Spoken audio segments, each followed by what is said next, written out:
The student stares at a blank white screen while an artist paints the things unseen. The scholar's lamp burns through the night. The athlete runs toward the morning light. A teacher sighs, hoping the spark they lit survives. Finding the light when the halls get dark. Oh, welcome to the life at MSU, where the story's changing and the leader's you. Yeah, the story's changing and the leader's you. Welcome to the life at MSU.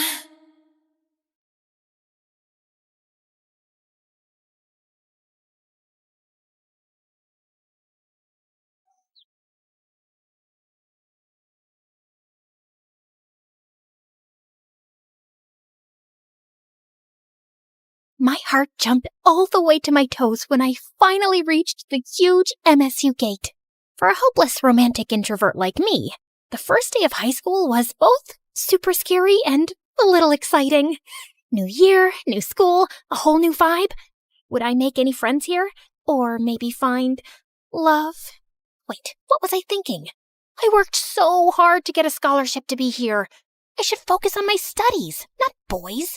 I quickly spotted my fellow freshmen gathered near the gate, all waiting for the tour to start. All right, Candy, this is it.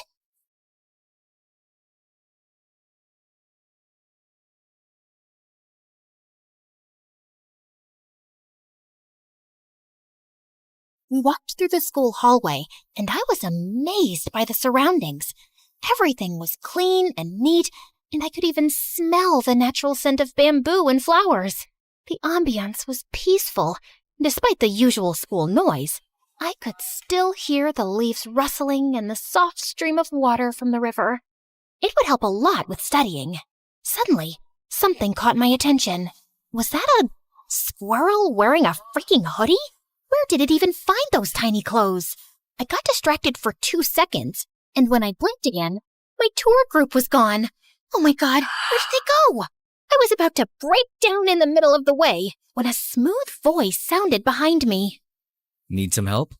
You look a little lost. I spun around, and time completely froze when I found myself face to face with the most gorgeous guy I'd ever seen. He looked like he'd stepped out of a dream. Perfect hair, perfect smile, practically glowing like an angel. I swear, I felt like I was floating. Which I actually was, because I was this close to passing out. Before I hit the ground, his arm shot out, grabbing me by the waist, steadying me. And for a second, I felt like my heart stopped beating. Are you okay? Oh, yeah. I'm so sorry about that. I was with the tour group with the new students, and we were on our way to the auditorium to, some orientation thing, and I lost them because I lost them. Brain, work with me here, please. He gave a small smile, and I swear the sun came out just to make him look even better.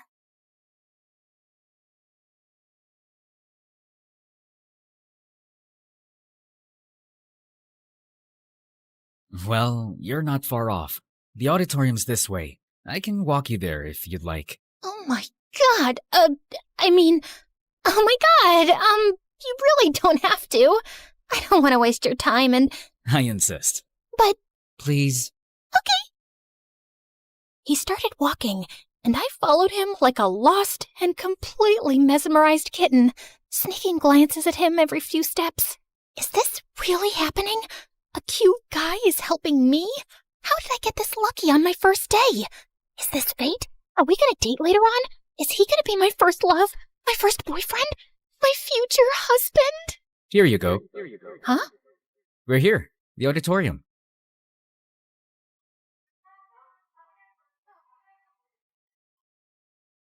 And I think the freshman orientation is about to start.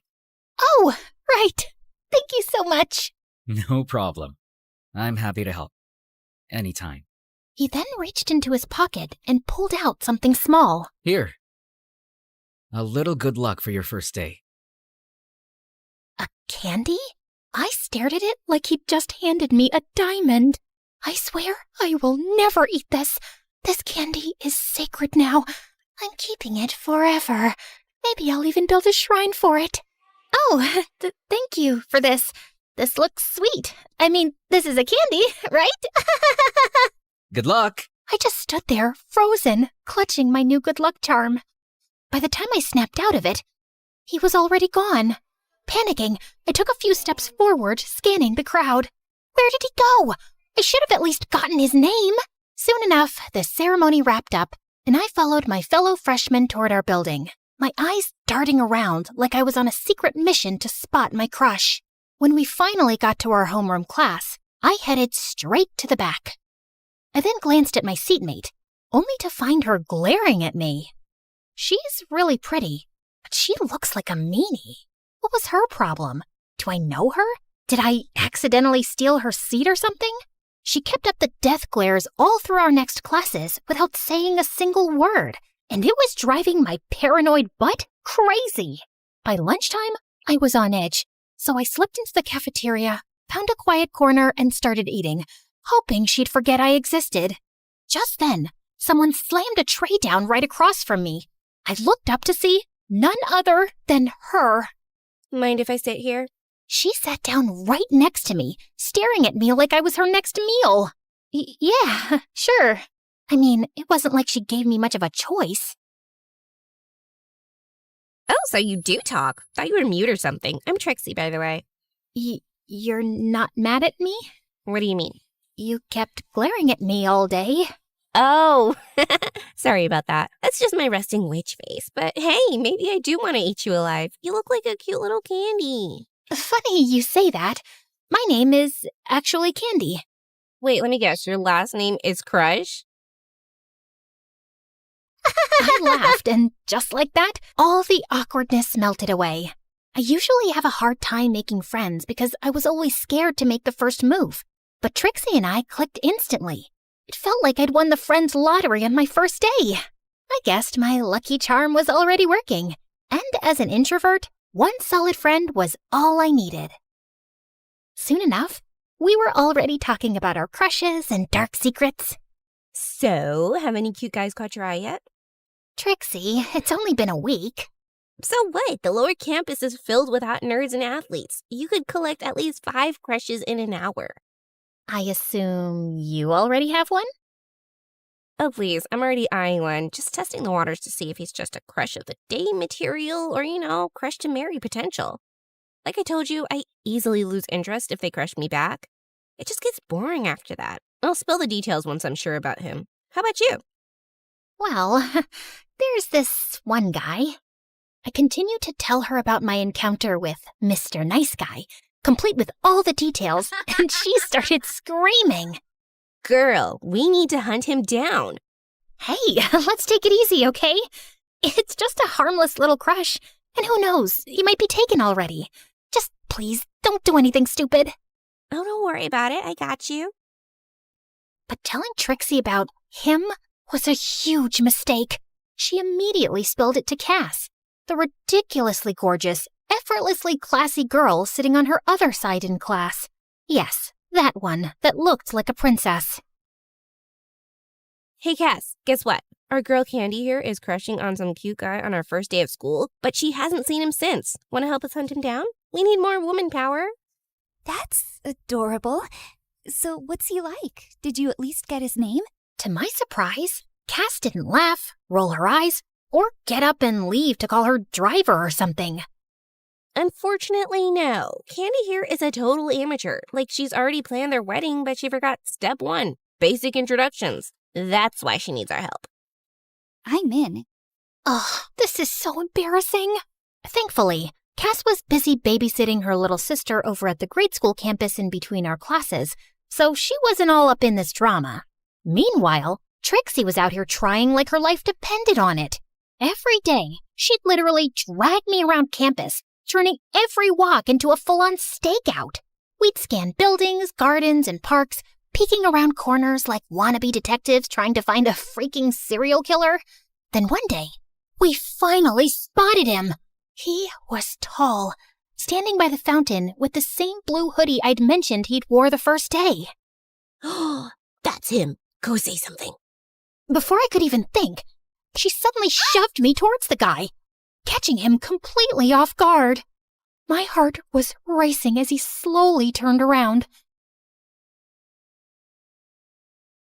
only to reveal a face that was the exact opposite of what I remembered. Whoa, back off, baby girl. You're not my type. The audacity of you to say that with a face like that, you ugly, delusional lobster cracker. Trixie, calm down. Maybe he's just going through something. Sorry about that. We just mistook you for someone else. What a lame excuse just to get my attention. Trixie was ready to go full berserk. But before she could pounce at him, I yanked her away. After we escaped the crime scene, a depressing thought hit me like a truck. What if he's actually from the upper campus? Just thinking he might be someone super rich makes my heart sink. If that's true, then he's way out of my league. Nah, I think he's from here. I can literally sense it. Trixie was so determined to find him without even knowing his name or what he looked like. One time, she even collected cute guys and made them line up in front of me. Jesus, Trixie, what are you doing? Is this him? No, Okay, move. How about this cutie? no, please, stop this. I don't think he's here. Are you sure? Yes, jeez, you're embarrassing me. All right, boys, bounce away. Later that day, during history class, she was still onto it. I swear, if I have to keep staring at Mr. Olden's prehistoric dentures, I'm gonna pass out. Shh, behave. Remember, he could see and hear everything. Whatever. Why don't you sketch your crush for me? At least I would have a clearer picture of who we're looking for. She was actually serious about ditching class just to hunt Mr. Nice Guy down. And knowing her, at this point, she'd really do it. Eventually, I found myself giving in. But unfortunately, art isn't my thing. I showed her my sketch, and she suddenly snorted in laughter. Suddenly, a shadow loomed over us. We both looked up to see Mr. Olden glaring down with his infamous squinty-eyed stare, one hand gripping his ancient cane. He looked older than time itself, but somehow built like a tank. He leaned forward, close enough that I could count the wrinkles on his forehead. So, you two think my class is a comedy show, eh? You know, I've been teaching since the dinosaurs roamed the earth, seen your kind come and go, and none of them made it out unscathed after disrupting my class. I felt like pooping from the nervousness. The whole class had gone dead silent as he suddenly straightened up with a loud crack of his spine, then effortlessly hoisted the nearest desk into the air with one hand. Next time, I might just lift you two for a little history lesson on manners. Sorry, Mr. Olden. Candy here was just showing me ancient drawings for historical purposes. Oh, very well then. Thankfully, he eventually calmed down and continued his lesson. Days have passed, and still, I haven't bumped into Mr. Nice Guy again. Maybe he was just some random outsider. Or maybe he was indeed from the upper campus. I started hanging out at the big central library where both campuses mix, hoping for a chance encounter. And just as I pulled out a book from a shelf, my world suddenly stopped when a familiar face suddenly appeared from the other side. It's him, my Mr. Nice Guy. I just stood there, totally frozen, staring at him with my heart pounding like crazy. But as his eyes lifted, I panicked and dropped down, hiding behind a book like it had the power to turn me invisible. After finally calming down, I slowly stood up and peeked around the other side of the shelf, but he was already gone. And it was both relieving and disappointing at the same time. The next morning, as I walked through the school gate, a familiar little flutter filled my chest. I glanced back, and there he was again, just a few steps behind me. Oh my freaking God! My heart practically backflipped out of my chest. I could feel each of his steps getting closer, and soon we ended up side by side. I could barely breathe, trying to act normal, only to end up walking like a limping dog. From the corner of my eye, I could feel just how tall and handsome he was. Every step was pure torture, in the best way possible. I finally managed to breathe normally again when he changed direction and headed into the sophomore building. So, he's a sophomore, huh? Later, I told Trixie all about it, and of course, she was immediately scheming. Let's go check out the sophomore building. Come on, he could still be around. We lurked into the lobby, trying to look casual. A few minutes later, Trixie went to the restroom, and I was left yawning next to my all-nighter study session. Coffee was calling my name, and thank heavens, a cute little vending machine was right there waiting for me. Just as I shuffled over, an unexpected thing happened again. There he was, right next to me. Holy goodness, why does he keep popping up out of nowhere? He could at least give a poor innocent girl some warning. With a trembling hand, I reached for the button, but he beat me to it. You go first. No, it's fine. You go ahead. Please, I insist. My mind was racing. I could ask his name, maybe mention that I still had the candy he'd given me. But my courage totally bailed on me. Come on, Candy, you've got this. I took a deep breath, preparing to say something, anything. But he'd already disappeared down the hall. But what about his coffee? Just in time, Trixie returned, her eyes lighting up. OMG, guess what? I had the cutest moment with my crush in the hallway. Is this the same crush you told me about last time? I wish I'd seen it. I'll point him out to you next time I see him. Okay. Anyway, while you were off having your rom-com moment, I kinda had a cute encounter with my own crush at the vending machine. While I was away? How rude. How did I miss that? Did you at least take a picture of him? No. It's not exactly nice to take photos without permission, you know? Okay, but what if you, took a selfie and just accidentally got him in the background? Trixie's idea came in handy later in the cafeteria during lunch, because the moment she got up to grab more food, I saw Mr. Nice Guy pass by again. I quickly lifted my phone, pretending to take a selfie, and managed to catch him in the background. Trixie, look! I finally caught him! Her eyes went wide, excitement all over her face. But then, strangely, her expression shifted. Oh, good for you. That was weird. For the next few hours, Trixie seemed distant until finally she excused herself to leave early. I watched her go, wondering what exactly ruined her mood.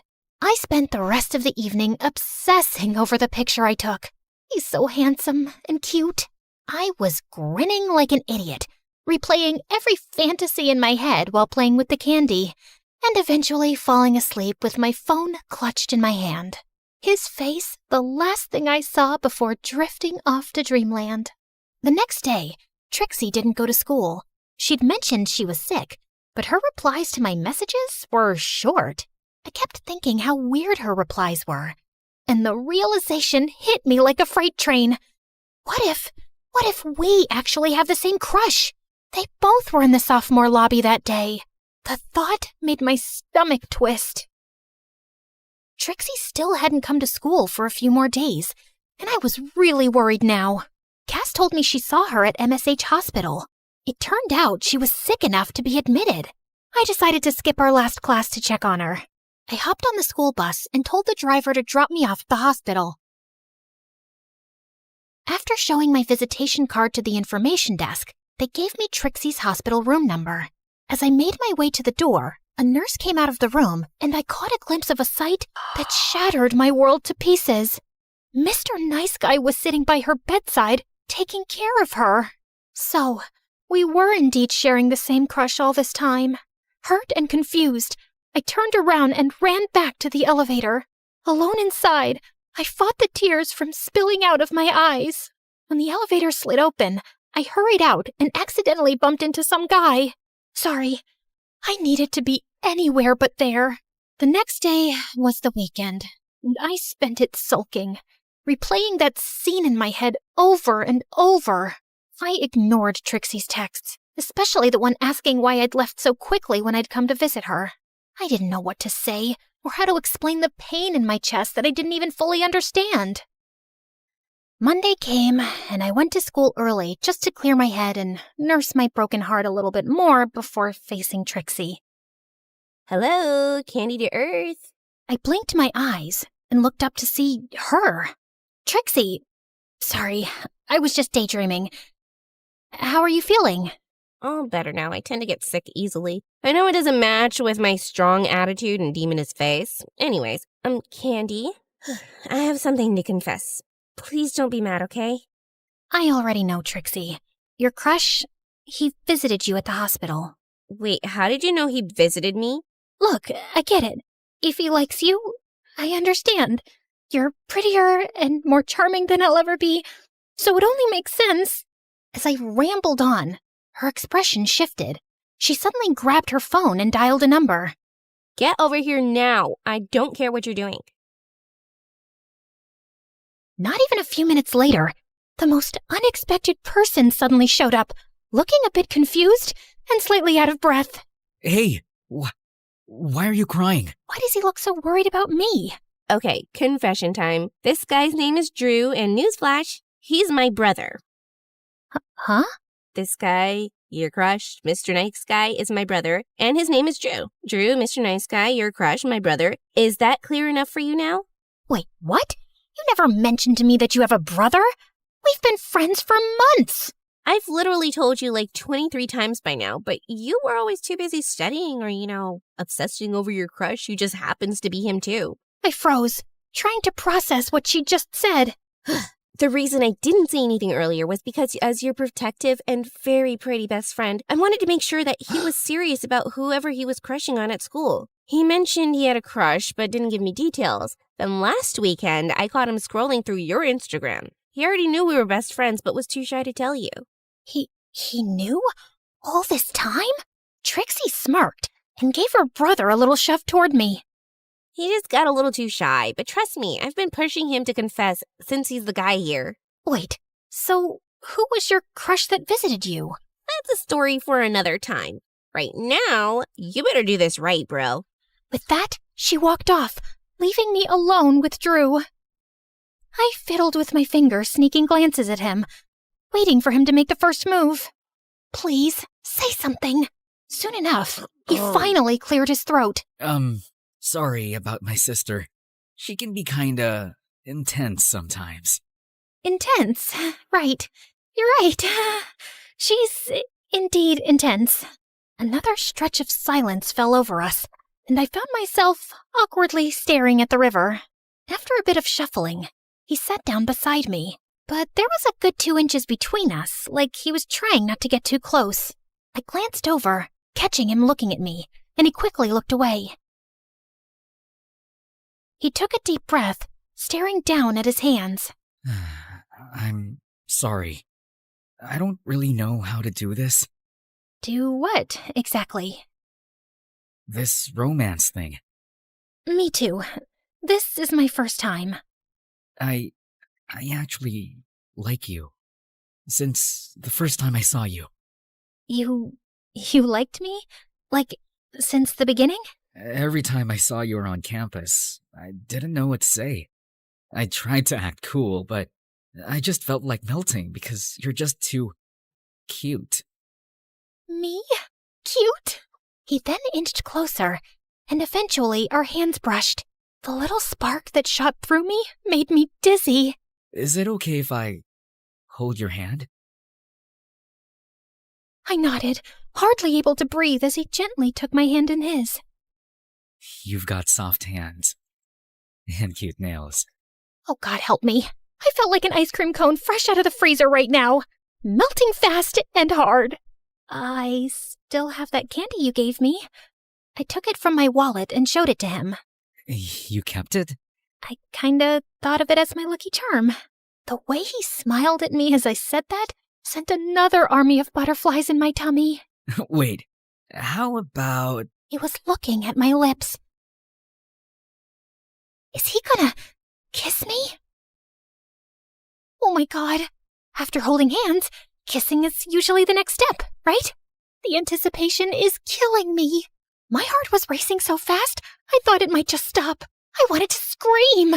But instead, when a gentle squeeze on my hand snapped me out of it. Candy? Are you okay?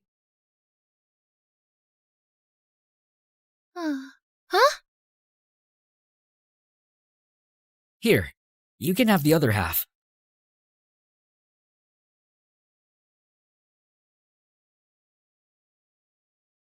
Oh! Thank you! Wow, this is so good. So, you like sweet stuff, huh? Yeah, I like sweets. I know this cafe in town. I mean, I'd like to get to know more about you. Well, would you like to go on a date with me this weekend? Of course. First step to romance, first date. We both laughed, and suddenly, everything didn't feel so tense anymore. I felt his fingers intertwining mine, and I felt the sweetness, sweeter than the candy melting in my heart. I couldn't wait for our first date of thousands more to come.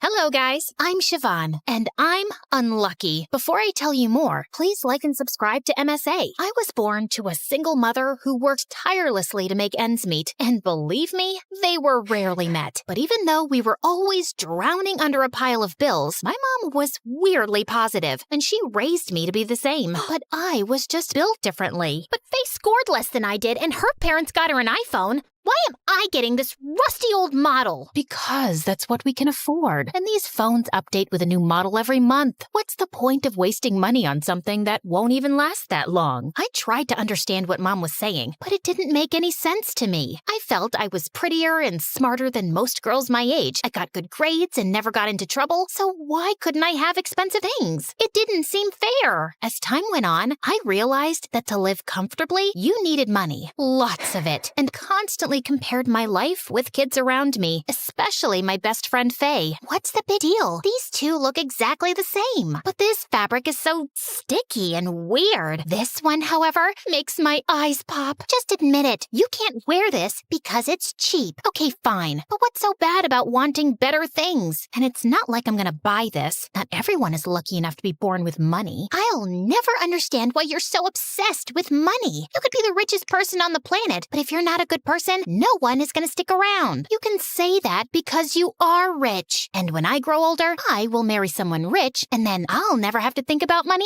either. Not funny. Anyway, stop making that sad face. I'm buying this for you, but you have to treat me to some of your mom's fruit custard later, okay? I loved Faye. We'd been together since kindergarten, and even though she was richer than I was, she never treated me any differently. She even had an older brother, Freddie, who I always thought had a little crush on me. Every time I would visit Faye, Freddie would start running around me doing silly things. So, Siobhan, are you into music? A little. Awesome! Freddie ran outside and came back with a small Casio. He started playing, and it was like someone had murdered my eardrums. It was horrible. So, what do you think? It was awfully amazing. This is so good. People don't deserve to hear this. I mean, it's so good, it won't be fair to other musical genres, right? You should keep this beautiful talent hidden. You know what I mean? I guess. So, yeah, Freddie was a bit slow, but he was sweet, and when he asked me out for prom, I couldn't break his heart. He was Faye's brother, and she'd always been so nice to me. This was the least I could do, but prom was right around the corner, and I had nothing to wear. I asked Mom to get me a new dress, but as always, we were out of money, so she offered to give me her old dress. The sleeves are so old, and the train's full of stains. Can we just buy a new one, please? You already know my answer. But it's prom.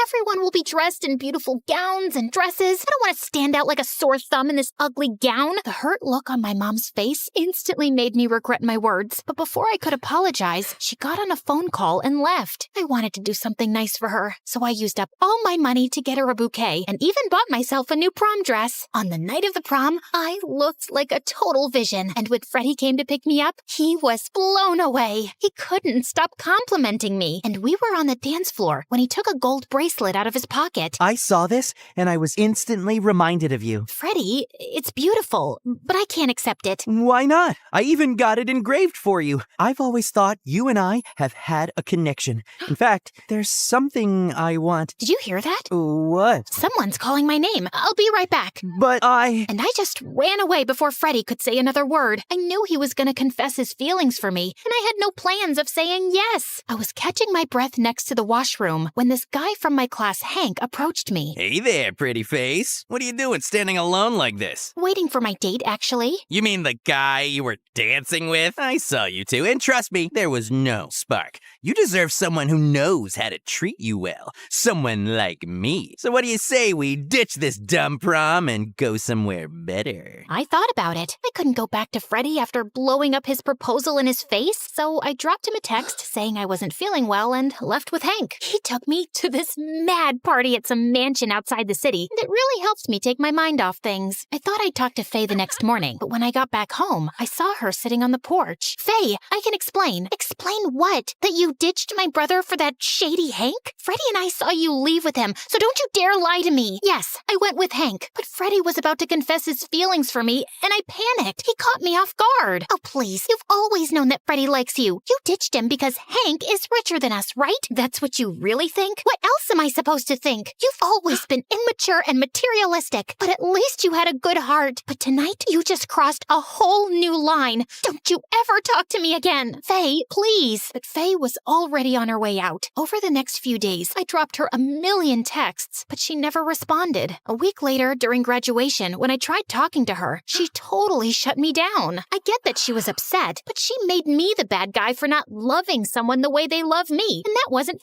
fair. So as much as I missed Faye, I decided to take a step back, and over time, we grew apart. She left for college, and I picked up a job as a concierge at the fanciest hotel in town. Working at the hotel, I met all kinds of rich people, and some of them even became my friends. But my favorite was Jenny. Her dad was a rich industrialist, and she studied at Harvard. And whenever she visited home with friends, she asked me to come along too. You won't believe what Dad did to me. I asked him to take me skiing to the Swiss Alps, and he refused because he wants to take his mistress to Bora Bora. The last time I was there, this bee stung me, and I had to be in the hospital for a whole week. They didn't even have caviar there, and I had to eat hospital food. Can you imagine? At least you're going on vacation. My mom's getting married in Paris next week, so now I have to plan my outfits, makeup, hair, everything, and I have no time. So unfair. Ugh, get a grip, you two. There are more important things in life than vacations and dresses. Easy for you to say. Your life is perfect. You're in the best school in the country, and your dad just acquired his 100th company. Yeah, whatever. Just quit crying. You've bored Siobhan to death. At first, it felt nice to be part of Jenny's circle, but the more I hung out with them, the worse I felt about my situation. Like this one time, someone from the group wanted to try food at this expensive place. I didn't have the money to pitch in, so Jenny chipped in on my behalf. Another time, the girls wanted to go to Korea for shopping. I thought it was a joke, so I agreed. But they were serious. I couldn't even afford to pay for tickets. But Jenny made sure I didn't have to worry about that. I felt like a charity case around them. So one day, when Jenny suggested we go shopping, I decided not to go. But why? Is it about money? You know I can always cover up for you. I know, and I'm really thankful for that, but I don't want your friends to think I'm taking advantage of you. Okay, firstly, those girls are not my friends. Yeah, we hang out, but they don't know the first thing about being smart. I'd rather be with someone who values hard work, like you. You really mean it? Of course I do. Now can you come, please? I'll get you something nice. Jenny reminded me of Faye a lot, and as time passed, we only got closer. Then one day, Jenny was working with her dad on some important project. She knew I was good with numbers, so she asked for my help. I was sorting out some paperwork when I saw these documents that didn't make sense mathematically. Who made these papers? My accountant. Why? I think he's trying to scam you. Jenny took the papers from my hand, and when she saw that I was right, she was furious. The accountant was called in, and he confessed to transferring money to Jenny's stepmom's account overseas. He was fired. The stepmom was thrown out of the house. It was a huge mess. I thought Jenny would hold me responsible for breaking up her family, but instead, she offered me a job as her personal manager. I was making triple the amount I was making at the hotel, and I was really happy. But when I told Mom, she didn't look too happy. I think you should go to college, Siobhan. You're a smart girl, and you're wasting your life. I'm doing this for us, Mom. I want to make more money so you and I can finally live the life we deserve. But I'm happy with where we are. I don't want anything more. But I do. I don't want to go to college. I don't have 3 years to waste on education, then wait for a job,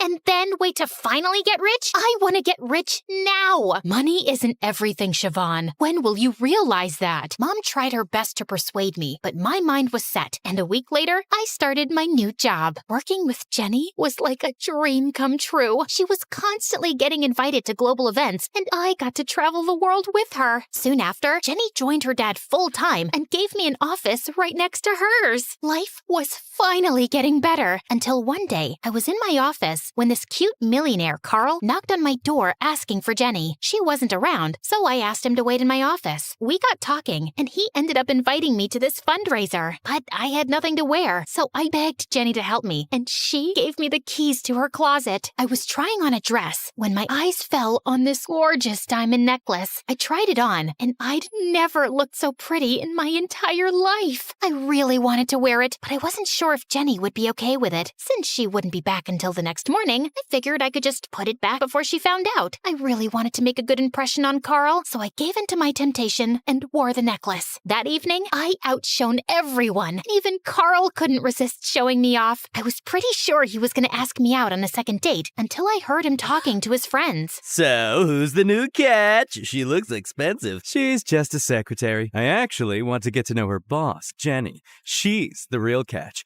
I figured if I got close enough to the secretary, she would introduce me to Jenny at some point, and then I'll make my move. You're such a brat. Yeah, Carl. What a brat. Carl turned around to look at me in shock. I thought you were a nice guy, Carl, but you're a greedy little pig. Please spare me the dramatics. It's not like you came with me out of the goodness of your heart. You thought I was rich, so you tagged along. Just like I saw an opportunity, so I did what I had to. Oh, sweet. So you won't mind if I do what I have to. And I splashed my drink in his face and walked away. What a moron. I was so angry. I kept walking till I realized I no longer recognized the street. I turned around to leave when suddenly 2 men jumped out of nowhere and blocked my way. I panicked and ran, but they were too fast. One of them pushed me, and the other snatched the necklace from my neck and ran away. I screamed and howled, but no one came to my rescue. I thought of going to the police and complaining, but then Jenny would find out that I'd taken the necklace without her permission, and I couldn't go to her place either. I somehow made my way back home, and when I saw Mom, I immediately broke down and told her everything. I'm so sorry, Mom.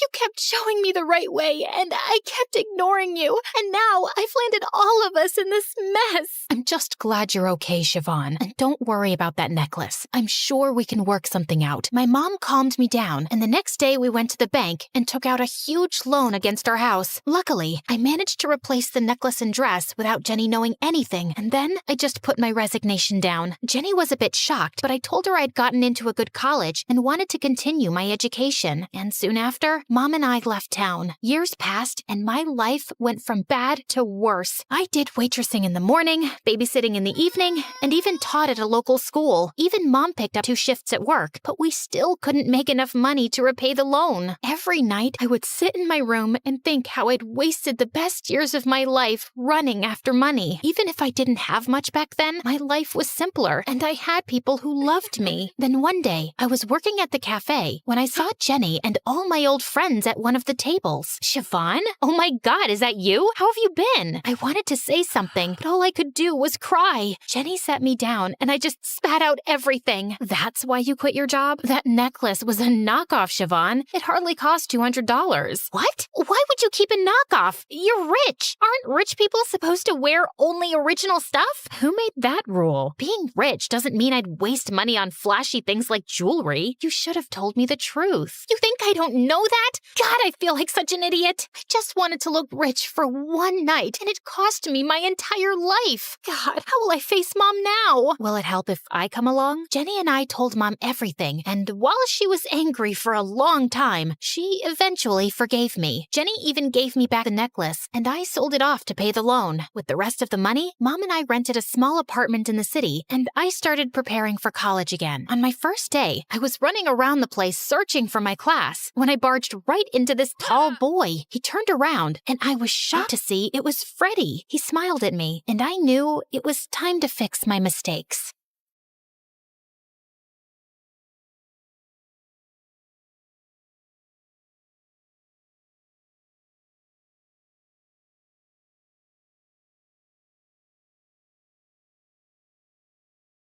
As Hermes, messenger of the gods, I've borne witness to countless tales spun across the tapestry of Olympus. With my winged sandals, I have traveled across the realms of the universe, carrying tidings that have altered fates.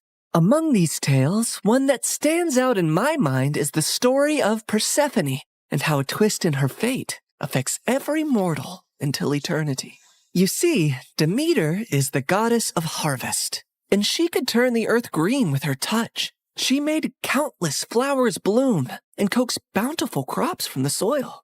With her presiding over the planet, no living creature ever went hungry. She took great joy in her role, but her heart belonged entirely to her daughter Persephone, the Maiden of Spring.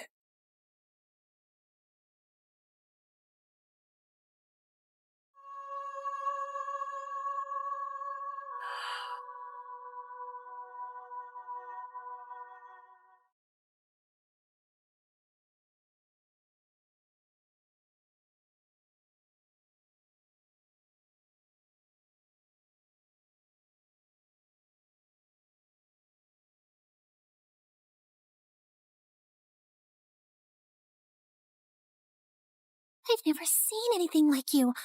Are there more of you nearby? Little princess, I know of a field where the flowers bloom as far as the eye can see. I can take you there if you want. Really? Oh, that would be a sight to behold. Then come with me, sweet child.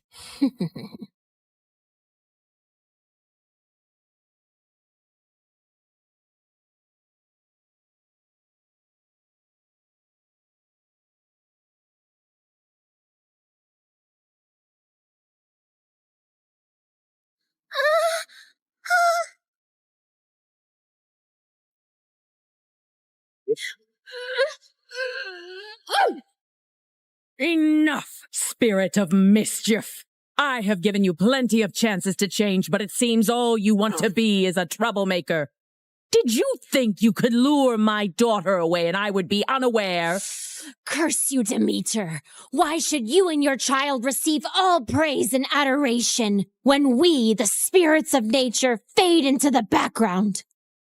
A heart that is as poisoned with envy as yours cannot be cured.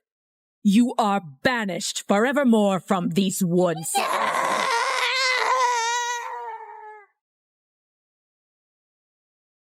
Did you forget that you are not allowed to venture into the forest alone? I'm so sorry, Mother. I only wished to see the magical flowers. And you shall see many wonders, my child, but always within the safety of my reach. The world holds great beauty, but also grave danger. Come now, it's almost dawn. Let us go out into the meadows and make our own magical flowers bloom. That sounds perfect, Mother.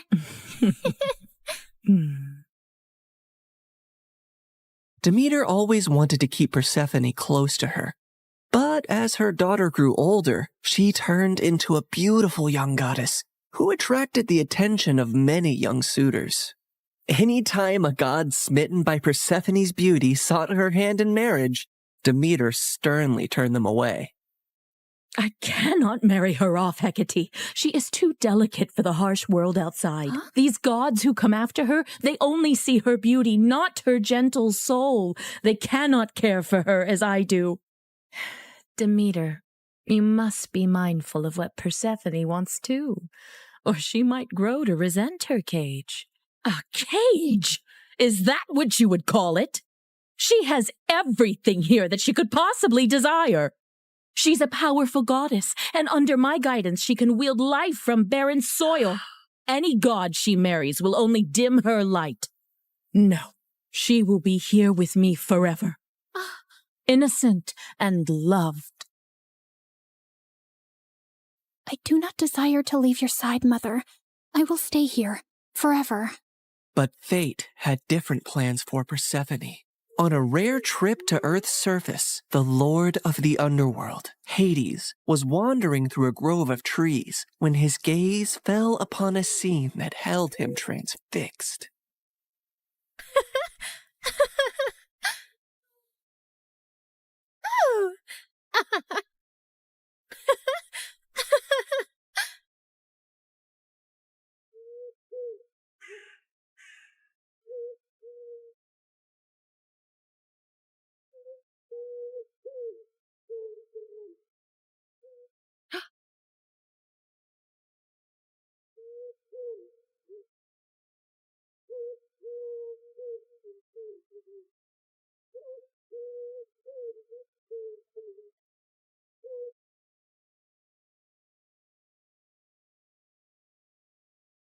Hades, my lord, you seem to be troubled. What weighs on your soul? As you well know, when my brothers and I overthrew our father, the kingdom was divided among us. Zeus received the sky, Poseidon the sea, and I the underworld. I've never complained about my lonely lot, and do my duties justice. I don't frolic or play like the other gods, and work hard in my solitude. But mortals and gods alike see me as the embodiment of darkness, and their tales paint me as a monster to be shunned. My realm is necessary, but it is hated by all, as am I. But do they not see that I also have a heart, that I am made of the same cosmos as they, even yearn for the light sometimes? What has brought this on, my lord? Persephone, she is the light where there is none. She is life where all is death. Ever since I laid eyes on her, I can think of nothing else. But would she ever see past the darkness that cloaks me? Could she ever gaze upon me and see not a lord of despair, but a soul longing for companionship and warmth? Persephone, Demeter's daughter. Indeed, her radiance rivals the dawn, but she is of the upper world. I must have her as my queen, as my wife. Her presence would bring joy and life to a realm that only echoes with loneliness and sorrow. And I must believe that even in the underworld, love can find a place to blossom. My lord, her mother would never allow it. Perhaps there is a rightful path to this union. I will go to her father Zeus with a proposal of marriage. I only need his permission according to our customs. Get my chariot ready and prepare for my departure. Today, either I win a queen for my empty halls, or I resign myself to an eternity of despair.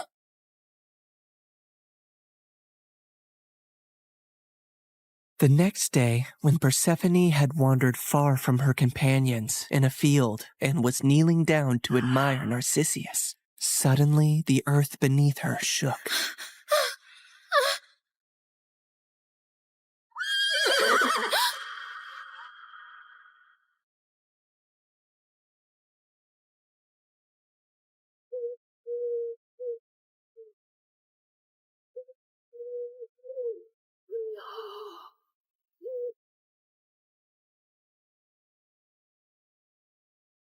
Fair Persephone, be not afraid. I am Hades, lord of the underworld. My kingdom is vast and rich, but it lacks the radiance of your presence. Unhand me! Come with me and rule by my side in the shadows where eternity lies. Let me go. My mother will tear the world apart to find me, and there will be no place dark enough to hide.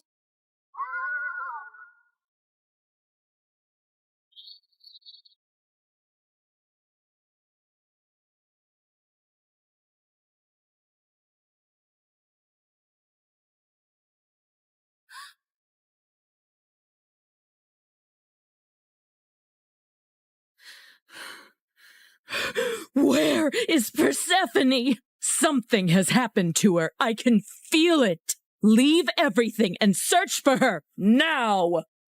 Demeter's grief upon discovering her daughter's disappearance was immense, and as she roamed the earth searching for Persephone, she had neglected her duties. And so, the crops and trees began to suffer. My daughter! My heart! In her desperation, she sought the counsel of her old friend, Hecate. Hecate, you who see into the shadows, help me find my daughter.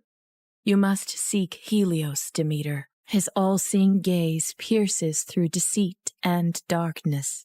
Taking the advice to heart, Demeter ascended to the chariot of the sun, where Helios guided the day.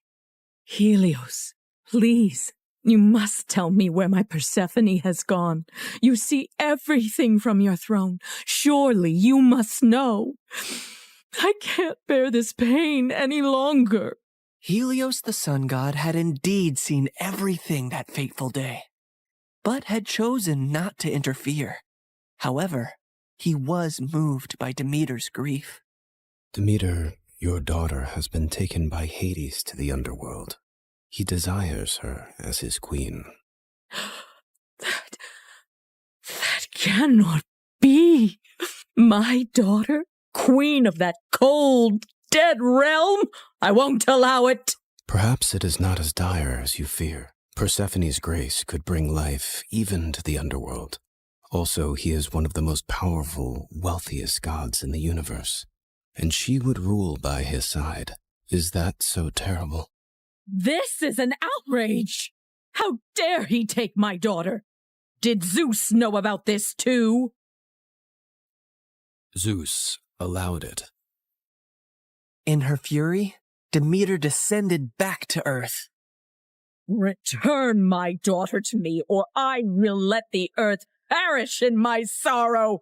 I will let this world turn into ice and ash. I will plunge it into eternal winter.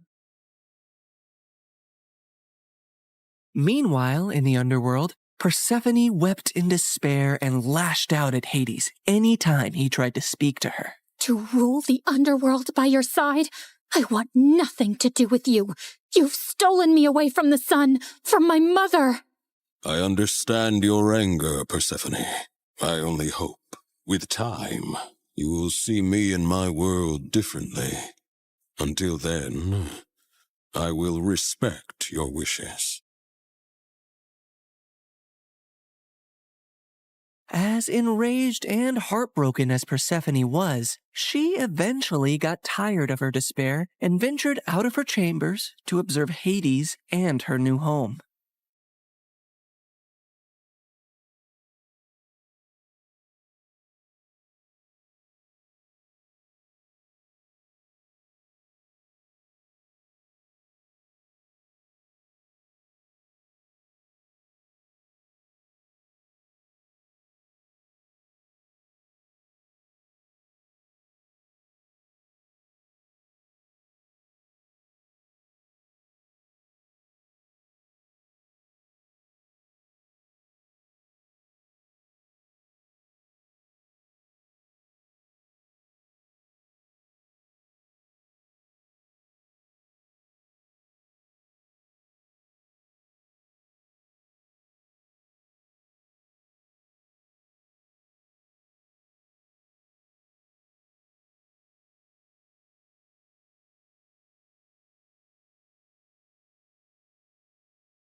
I built this for you, to remind you of the surface and to give you a place of peace.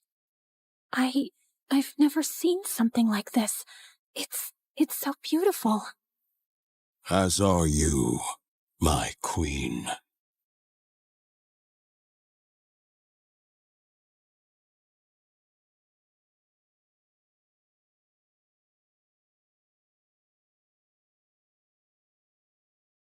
Each realm has its supreme ruler, Persephone. But here, you and I will rule together as equals. You will never be beneath me, but always near me.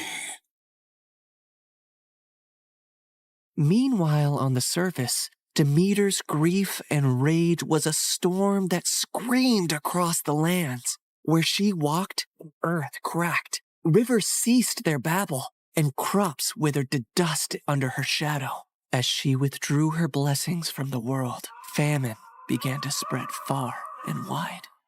The cries of suffering mortals eventually reached the ears of Zeus on high Olympus, who could no longer ignore the matter. So he convened a meeting of the gods. Demeter's wrath endangers all. We must find a solution that honors both her demands and the laws of gods. If my daughter wishes to leave the underworld, let her return to me, or I shall never again let the earth bear fruit. Very well, Demeter. If Persephone wishes to return, she shall, if she chooses to stay with Hades. So be it.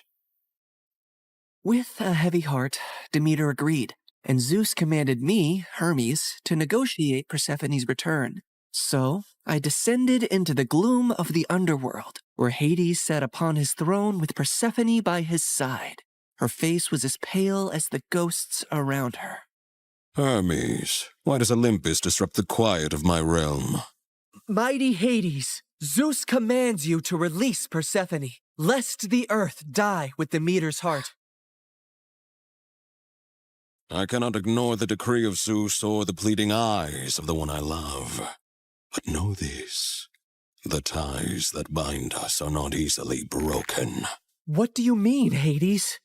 Just then, Persephone looked down at something she was clutching in her hand, and I saw it was a pomegranate. Suddenly, the realization of what had happened dawned on me. Fair Persephone, did you eat from that fruit? I couldn't help it. 6 seeds, to be exact. Each of them has sealed her fate and has bound her to the underworld. I knew I had to think quickly and come up with a deal that Hades would accept. Otherwise, Demeter would let the earth starve forever.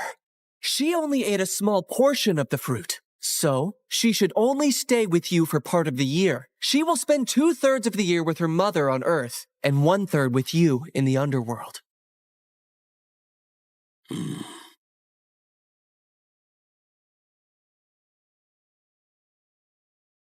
Go now to your mother, but feel compassion kindly in your heart towards me, and do not feel sorrow upon your return.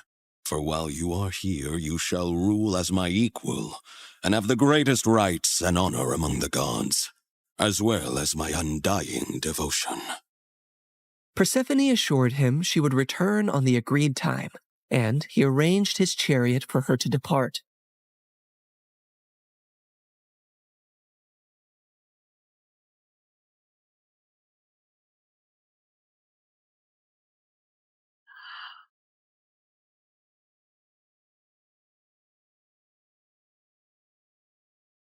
Demeter's joy knew no bounds when she was reunited with her daughter, but she was furious at the deal that had been struck.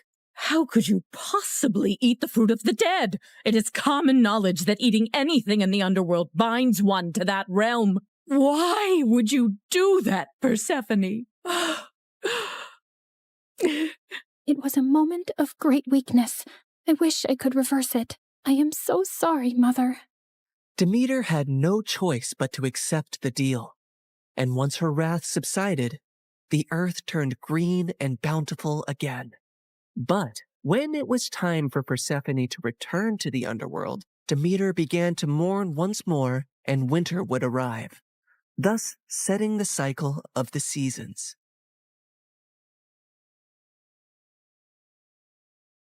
My daughter, my soul, your return brings life to this world. Mother, in the darkness, I've learned the secrets of the deep earth, and in your light, I bring forth life. Together, we bind the world in a cycle of death and rebirth. And so, in this tale of compromise, the dance of the seasons has found its rhythm. An enduring love story was also set into motion, for even eons later, Hades and Persephone are often mentioned as Greek mythology's most happily married couple. I can give you all the wealth of the earth, Persephone, but I cannot give you the sun and the breeze. I know you long for them when you are here.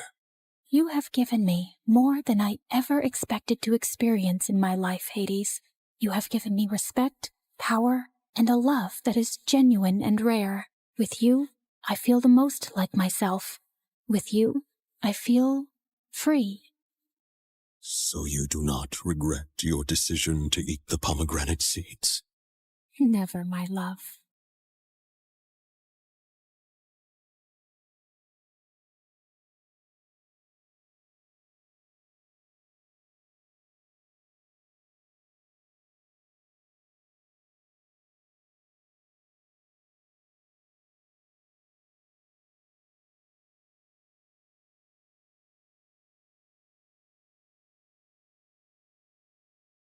So, have any cute guys caught your eye yet?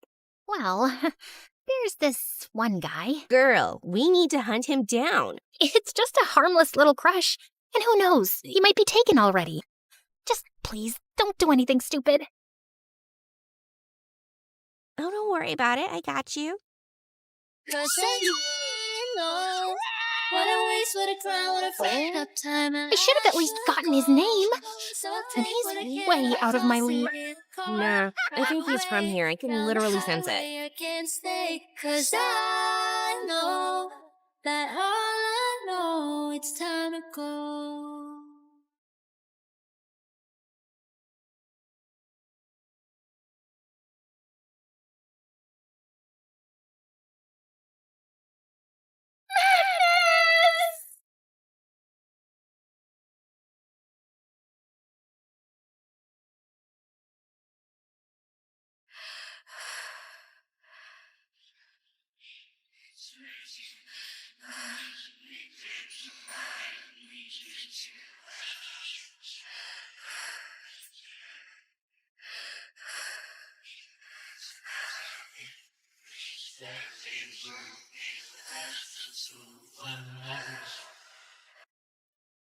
Leonard?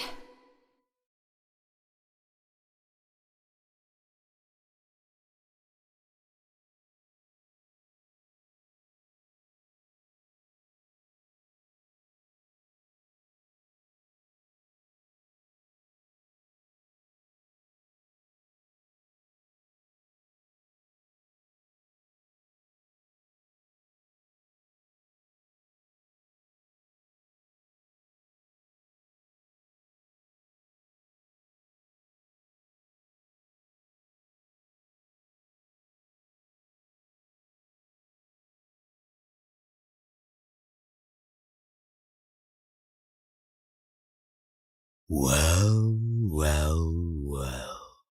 What have we here?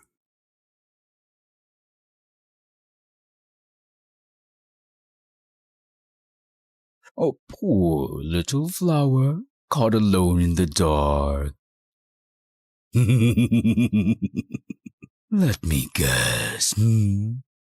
Maybe you are camping in the dark? No, no. Maybe you're looking to befriend a crow? No, no, no. Maybe you are moonbathing? Or you are heading to that mansion? Yes, yes, of course. You're coming back to him. Oh, my gracious brother, the valiant lover, the vampire of valor. traitor. My business is with Magnus, not with you. Of course, milady. Worry not. I'm not here to do business with you. I am here with a different purpose. And it rhymes with vengeance!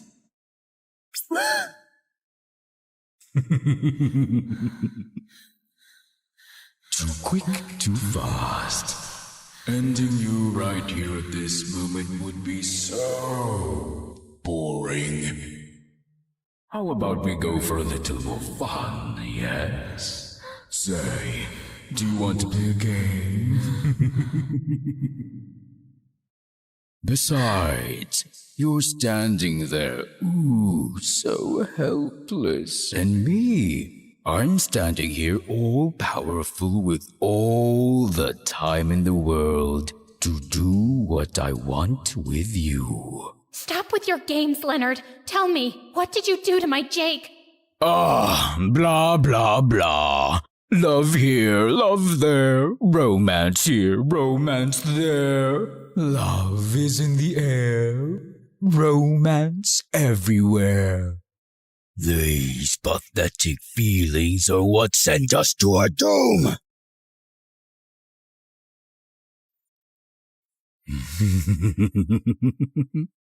Oh, if only Magnus could hear what you had just said. All his efforts to protect you, all his sacrifices and losses, and still, at the very end, my Jake. I don't care what you're blabbering about. Stop laughing and answer me. A lion does not answer to a deer, my dear.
Oh, yes. The traitor in shining armor. Aggressive, yet impressive. Admirable, yet predictable. Heroic, and yet pathetic. Tell me, Magnus, how much lower can you get? Enough with the pleasantries, Leonard. If you want to vent your anger, let us settle this alone. You and I. Oh, sheath your fangs, brother. I once fought you for a greater cause. The survival of our species is paramount above all else. Our bond is sacred. Fighting you over one silly girl is sacrilege. It mattered once when she had a purpose, but now that she's but a mere human, fighting you is rather trifling.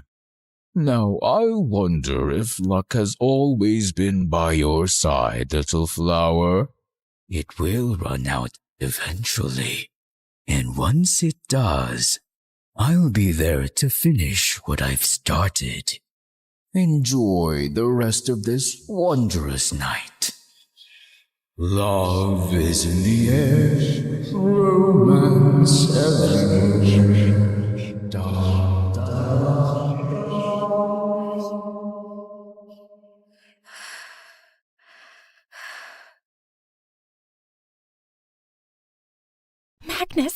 I'm so relieved you came.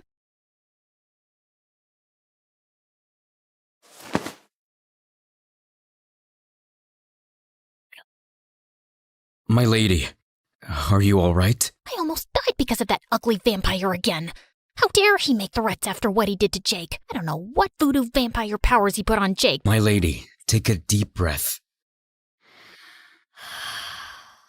I'm sorry. I was just so nervous and scared.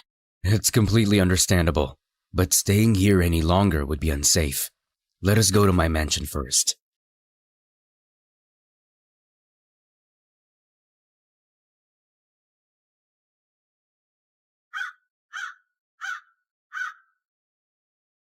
The midnight wind blew, and I tucked my coat closer to my body. It has been several minutes of walking in complete silence, but unlike before, I don't feel scared anymore.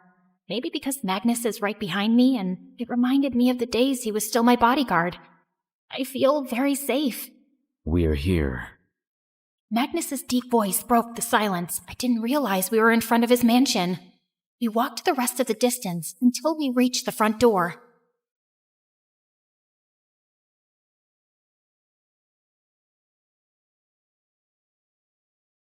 I apologize. My mansion is still in disarray. It felt like my heart was in my throat as I stepped inside. Magnus's lobby is a complete wreck. It was clearly the aftermath of the fight between Magnus and Leonard months ago. Oh my gosh, I knew from memory that the fight was intense, but now seeing the damage gives me goosebumps. This lobby used to be so beautiful. I did not have the chance to restore it to what it used to be. I wandered off after I was exiled. I stopped walking, and I couldn't help but stare at him in guilt. I'm sorry, Magnus.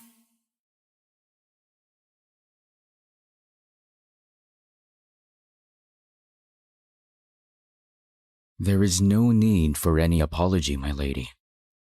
Come, let us proceed to the sitting room. Please, watch your step. Magnus gestured the way, and I followed him with my eyes on the floor.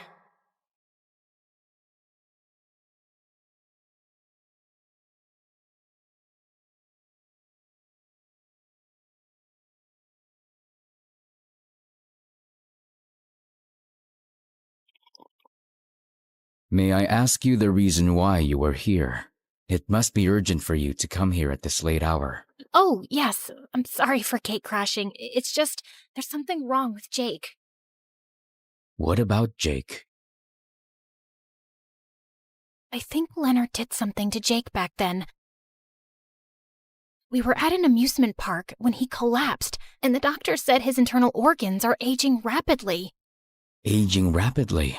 Yes, I've seen the results, and his internal organs were exactly like someone who's middle-aged. He's only 23 years old.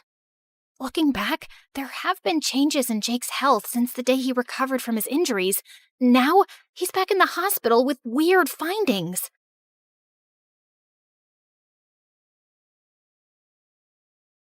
Something supernatural is happening. Magnus, please, I need your help. You're the only one who could give me answers. I'm sorry to hear about Jake's condition. It is indeed odd. However, I can assure you that it is not Leonard's doing. But vampires have a lot of supernatural powers, right? How can you be so sure that he didn't do it?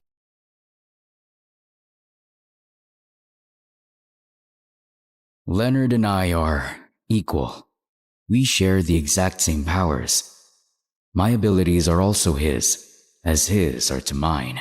And such a thing is something that cannot be done by any vampires. Such acts are not in our nature.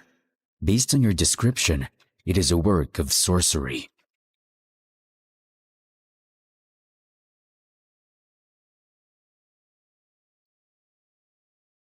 Sorcery? I believe Jake has been cursed. Cursed? I am certain it is sorcery, but what kind, that is the question. I can help you identify what kind of magic hit him, but you must bring me to Jake.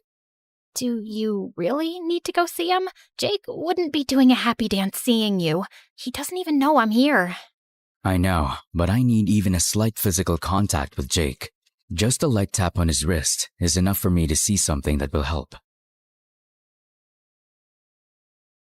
Okay, we'll go see him, but we need to be there right after he takes his medicines. He'll be asleep by then. I'll just send a message to his parents to tell them I'll take over watch.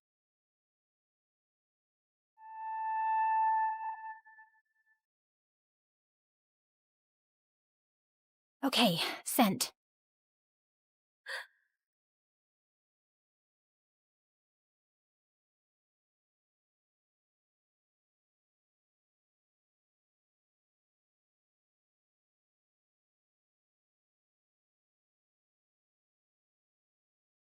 Hey, this is my favorite tea. You still remembered exactly how I like it.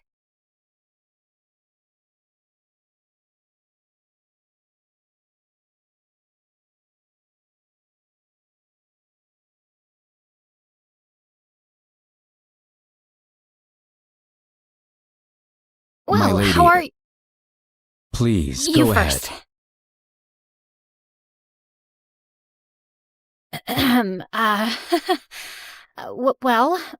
My car ran out of gas. Do you think we can get gasoline somewhere?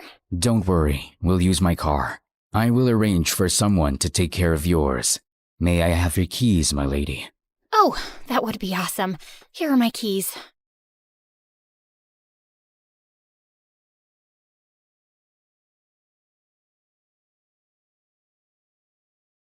Although my mansion isn't prepared for a guest, please make yourself comfortable and rest as I make preparations. We leave in a few hours.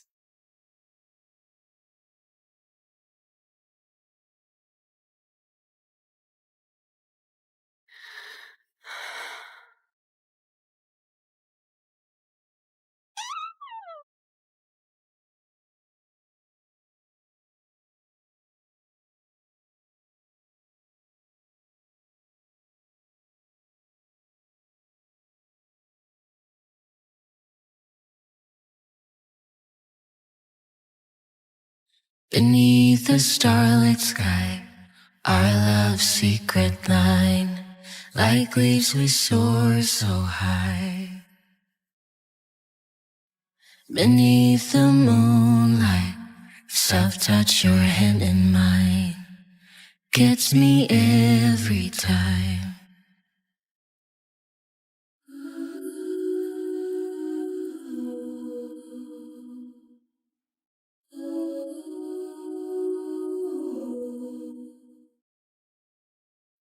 Lost in the city lights, our love's electric, right?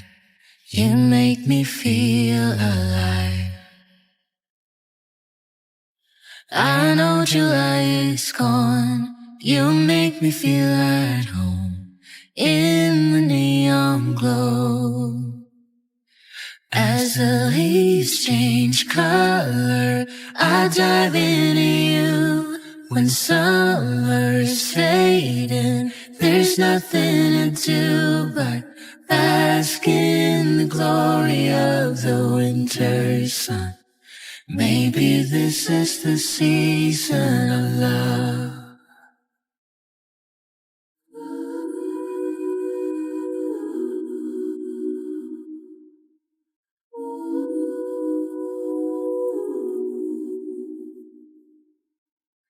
Beneath an endless night, the world spins around.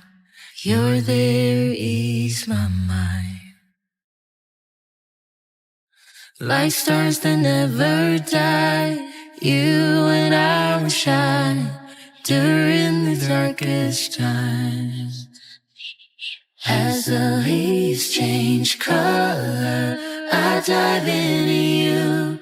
When summer's fading, there's nothing to do but bask in the glory of the winter sun. Maybe this is the season of love. As the leaves change color, I dive into you. When summer's fading, there's nothing to do but bask in the glory of the winter sun. Maybe this is the season of love. Maybe this is the season of love.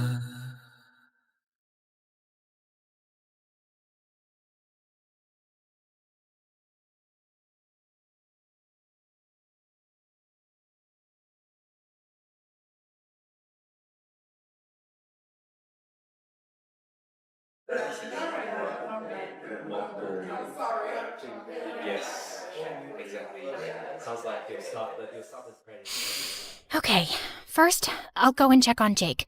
I'll give you a signal once I make sure he's sleeping. Then, do your vampire checkup thingy as quick as possible. Then, we're out of there. Our plan is to be as quick as possible. Got it? Got it.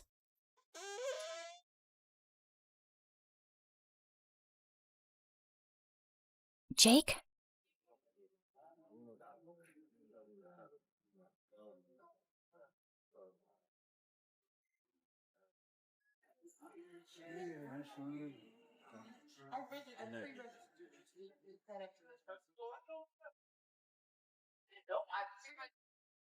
The medicine makes Jake super sleepy. He'll wake up in a few hours, but we still need to be quick, just in case.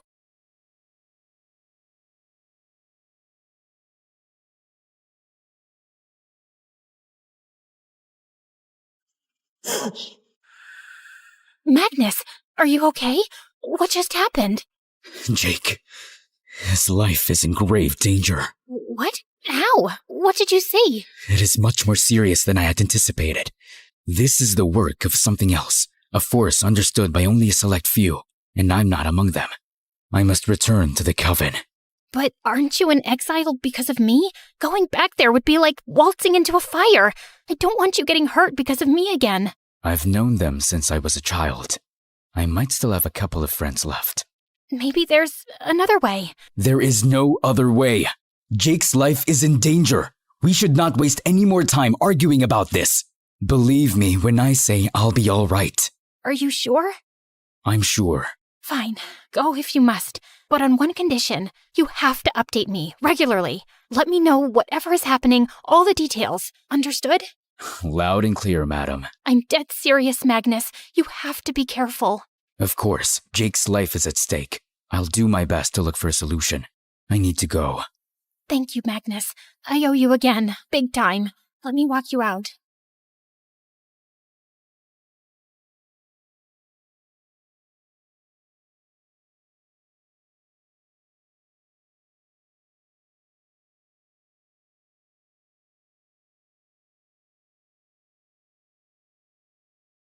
Oh, thank God you're finally up. Your snoring has been torturing my ears for the past 2 hours.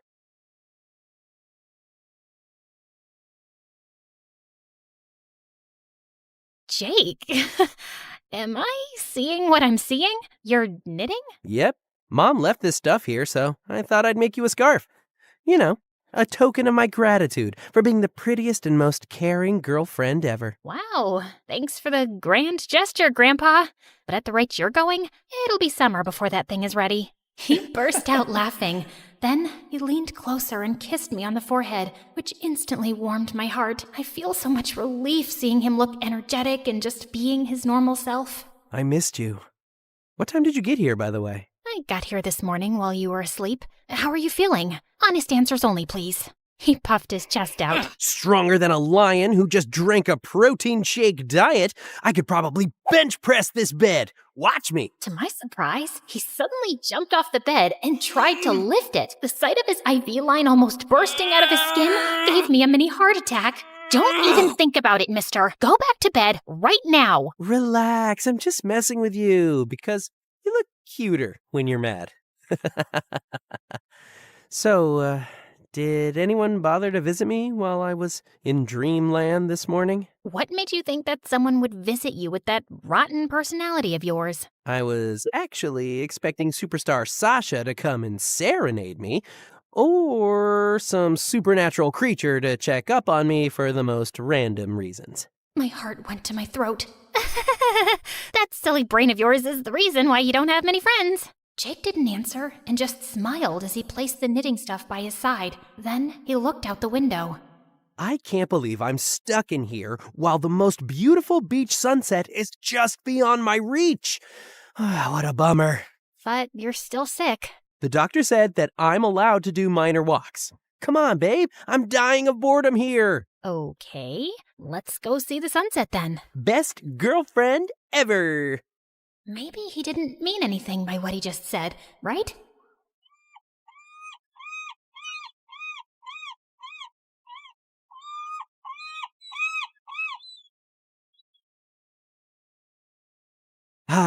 There's nothing more relaxing than spending a lazy day at the beach. I miss this. You have a V right here. You need to stop frowning and worrying, or else it will turn into a W. Let them turn into a whole freaking alphabet. I don't care. I just need you to be okay. I am fine. Anyway, I had an interesting dream this morning. How interesting. Very interesting. You remember the vampire who got us both into trouble last time? What was his name? Magnet? Matthew? Magnus. He visited me and held my hand and told me that he likes me. Weird, right? But when I was sleeping, he suddenly snatched you away from me and married you while I was rotting here in the hospital. But what really broke my heart is the fact that you were actually doing something behind my back. So he was indeed pretending to be asleep this morning. I took a deep breath and started fidgeting my fingers nervously. That's a weird dream. Tell me about it. Okay, fine. You got me. I'll tell you. How much did you hear? Why did you have to connect with that vampire again? Jake, we need any help we can get. I'm sorry I didn't tell you, but I need to do something. I thought you would never associate yourself with those dangerous creatures again. I did everything to save you, and now you're going back into trouble. You're a stubborn little munchkin, aren't you? Because we need his help. Thankfully, he's willing to lend a hand. I'm gonna be fine, Marion. I'm being treated in a freaking VIP hospital.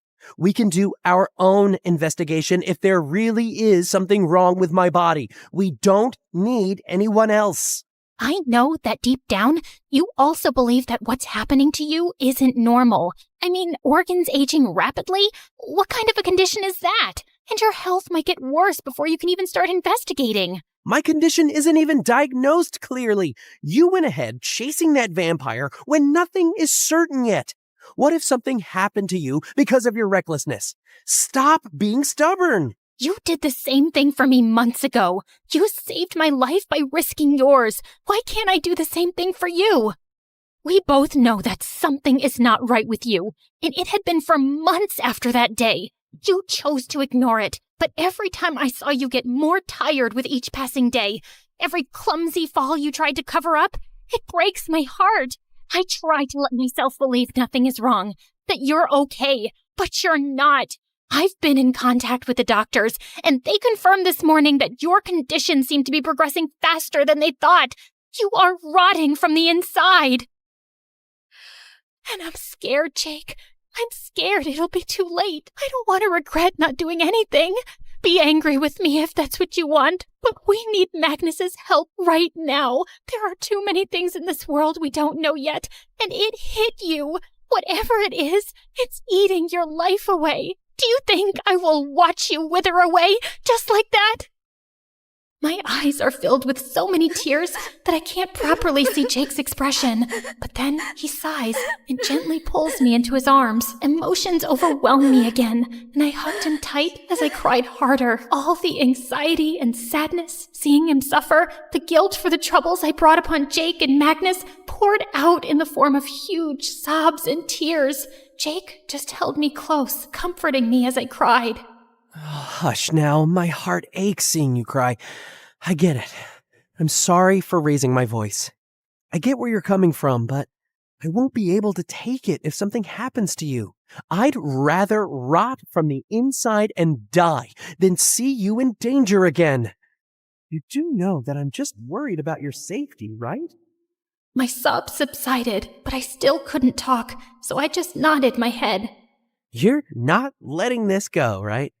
Investigating my condition with Magnus and possibly doing reckless things again? I nodded my head again. Oh man, my stubborn girlfriend. We'll do our best to find solutions. I know you will, but I have a condition. You need to bring the best guards you have, and someone that isn't as devastatingly handsome as your previous bodyguard. Fine. I'll take Valdi and Vroni with me. Happy? Valdi and Vroni? Deal. Look at you go. You're so mean.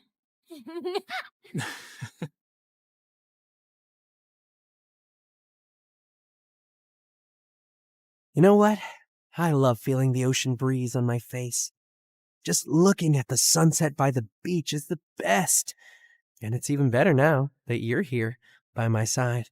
I couldn't help but blush at his words. Ever since you got hospitalized, you have become such a sappy baby. Is it a bad thing? No, it's actually cute. I watched as he stared off into the distance, the sun reflecting in his green eyes, mixing into a beautiful shade of red. I couldn't help but admire him. He was ruggedly handsome, and I really loved his carefree, devil-may-care attitude. Being with him was like escaping from the constant scrutiny that came with having a politician for a father. With him, I could just be myself. He suddenly turned to look at me. If you want a kiss, just say so. I gasped and blushed like a tomato. What? I do not. Jake grinned. His eyes still had that beautiful reflection of the orange sun. Well, I do.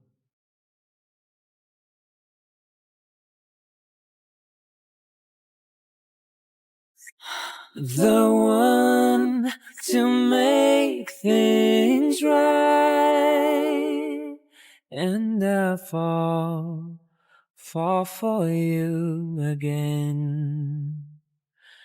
Been through it all, you're the one who understands.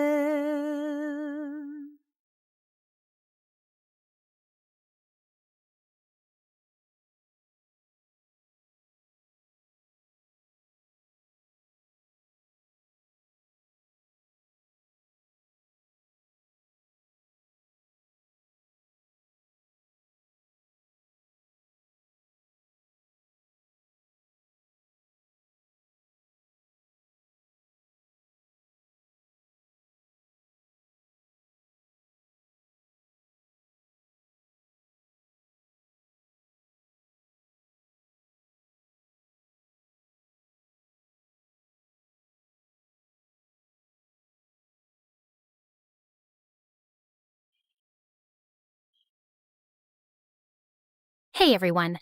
I wanted to take a moment to speak directly to you, from my heart to yours. From the very beginning, we've been on this incredible journey together. You've laughed with us, cried with us, and held your breath through every twist and turn. Your support has been the heartbeat of our story, inspiring us to push boundaries and create something truly special.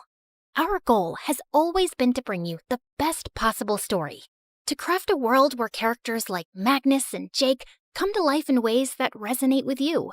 We've poured our hearts into every episode, striving to make each one better than the last. But as our story grows, so do the challenges we face. Producing this series has become more demanding and expensive than ever before. Every scene, every moment you see, requires immense effort and resources from our dedicated team of around 50 talented people who give their all to make this show something we're proud to share with you. We want to continue growing, to take our story to new heights. But right now, we're feeling limited. YouTube has been our home and has allowed us to connect with you, but it's also holding our growth back.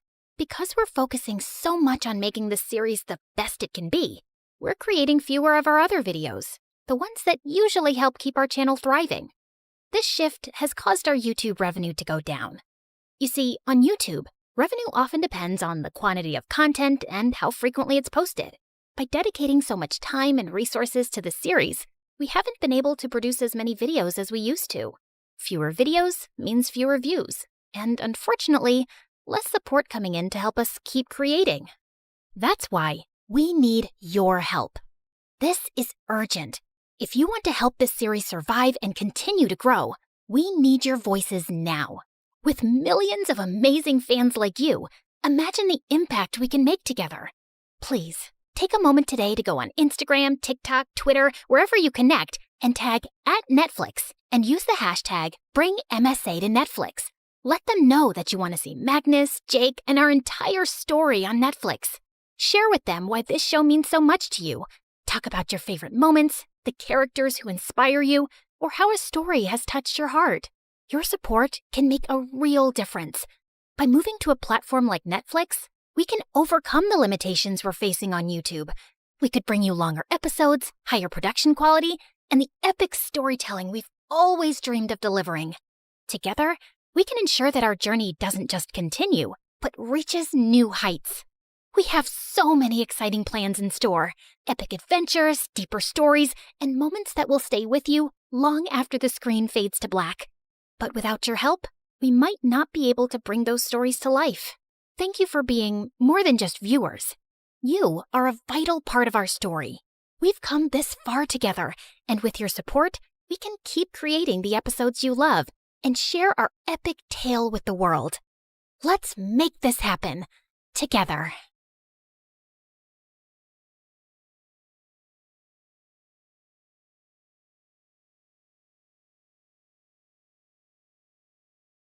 Have you ever woken up from a dream so wild and vivid that it made you question reality?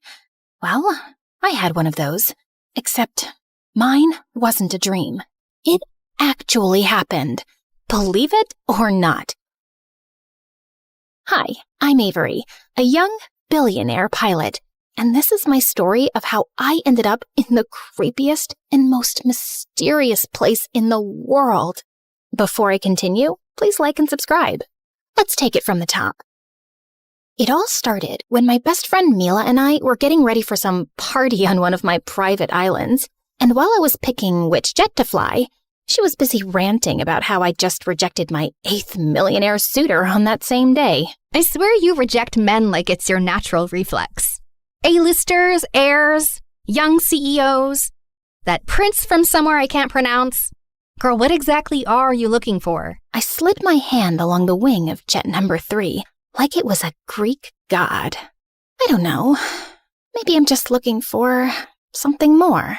Someone who can make my heart feel like it's about to jump off a cliff, maybe? That sounds like an arrhythmia. Exactly.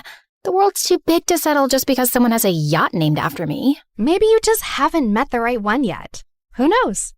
He could be hiding in the most unexpected place. Ew, I like the sound of that.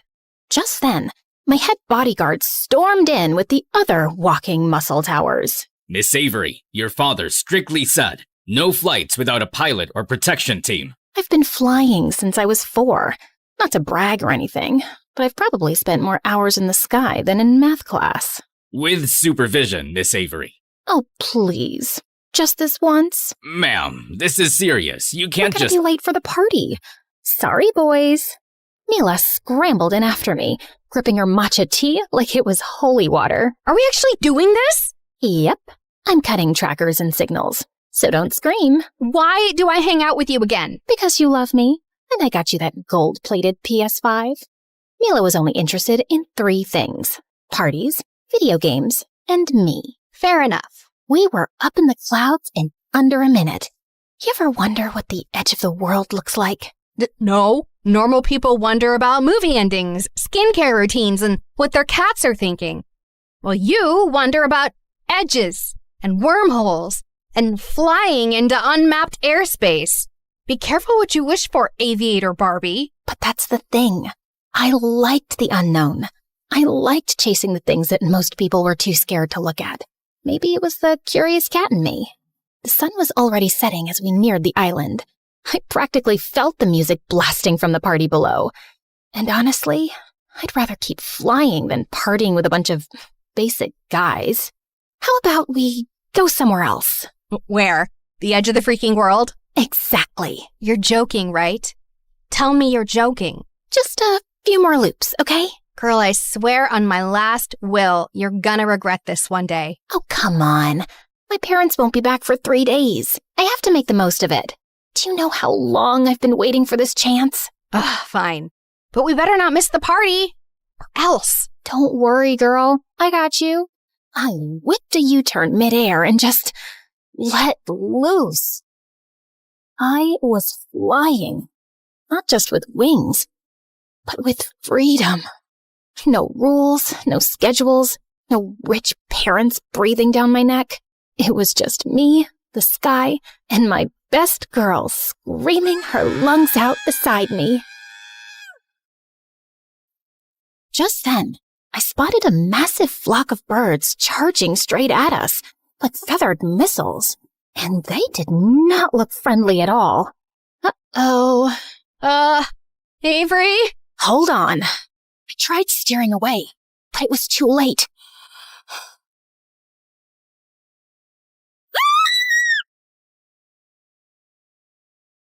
When I opened my eyes, I wasn't in my jet anymore. I was lying on the grass, in the middle of nowhere. I sat up and looked around with my heart pounding in my ears. No Mila, no jet, just weird-looking trees, starlit ruins, and some moon statues everywhere. Where am I? If something happened to Mila, I swear to God, I couldn't forgive myself. I reached for my phone, and my stomach instantly dropped when I realized that it wasn't in my pocket. It was probably still inside the jet. If it still existed. I scrambled up and immediately heard the saddest squish under my designer boots. Please don't be poop. Please don't be poop. Yep, probably poop. Great. Love that for me. But no time to emotionally process that right now. I needed to find Mila, or my jet, or a working cell tower, or anyone I could beg for help. I mean, I didn't survive boarding school and etiquette class just to die lost in an unfamiliar place. I took a shaky step forward and glanced up, then froze at the sight of the massive moon. It was hanging so low I felt like I could high-five it. Its bluish-purple light drenched the place, making everything feel strangely off. I tensed up the moment I heard rustling nearby. I spun around and gasped when I saw a deer. And it wasn't just any deer. It was tall, glowing, and elegant. And it was staring right at my soul. It then turned and pranced away into the mist. And of course, being the curious little disaster that I was, I followed it. As I walked, I noticed even more moon statues around, and giant deer sculptures peeking out from behind glowing bushes like they were quietly watching me. What even is this place? For a moment, I actually hoped that I was at the edge of the world. I was terrified and weirdly curious at the same time. Eventually, the deer stopped at some ruins on a low cliff where old stone shrines and ancient relics that my dad would probably be interested in were scattered around. My heart jumped in relief when I spotted someone, a woman, but something was off with her. She was kneeling in front of one of the shrines, arms lifted toward the glowing moon, like she was in the middle of some ritual or something.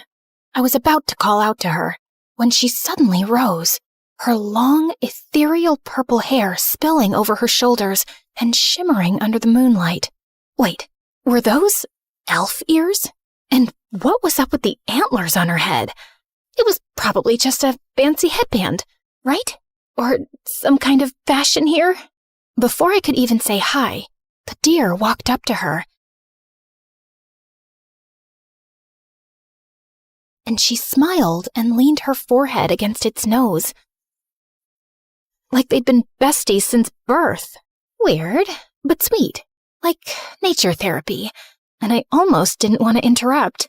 As the deer backed away and trotted down the slope, the woman suddenly spoke. The forest whispers when someone new arrives. She then turned to face me and started glowing. And did she seriously just turn into another deer right in front of me? So shapeshifters were indeed real? Okay, either I was dreaming or I hit my head really, really hard. The creature just started galloping down the slope and across the terrain like it was totally normal behavior. Hey, wait! I tried to follow it, but I suddenly froze when I heard a lullaby echoing through the trees.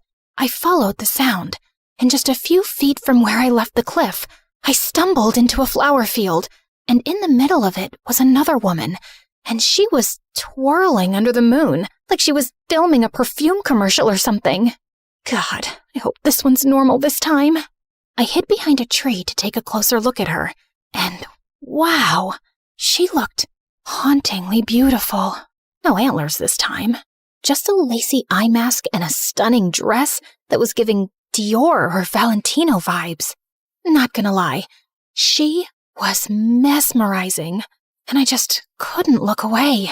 Just then, she tilted her head toward me and smiled, like she knew I was there all along, even with her eyes closed all this time. Hi, sorry, I didn't mean to crash your, midnight flower ritual thing. Super pretty, by the way. But yeah, so I just literally fell out of the sky and I'm lost and possibly hallucinating. I was just wondering if you have a phone, or you could at least tell me where I am, because I would really love to— You heard it, didn't you? Heard what exactly? The moon's lullaby. Wait, that wasn't you singing? I used to be the only one who could hear it. She paused, and in a split second, she was already right in front of me. Until you showed up. My soul instantly left my body. Like, how did she even— There was no walking involved. The moment I blinked again, she was gone. Before I could even process what the heck just happened, creepy, shadowy, reddish figure suddenly stepped out from the dark and lunged at me. Screaming, I started running for dear life. At this point, I was sure I had to be dreaming, because if I wasn't, then what in the world were those things? When I finally lost them, I crashed into a mossy statue and ducked behind it. Through the fog, I saw moon statues, more relics, and gravestones. Blood drained from my face when I realized that I was in a freaking graveyard. Just when I thought this place couldn't get any creepier. Moments later, I saw something bluish-purple flicker ahead. As it got closer, I realized that it was a guy walking through the dark mist with a lantern. He had a long black overcoat, gloves, and boots, and his lantern pulsed with a cold, steady glow that somehow made the darkness lean back. "Excuse me, sir? Fog guy? I'm super lost, and I really need some help." But he didn't respond. He just kept walking like he'd stepped out of the underworld. Hello? When he got close, my heart felt like it was about to jump off a cliff. He had pale skin, a jawline sharper than my sanity, and eyes that looked like he hadn't slept for centuries. And yet somehow, he still managed to look hot. Dangerously hot. Am I dead and you're the Grim Reaper assigned to escort me to the afterlife? I then held my breath when he suddenly leaned in closer, pushing the lantern near my face. I wish. Then, a vampire? I hugged my jacket tighter and shielded my neck, just in case. Unfortunately, no. But your neck does look tempting. My soul screamed at his deep voice. When he finally backed off, I gasped like I'd just survived a staring contest with Lucifer himself. So, you're a normal person? Sorry. I was, gosh. Wait, I think I have something stuck in my throat. His attractive face has got me malfunctioning so bad. Probably either a shark's bone or a lobster's claw.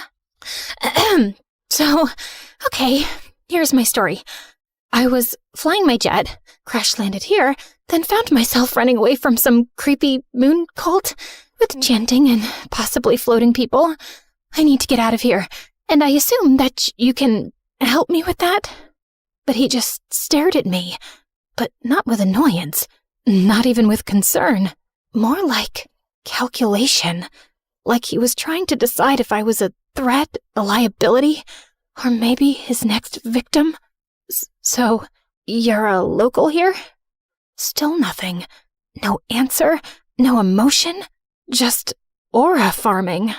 He turned around and started walking without any words, and I just found myself following him like a dumb little duckling.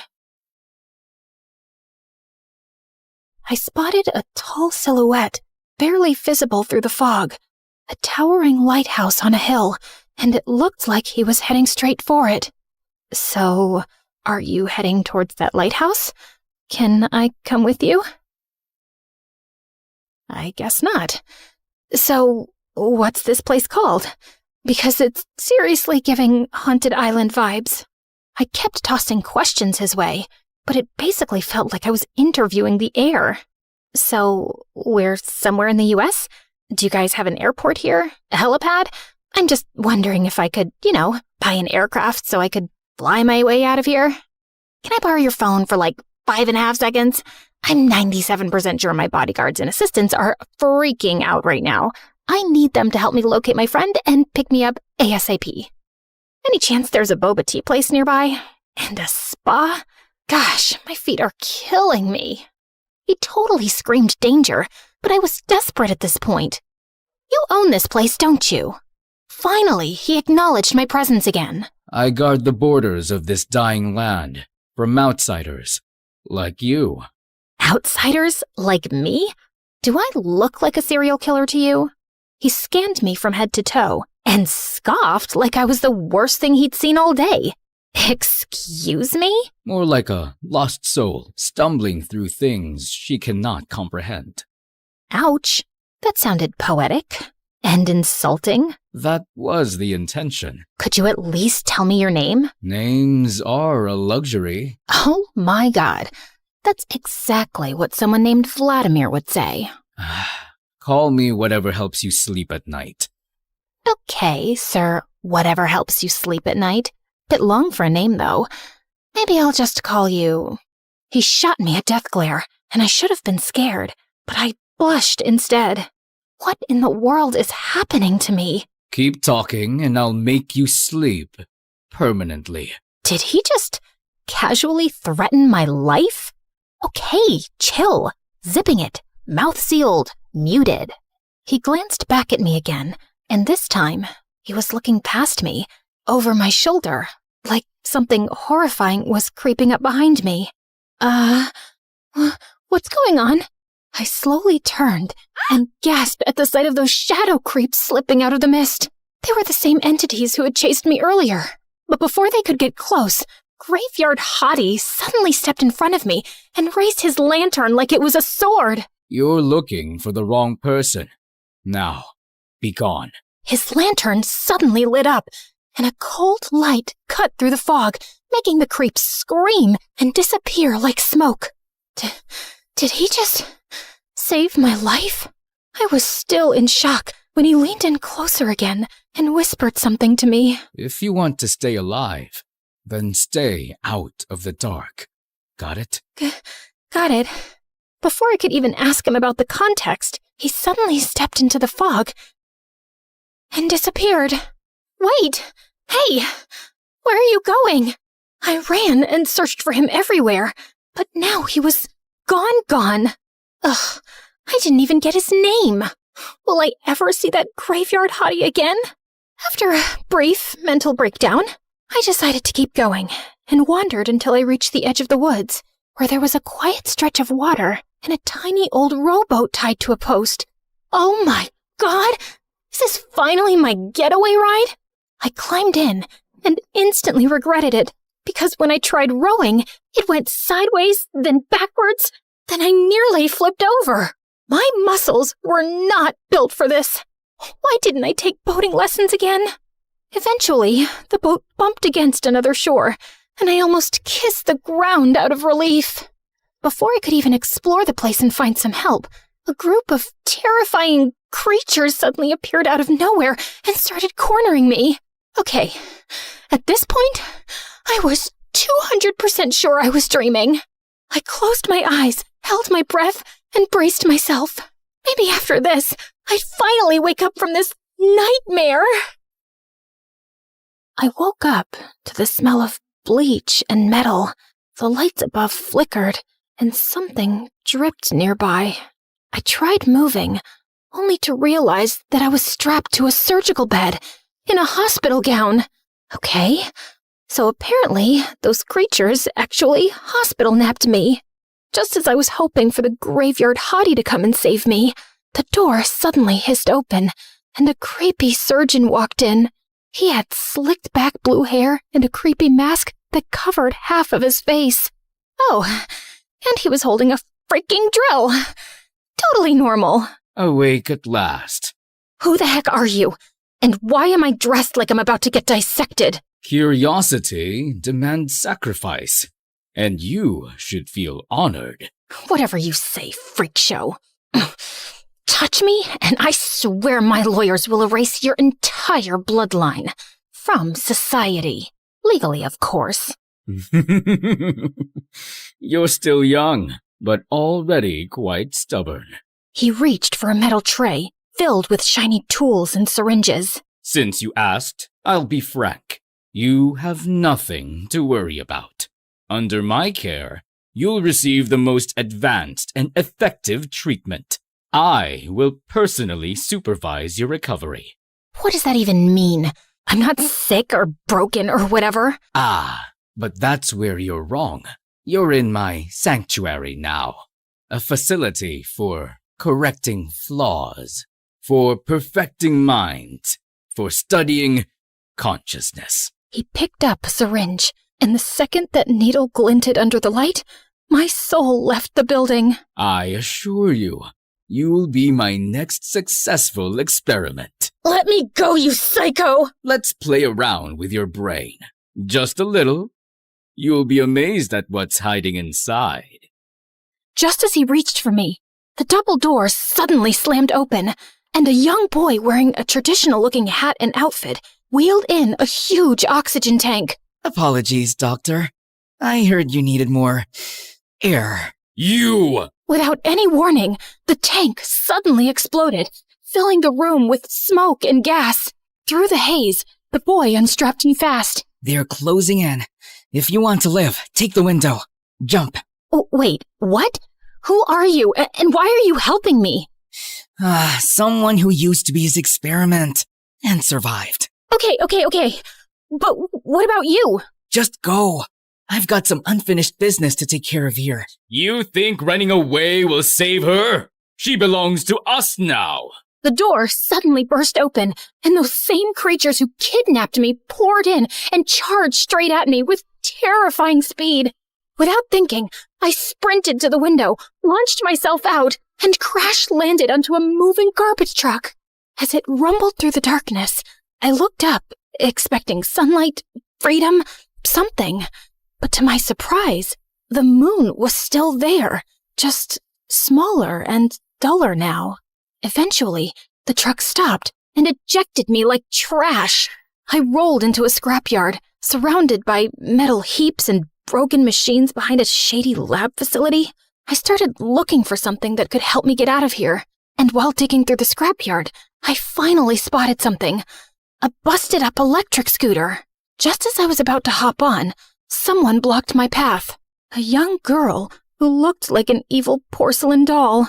Where do you think you're going? Home? Is there any problem with that? I do have a problem with that. Great. Another freak. I see it in your eyes. You're scared and thrilled at the same time. How did she know that? You're running on unstable emotions, easily corruptible. But don't worry, I'm here to optimize you. Baby girl, what exactly are you going to do to me? You look like you're just waiting for your mommy to come pick you up. That's cute. But, you see, I don't handle trash myself. She pressed something on her tablet, and behind her, a massive silhouette rose from the shadows, with glowing eyes and whirring joints. Is that a freaking robot? My little friend here removes errors, and you, unfortunately, qualify. Just as the robot lunged at me, I yeeted the scooter straight at it, but it only bounced off like a sad little paper plate. Right as it raised its claw to squash me like a poor little bug, a long and massive beam bar suddenly crushed its arm with a sickening crunch. I looked up and instantly forgot how to breathe. A blonde guy with a face card so powerful it could make women across the globe bark, and a jawline sharp enough to bankrupt the diamond industry. Oh, my modern knight in shining armor. Who is this guy? You all right?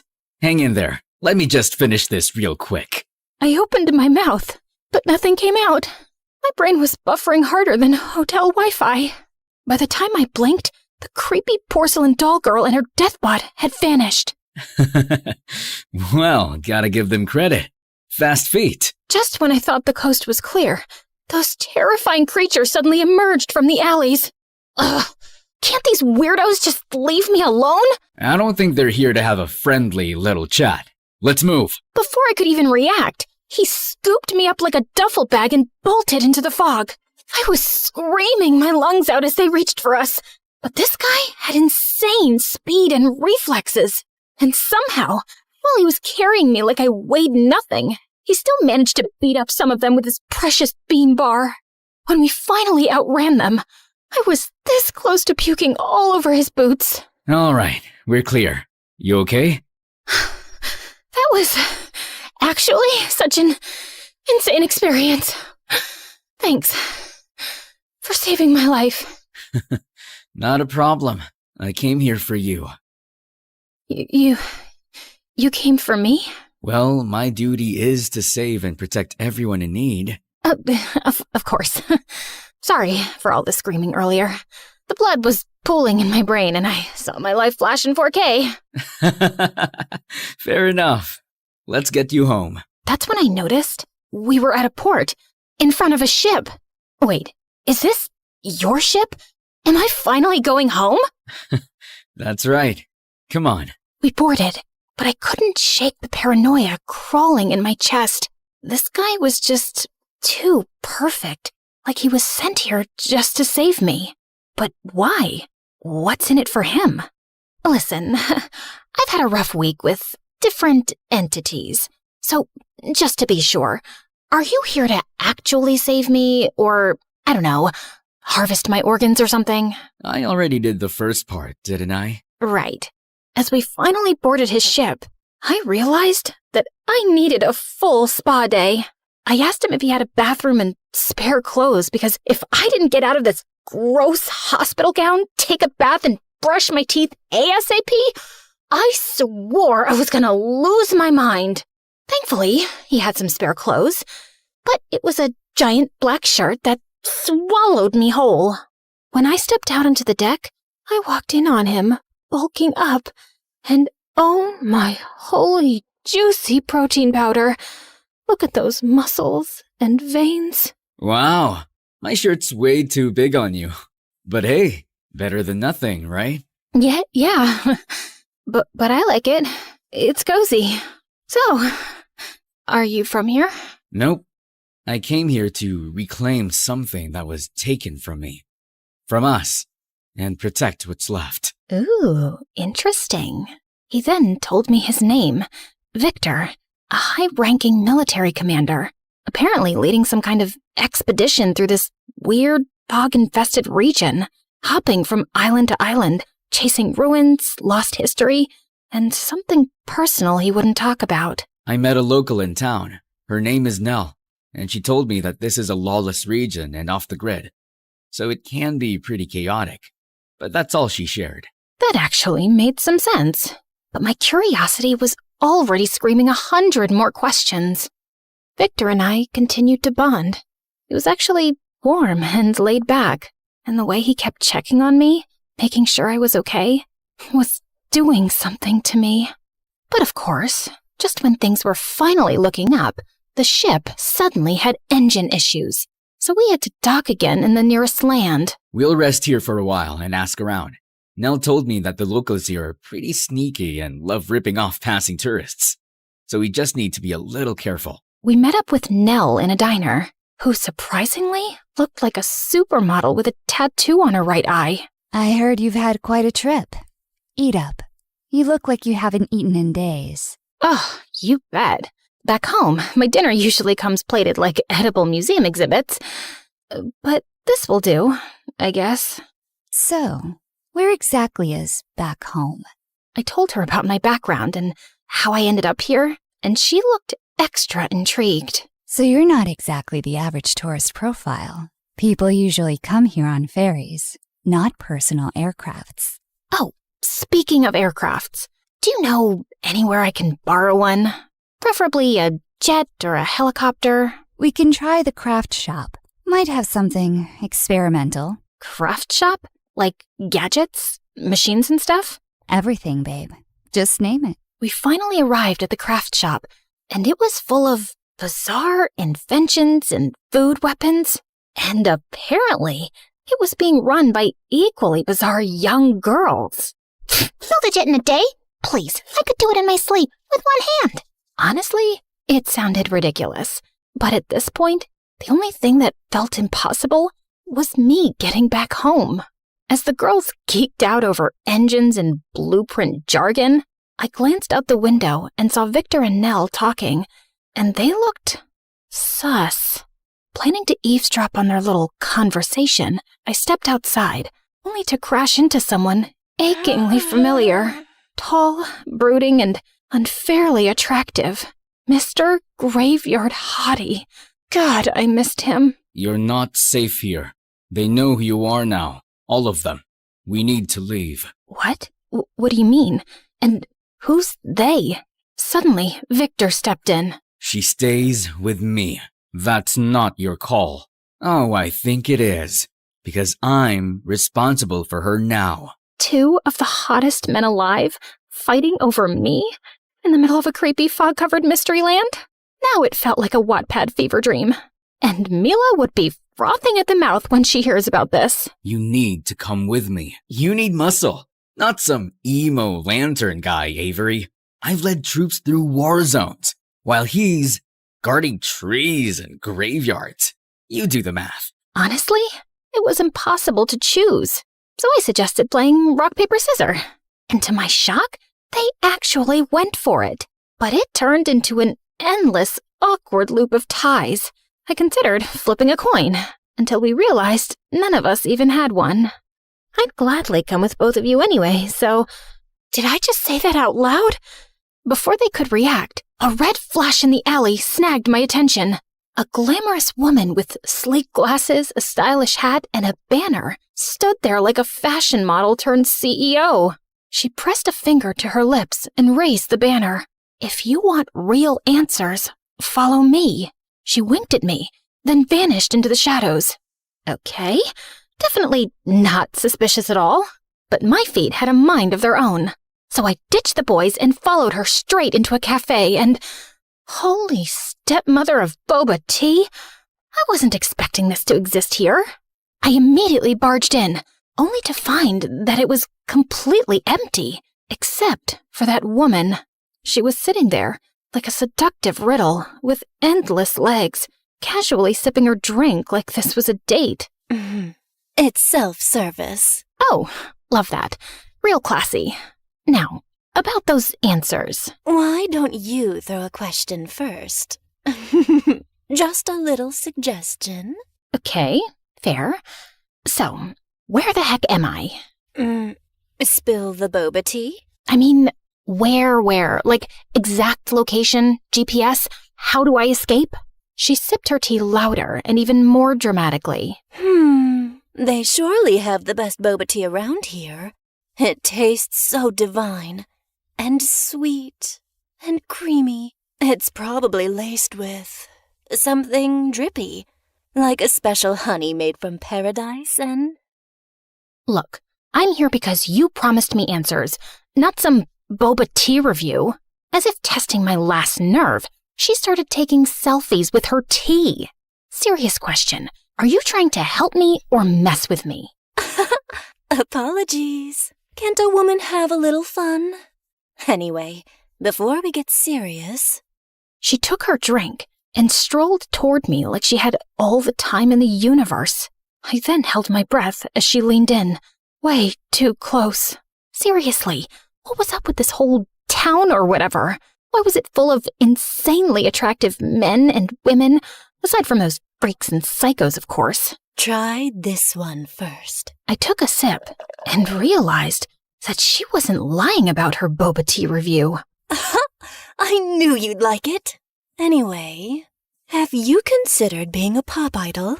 With that face card and body tea, I can make you global. Ugh, are you recruiting me or giving me answers? Both? Anyway, I've heard your family owns quite a few islands. Think I could have, say, 3? Strictly for my child's private playground. Wait, she has a kid? And how does she know that?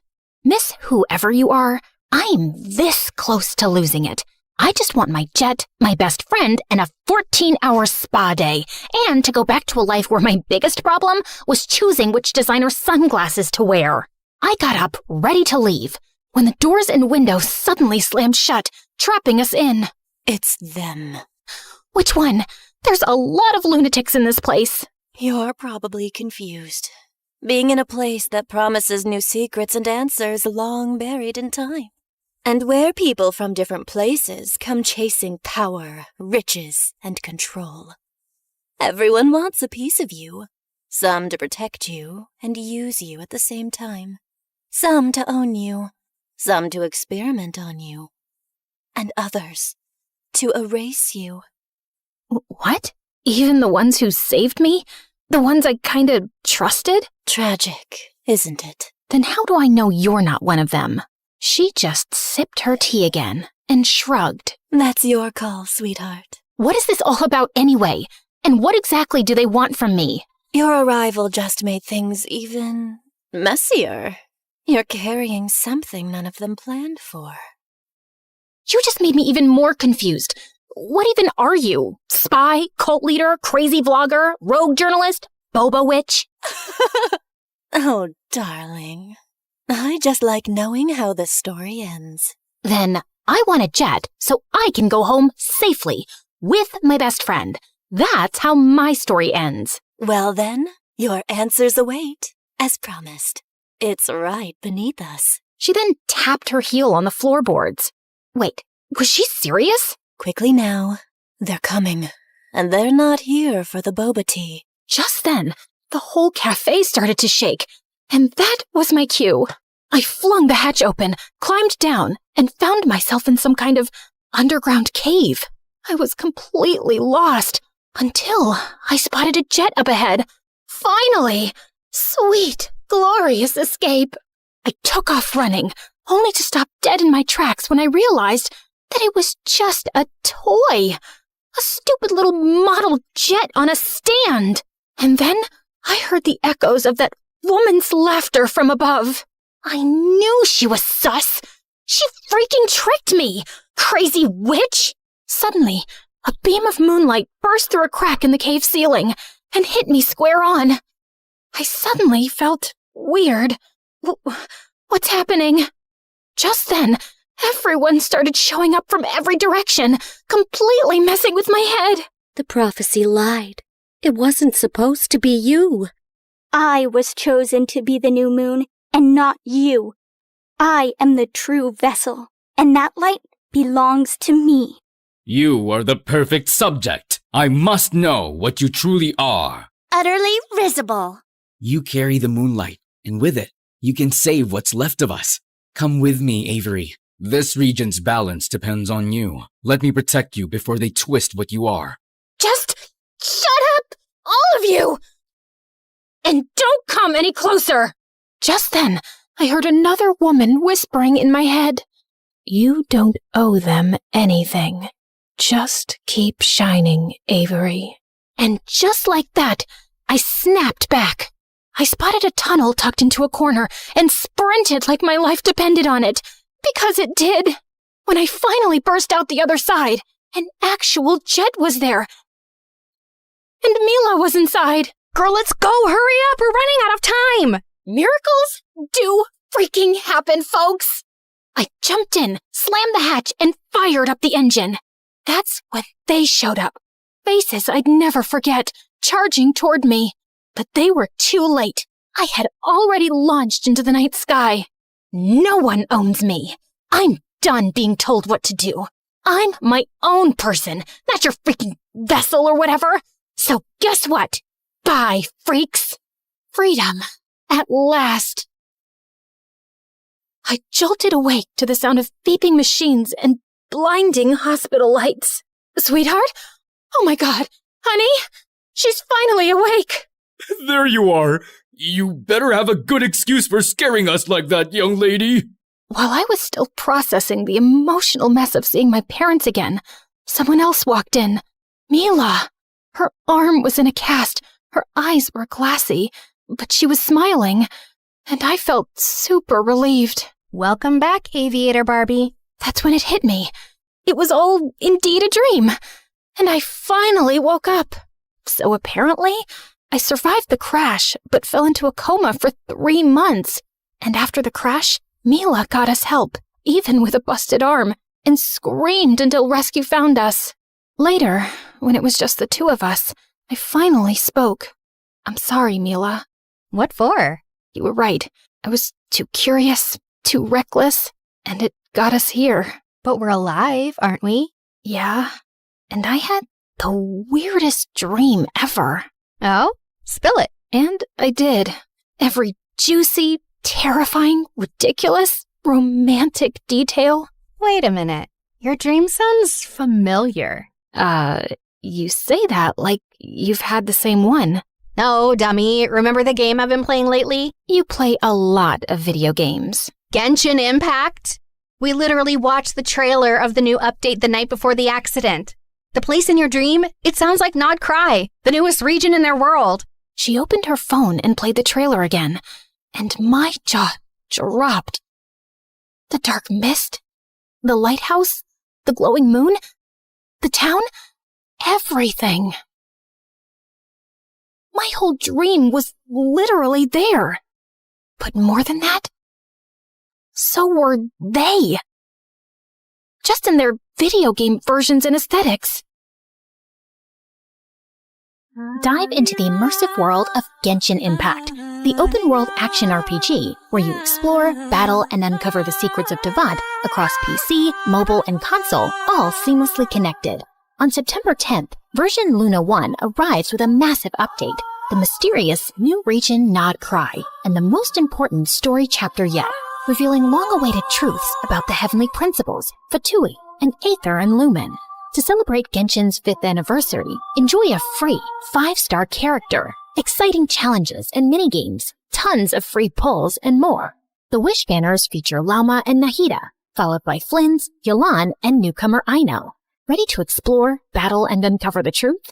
Click the download link now and use your exclusive gift code to get a head start into that. I stared at the screen, amazed and traumatized at the same time. Was it really just a dream? Or something more? Either way. Okay, that's it. Give me the freaking game. I need to try it. I need to meet them again. Welcome to the fandom, girl. And just like that, I was ready to dive back into all those wild adventures.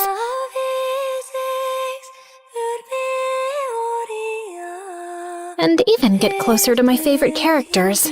You know who they are.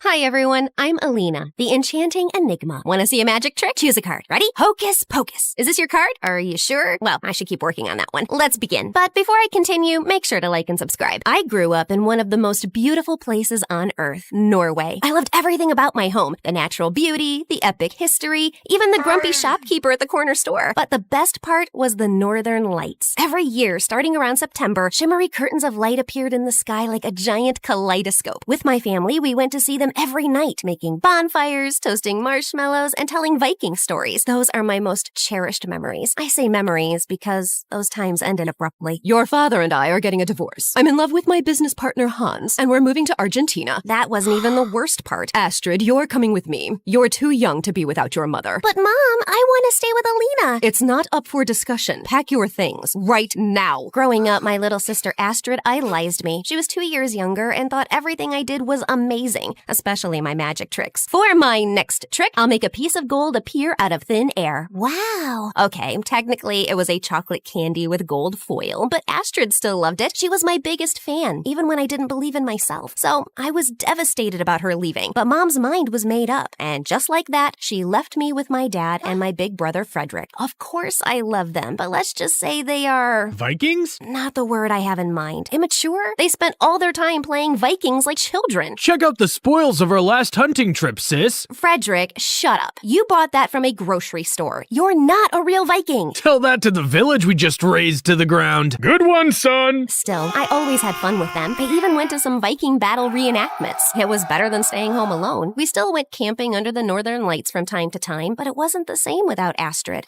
I wish Astrid was here too. Me too. Fast forward 9 years later. I was a senior in high school, and after a lot of training, I finally started getting magic shows. At first, I'd put on shows in backyards for my classmates' birthday parties. For my first trick, I'm going to pull a rabbit out of my... Bunny? Where are you? Oops. Yeah, sometimes things go wrong, but eventually I got really good. And every time I looked out at the audience, a part of me was hoping to see Astrid sitting there clapping and laughing like she did when we were kids. She was still all the way across the world. She grew up to be a full hippie, completely in love with nature. For the first 2 years, we talked every single day, even despite the time difference. Did you watch the last MSA video? Of course, it was amazing. She is my new favorite main character, at least until tomorrow. But then we started talking only once a week, then once a month. Over time, Astrid grew colder and colder until one day she snapped. First, I was pulling this really long handkerchief from my mouth. Suddenly, a kid from the audience grabbed the end. Before we knew it, we were both rolling up in it, turning into a giant handkerchief burrito on stage. And oh God, can you stop talking about that? There are bigger problems in this world. Who cares about stupid magic anyway? Then she hung up. Rude. I tried calling back a million times, but Astrid ghosted me. Well, she was a teenager after all. They all have mood swings, right? But when a few months passed since Astrid had gone radio silent, I started getting worried. I called my mother and Hans, but neither was helpful. She can't come to the phone right now. She's playing football. Isn't it like midnight there? Yeah, so late. Oh, good night. Oh, that Elena. Right.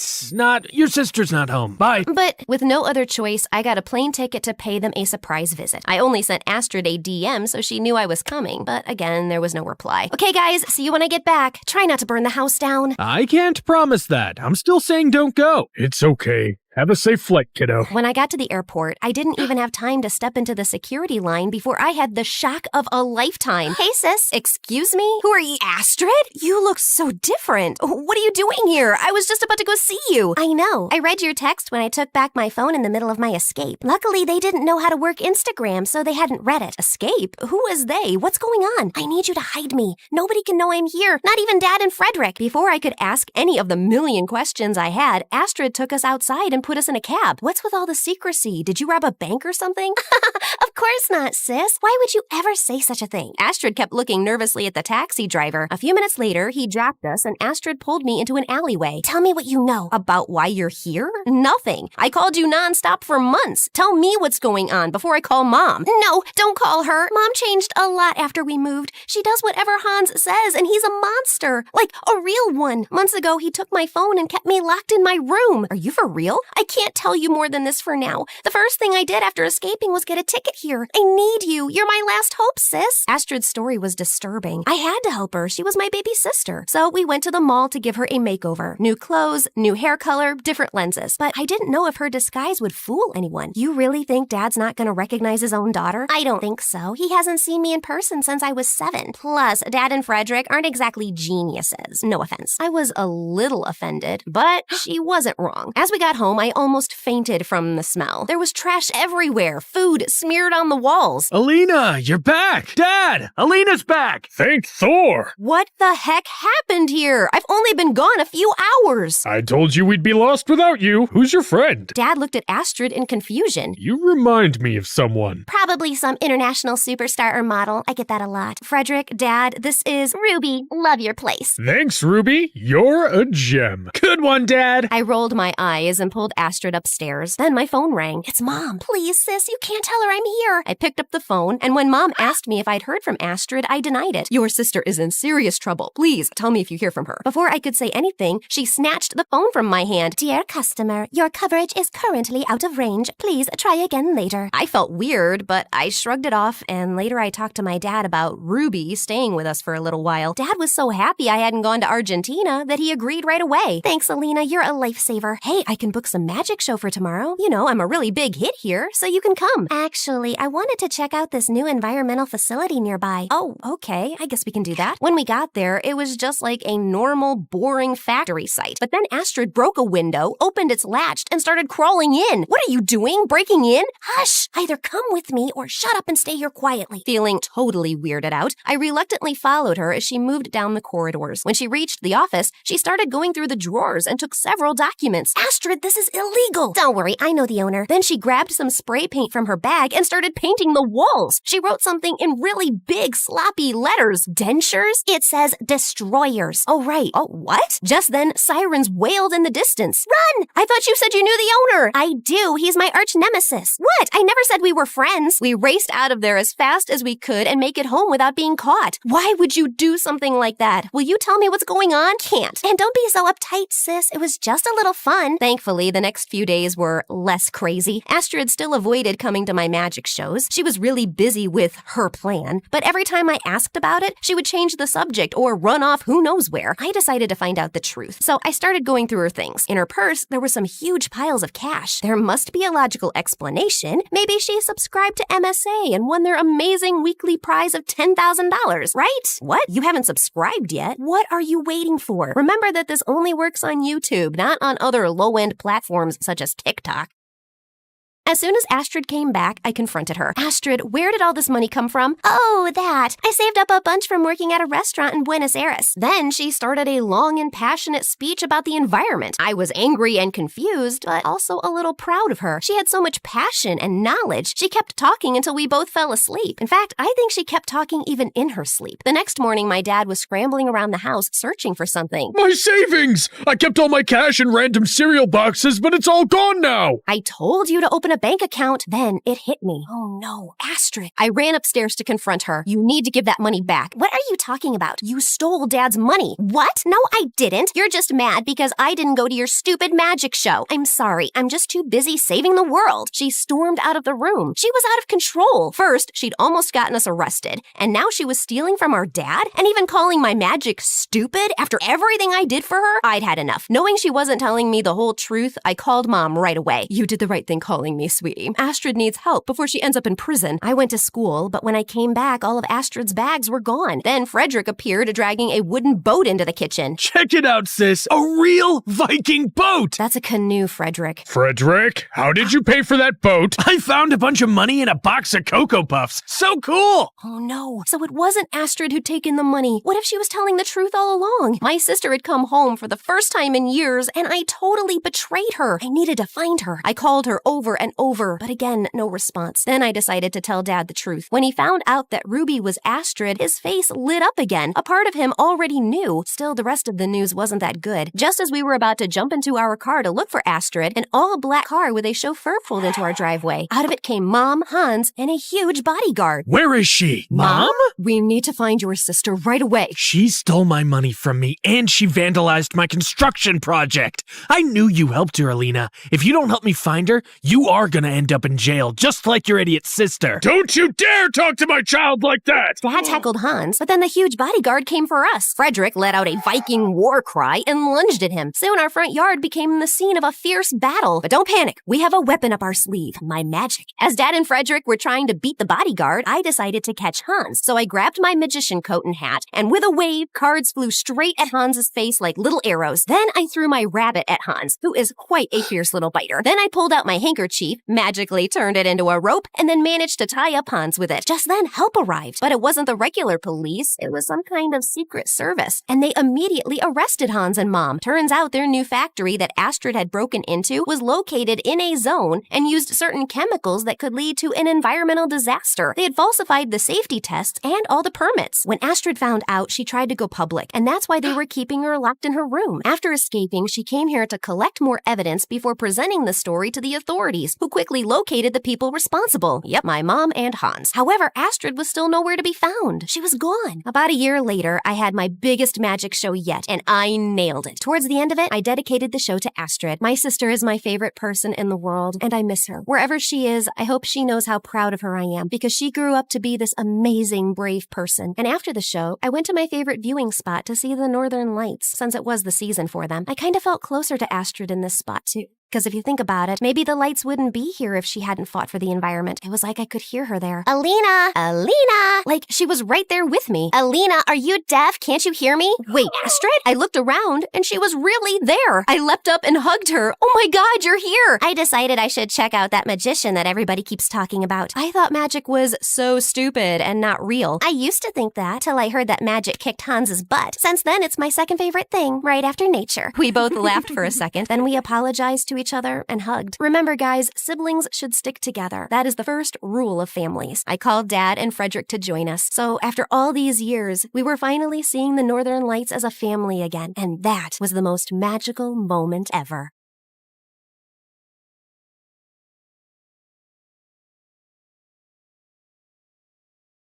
Hi, my name is Erica, and I'm from the USA. Please like and subscribe. Some people might call me a nerd, but that's only because I actually enjoy school and love working hard. Maybe that's what happens when the single dad who raised you is a world-renowned neurosurgeon. But I never felt pressured by him to excel. Like him, I just like being the best. And while I don't have many close friends, I generally get along with everybody in my class. Well, everybody except one, Genevieve Leroy. That's only because she's the actual devil. Not really, but hear me out. Genevieve transferred to our school from France when we were in the 5th grade, and I immediately hated her snobby attitude. Are you seriously reading Matilda?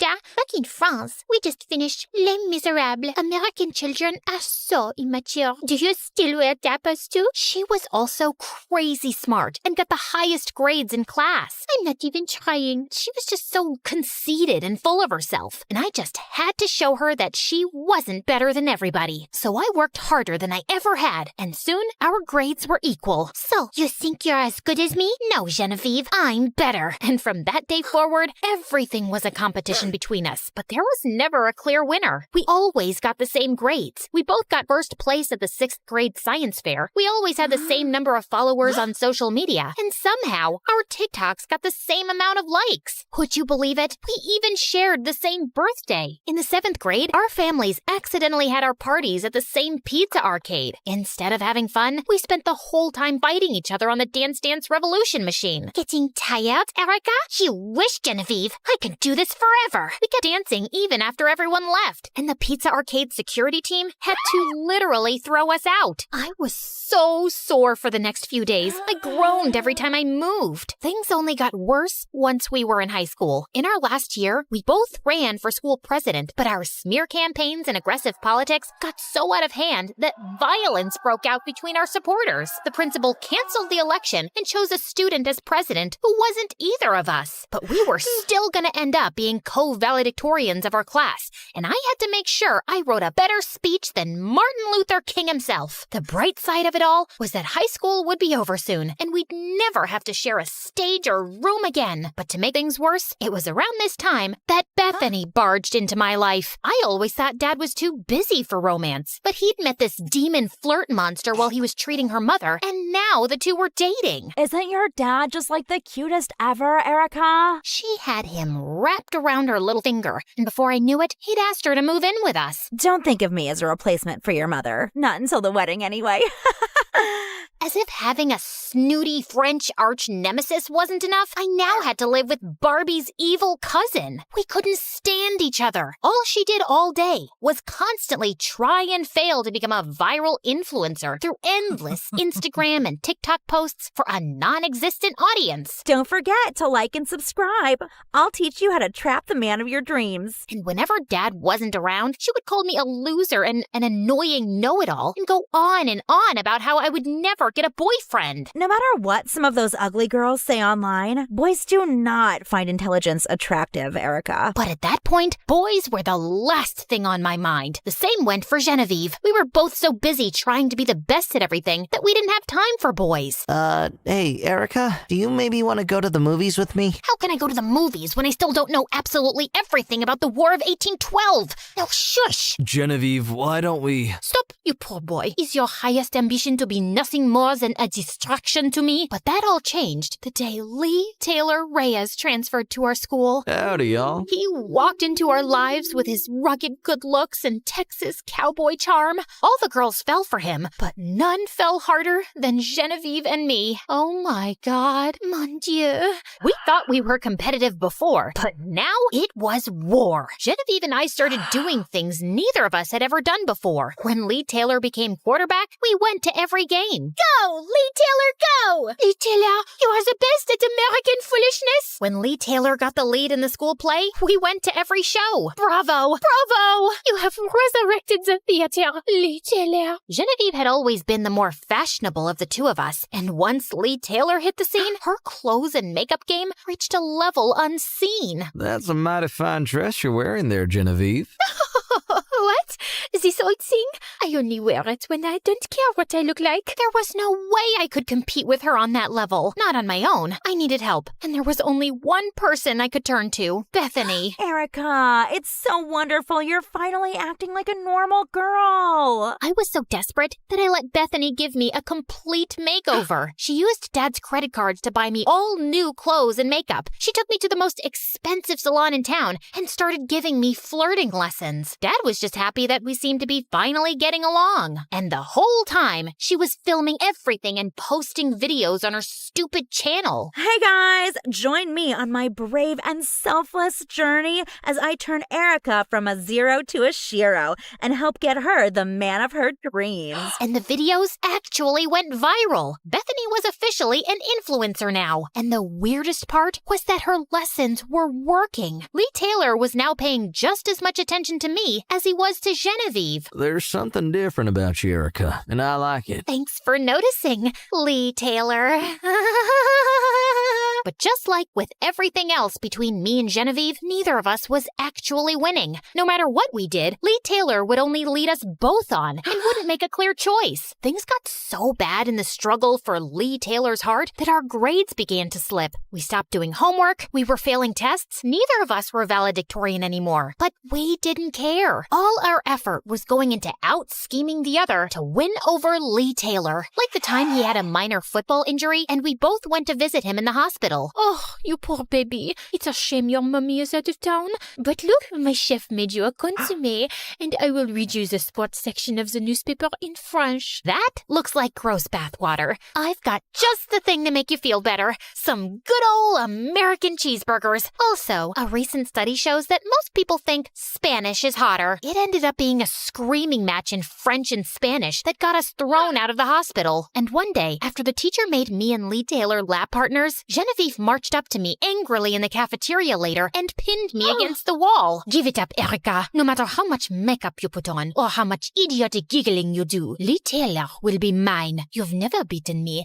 and you never will. What are you talking about? You wear so much makeup you look like a French mime. And besides, it's you who's never beaten me. I am so much better than you in every way that counts. Then how come you've never proved it? Proved this? Did you just throw a hamburger at my face after saying something totally stupid? Oui, do you want french fries with that? As we rolled around on the floor, screaming and attacking each other, we knew we were making an absolute spectacle of ourselves. But we didn't care about what anyone thought, except Lee Taylor. And the next day, he invited me and Genevieve to meet him by the bleachers after school. Ladies, y'all are two of the prettiest and sweetest gals I've ever met. And I've really tried to choose, but a choice is impossible. So you must make it. What the heck are you talking about? Why do you speak nonsense, Lee Taylor? I heard that y'all's rivalry goes way, way back. I'm thinking it's time that it was finally settled. With a race. The Saturday, one lap around the school track. Winner takes all, including my heart. We were both shocked by this proposal, but when he gave us that heart-melting look of his, we agreed. But what we didn't know was that Lee Taylor had live-streamed our conversation to the whole school, and in the days leading up to Saturday, the race was all anyone could talk about. Posters were put up advertising the race for love. Lee Taylor was actually charging admission. None of this was legal, but the principals and teachers didn't dare try to stop it for fear that the students would rip them to pieces. Everyone was just way too excited about it. The school became divided between Team Erica and Team Genevieve. Some of Genevieve's biggest supporters started wearing black and white striped shirts and berets while waving around baguettes and speaking in terrible French accents. Oui, oui, don't you see?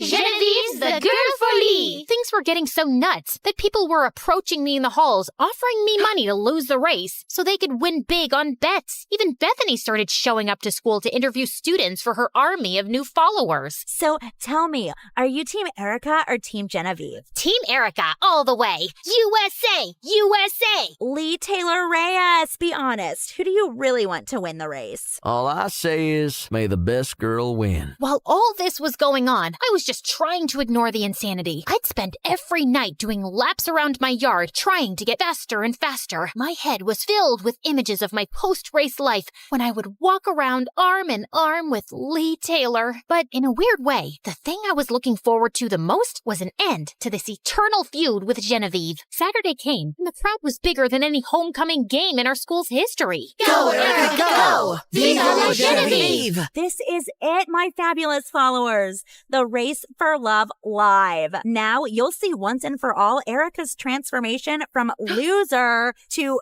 not loser. Yeah. Despite the bizarreness of the scene, Genevieve and I lined up for the race. Lee Taylor had even bought an actual starter pistol from home. On your marks. Get set, go! We were off in a flash. The crowd roared. Genevieve and I weren't exactly athletes, but we were giving it our all. We were feeding off the energy surrounding us. The only problem was that neither of us could break away. We were level, like always, literally shoulder to shoulder. As we approached the finish line, it seemed like this would end in yet another tie. My energy was flailing, and in desperation, my eyes searched for Lee Taylor, and they found him, kissing another girl right in front of everyone. I stopped short, fully expecting Genevieve to race ahead and win, but she had stopped too, and was also staring at Lee, sweaty and out of breath. We looked all around us at the ridiculous result of the war we'd been waging for so long. What the heck are we doing? This is very foolish, no? All of this for a boy? A conceited and deceitful boy. He really just manipulated us to make this all happen. I don't think I've ever felt this dumb in my entire life. Look at what we are wearing. What happened to us? Our rivalry used to inspire us to become better and better at everything, but now it's only made us worse. Oui.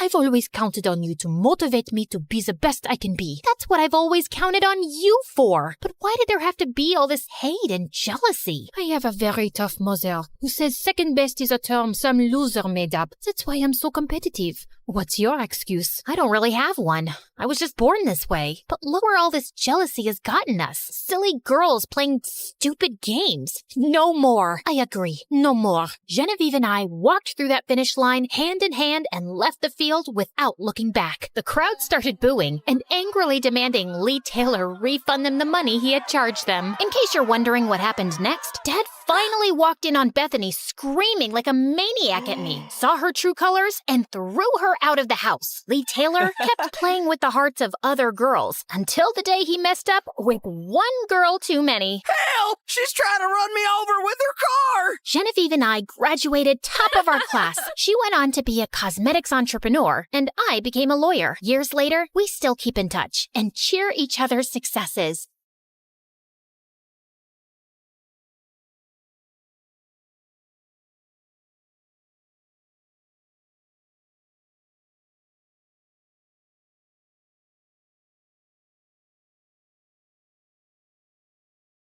Hi, my name is Lola and I'm from Atlanta. Please like and subscribe. When I was a kid, my parents and I had adventures all the time. We played hide and seek, we fought monsters in our backyard, and I even saved Mom from a mean old pirate who tried to steal the last piece of pie.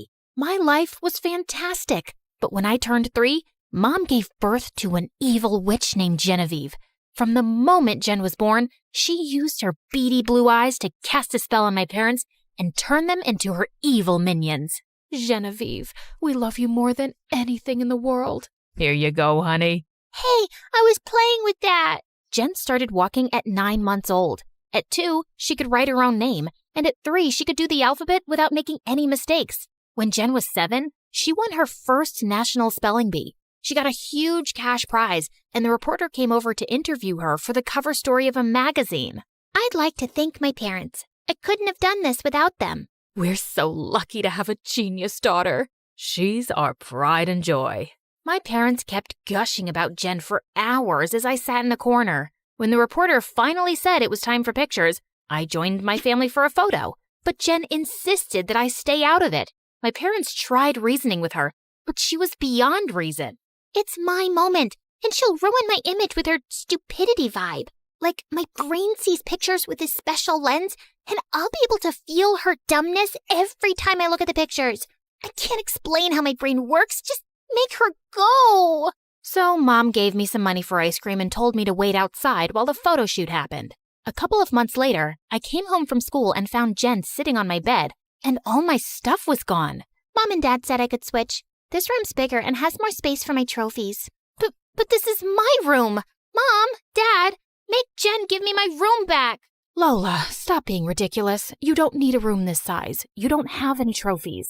Jeannie, do you need anything? Should I put up some more shelves? A new bookcase? I was so mad I threw myself on the ground and started screaming.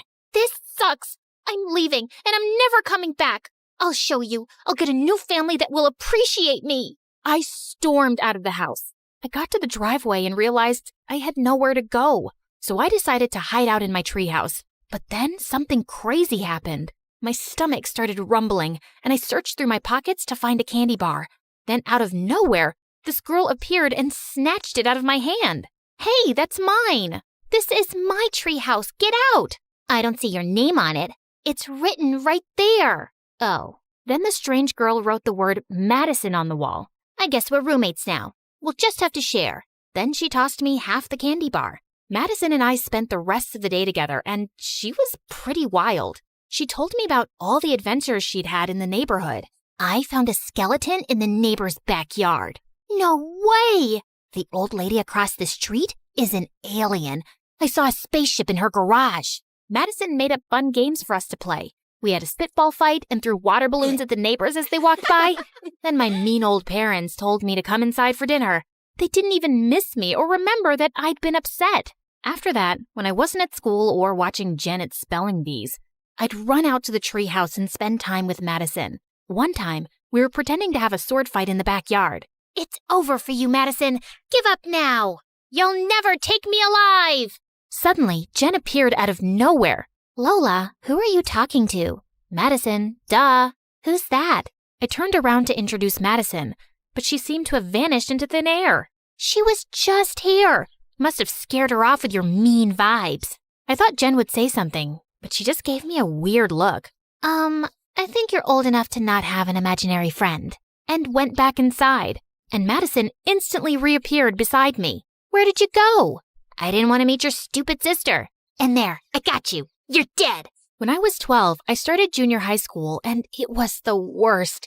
All the girls were more interested in boys and makeup than building pillow forts or searching for hidden treasures. I had nothing in common with any of them, and most of them thought I was weird. I was pretty lonely. Then Madison started sneaking into my school. She'd make funny faces and tell the best jokes. Madison, you're hilarious.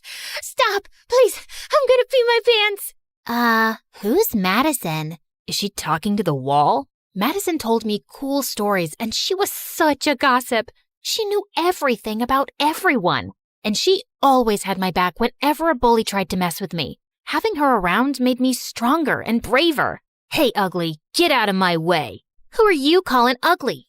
You look like a rat and your breath smells like poo. Once I was cast in a school play and I had to do this huge monologue. My parents didn't even bother to come because Jen had a spelling competition the same day. I was so nervous I could barely speak, but then Madison showed up to cheer me on. I shook off my nerves and gave the best performance ever. I told my parents all about it, but they didn't care. The next day, they dragged me to another one of Jen's boring competitions. Madison brought a bag of ants, and we let them loose on stage. Jen and all the other kids freaked out and ran around screaming. It was hilarious. Then one day, things took a turn. For my 15th birthday, me and my family went on vacation. But when we got back home, I realized that Madison was gone. I searched for her everywhere. The treehouse, at school, and all over the house. She didn't show up. Madison, where are you? What the heck are you screaming about? I can't even hear myself think. I can't find Madison. What are you, 4? Look, I'm really busy, but do you want to talk? I know you're lonely and have trouble making friends, but this isn't healthy. I'm totally fine. Just leave me alone and go back to your books. If it wasn't bad enough that Madison had just left me, Jen soon got moved up to my class because she was so smart, and all the other kids instantly loved her. Is it true? You can spell every word in the dictionary? Yeah, almost. I am an international spelling champion. Ugh, please. What was so impressive about spelling anyway? When was being able to spell the word crustaceology useful? Then one morning, the most popular girl in our class, Emily, handed out invitations to her birthday party. Hey, you forgot to give me my invitation. Sorry, no freaks allowed. Then she whispered to Jen just loud enough for me to hear. I can't believe you're related to her. I hope you can come. It's going to be the best party ever. I don't think I have any contests that weekend, so I should be able to make it. I watched as all the other kids waved their invites around. After school, I walked home and stopped at the candy store to cheer myself up. Just then, I caught this boy staring at me. Then he started following me around the store. I led him down an aisle, hid behind a display case, and when he wasn't looking, I tackled him and put him in a headlock. Ouch, that hurts. What's your problem? Why are you following me? He reached behind me and pulled off a huge piece of paper that was taped to my back with the word loser written in bold black letters. I was so embarrassed. Then all of a sudden, I started to cry like a big baby. What's wrong? My life stinks. My best friend abandoned me. My family doesn't like me. And all the kids at school think I'm a freak and a loser. You're not a loser. You don't even know me. I just have a feeling you're pretty cool and someone I'd like to know better. His name was Hunter, and he was really cute, and we had a ton of things in common. We loved the same books and movies, and he made me laugh a lot. We quickly became friends, and having him around made me feel a lot less lonely. The more time I spent with Hunter, the more I started to like him. He never once compared me to Jen, and he always listened to me. Even when I went on a full-on rant about how my parents gave Jen a brand new laptop on my birthday, and I just got some cheap shoes. Then one day, my parents called me into the kitchen for a family meeting. Guess what, Lola? I got into St. Florence's Academy. Isn't that incredible? Jen, we're so proud of you. We can't wait to start our new life in Chicago. Chicago? What? No way! I'm not moving there. I'm not leaving Hunter. Lola, don't be selfish. You'll find plenty of new friends in Chicago. I don't need to make new friends. I already have a friend here. I'm not moving. I stormed off to my room. 10 minutes later, Jen showed up at my door. Can we talk? Why? Have you found more ways to ruin my life? That's not fair. You want to talk about fair? Ever since you were born, you've taken everything away from me. My parents, my toys, my room, and now my only real friend. I know I wasn't very nice to you when we were kids, but I've tried reaching out to you after that to talk or help you out with your issues, but you just shut me out. Issues? My only issue is you. I'm sorry you feel that way. Yeah, right. Emily's throwing me a going away party tomorrow night. Come if you want, or just sit in your room being bitter. It's up to you. Jen put the invitation on my bed and left. I was pissed at her, but I'd never been invited to a party before. My heart ached at the thought of leaving Hunter behind and never seeing him again. Hunter was more than my best friend. I felt I was in love with him.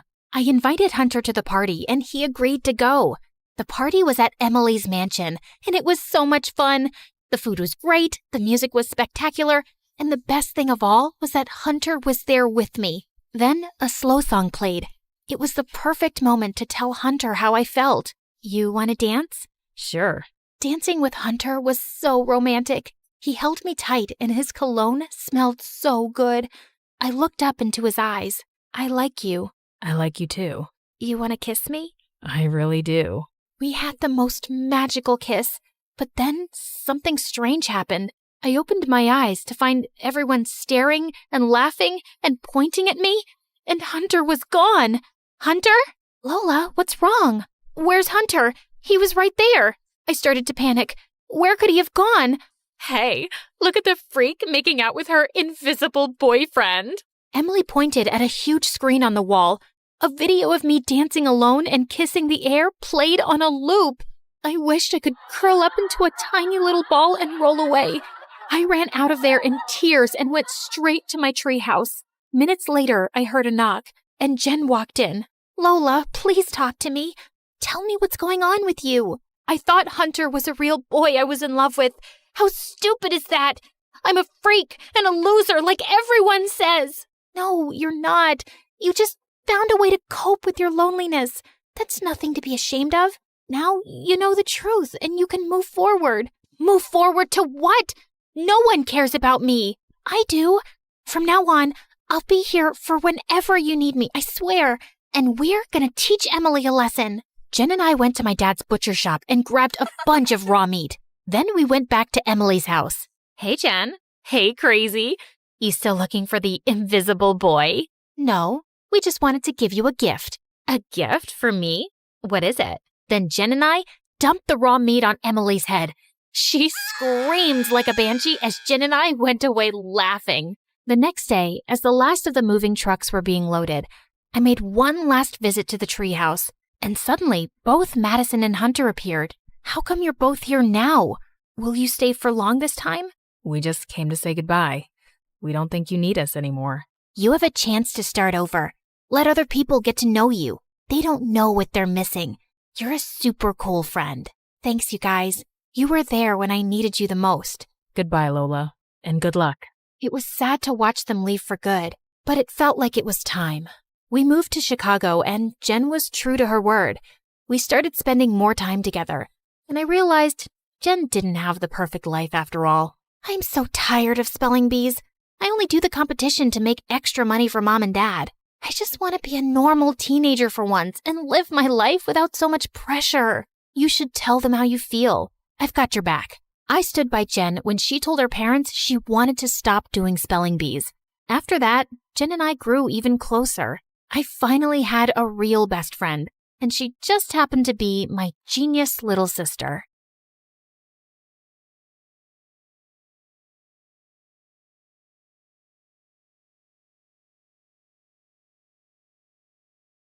I stared out the airplane window, gulping back tears as I watched my whole life disappear. And yeah, I'm gonna continue ignoring the woman tapping my shoulder nonstop. She's not a stranger, unfortunately. She is my mom. And I already knew she was just gonna say that I was being dramatic. That I should be grateful for her new job, and that moving from New York to London was some grand opportunity. Little did I know our new house had a secret buried deep within its walls, one that would change everything. But I just left my house, my school, my friends, and the love of my life, John, behind. Okay, maybe love of my life was a bit much, but John was one of the most popular guys in school, and I'd bent over backwards to get his attention. Now, when we were finally together and going to the prom as the it couple, my mom had decided to uproot my life. We were staying in my mom's ancestral house, which was massive and creepy. The walls were lined with ancient paintings, tall ceilings, and a grand staircase that probably led to hell. This place could use a renovation,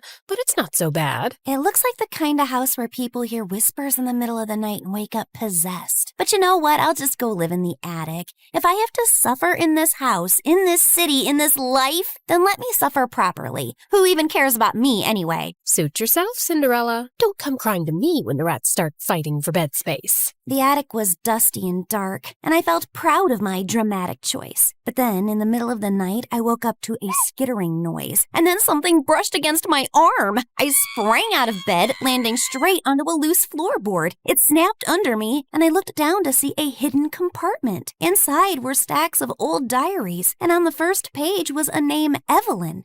I sat down and started reading, and just like that, everything changed again.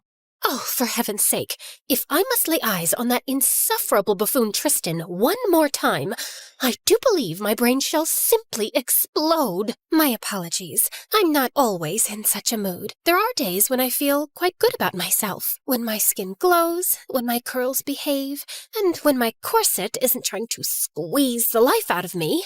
But lately, things haven't been so good. All because of Lord Tristan. My father wants me to marry him because he's rich and apparently lord of some overly important kingdom that will somehow benefit the crown. And while everyone thinks that I'm the luckiest girl in the world, I feel nauseous. Not because I hate Tristan. He's handsome, well-mannered, kind, etc., etc. But for some reason, he gives me the ick. Like sometimes when he's talking, I get this overwhelming urge to throw myself into the nearest lake. And it doesn't help that his best friend, the captain of Tristan's palace guard, Leopold, is a narcissistic pig, and always around him. Tristan, can we please move inside? It's approximately the temperature of hell out here. Oh, Evelyn, you mustn't let a little heat ruin this beautiful morning. The sun is shining, the birds are singing, and look at this exquisite spread before us. You know, I've seen noble women walk around in this weather wrapped in 50 pounds of lace. Perhaps you should try training in full armor at noon. It builds character. Perhaps you should try swimming with rocks tied to your feet.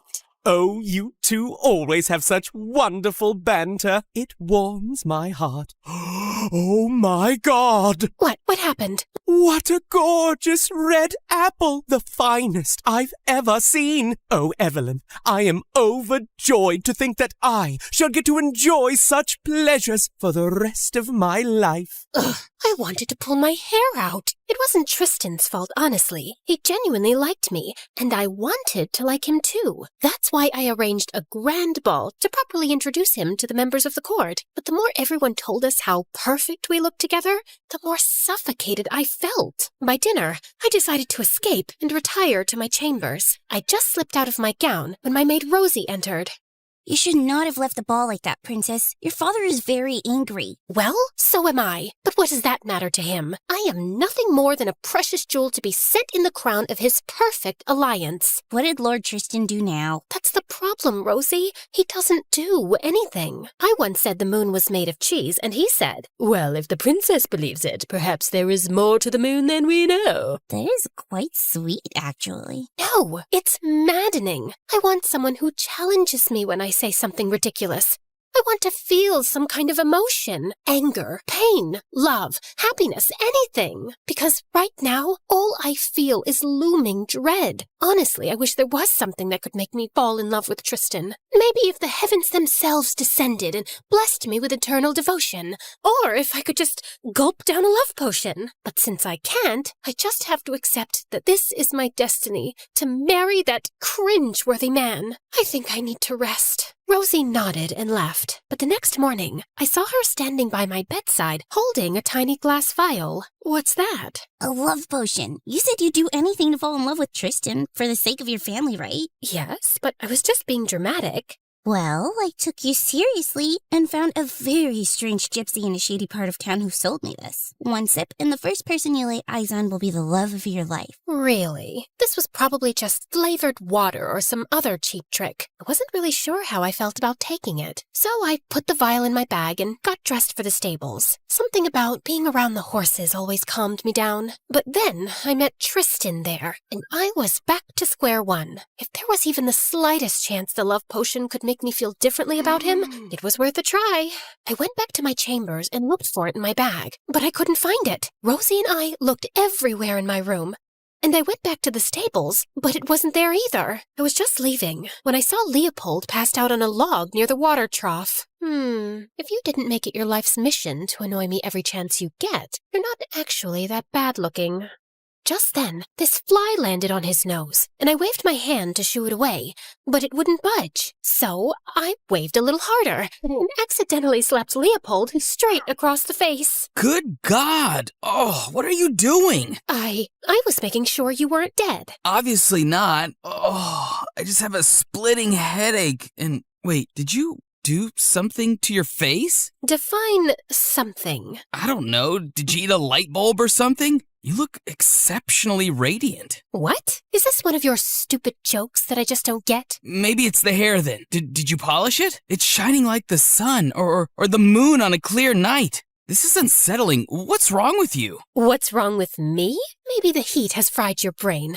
You need a physician. No, I'm fine. It's just that you're, fine. I mean, I'm fine. We're fine. And then he simply got up and left. That was weird. But I had more pressing concerns, since the vial was still missing. I had looked everywhere I could, and by the end of the day, I accepted defeat and prayed to the Lord that no one drank it. I was so frustrated with myself for losing it, though, that the next morning, when Father suggested we take Tristan through the royal treasury, I could barely focus on what he was saying. This is truly remarkable. The craftsmanship, the history. It's no wonder your kingdom has stood strong for generations. And this must be the celestial crest. I've heard tales of it before, but seeing it in person, it's extraordinary. Tell me, is the legend true? Does it really hold the power to make its bearer invisible in war? I've heard so. Magnificent! Imagine having power so absolute, no army could ever stand against you. You sound remarkably impressed, Tristan. Perhaps you'd like to marry the crest instead. Oh, Evelyn, your humor truly makes my day. You know the only treasure I truly desire is you. I wanted to hurl, but instead, I continued walking. Suddenly, I tripped over the hem of my dress and went flying forward, but Leopold caught me just in time. Oh, watch where you're going, for heaven's sake. You'd get hurt. I'm fine. Relax. And since when did you start fussing over me? I'm not fussing, but you're marrying my best friend, and I'd rather he didn't have to take wedding photos with a wife missing teeth. Anyway, I think it's best you two continue. I have duties that need immediate attention. I didn't see Leopold the whole day, but then in the evening, I was in the wine cellar searching for my father's favorite bottle when he walked in. The moment he saw me, he turned to leave. But the door got stuck. What is wrong with this door? Nothing, except it opens from the outside. You shouldn't have closed it when you walked in. How was I supposed to know that? Hello? Can anyone hear me? I'm stuck here! Good God, Leopold, would you calm down? Rosie knows I'm here, and it's only a matter of time till she comes looking for me. Well, obviously we don't know how long that would be, and I can't spend another second here with you. Excuse me, I didn't know my company was that terrible. I don't mean to be rude, it's just that I can't be around your smell. That is rude. You're basically saying I have a bad smell? No. It's like lavender or roses. I'm not sure. I just mean that your scent is just intoxicating. It is lavender, and it's not toxic. Intoxicating and toxic are not the same thing. Have you ever tried this thing called reading? Wow, you really know how to talk to a lady. No wonder you have so many suitors lined up for you. I'm sorry. I don't know what I'm saying. I feel sick. My heart's racing, my stomach's in knots. You know, I felt the same way whenever I sat next to Princess Amara at banquets. I really hated her. I think that feeling is called loathing. Sounds more like infatuation. Just then, Rosie opened the door, and Leopold pushed past her and ran off. Leopold's behavior just got stranger over the next couple of days. If I entered the room, he'd make some stupid excuse and run away. If we crossed paths, he'd scrunch his face like I'd rolled in garbage. And if I tried talking to him, his lips would snap shut tighter than a clam. So one evening, when I spotted him in the training grounds, I decided to confront him. We need to talk. Silence. Leopold, I'm talking to you. Nothing. I said I'm talking to you. Look at me. Oh, Princess. Sorry, didn't see you there. Stop lying. I'm not. I'm just minding my own business. No, you're not. For months, you've been everywhere, hovering like a fly, making sarcastic comments, always finding a way to irritate me. And now suddenly, you can't even look at me? Why? I don't know what you're talking about. He started to leave, but I blocked his way. Could you move aside, please? Not until you tell me what's wrong. I can't. Why not? Because it's too weird, okay? Every time I look at you, I have these thoughts that make no sense, and God knows I want to talk to you, but I can't without saying something that isn't unimaginably inappropriate. I've never felt this way, and I don't even know why this is happening. I just haven't been feeling well since I drank that thing. Wait, what thing? It was this liquid in a small vial that I found in the stables. It had this really strong smell, and I was curious, so I opened it and took a whiff, and then, I don't know, I just drank it. I froze. Leopold had taken the vial, and not just that, he'd gulped it down like a fool. And since I was the first person he saw when he opened his eyes, he was in love with me? Oh my God! How stupid are you to drink a random liquid without a second thought? You idiot! It was a love potion for me so I could fall in love with Tristan and save my stupid engagement. Hold on, you don't love Tristan? I'm shocked. No, you're not. You probably saw this coming from a mile away. Oh, God, this is all my fault. I should have been more careful with that vial. If you hadn't found it, you wouldn't have drunk it. And now, since I'm the first person you saw when you woke up, you think you're in love with me, and Suddenly, Leopold stepped forward and grabbed my face between his hands. Evelyn, slow down. You need to tell me where you found this potion. Rosie bought it off some wandering gypsy. So she might also have an antidote, right? She could, except we don't know where to find her, because she's wandered off. So how do we fix this? Maybe we can wait and see if the effects wear off on their own. And if they don't, what, I'm just gonna be in love with you forever? I have no idea.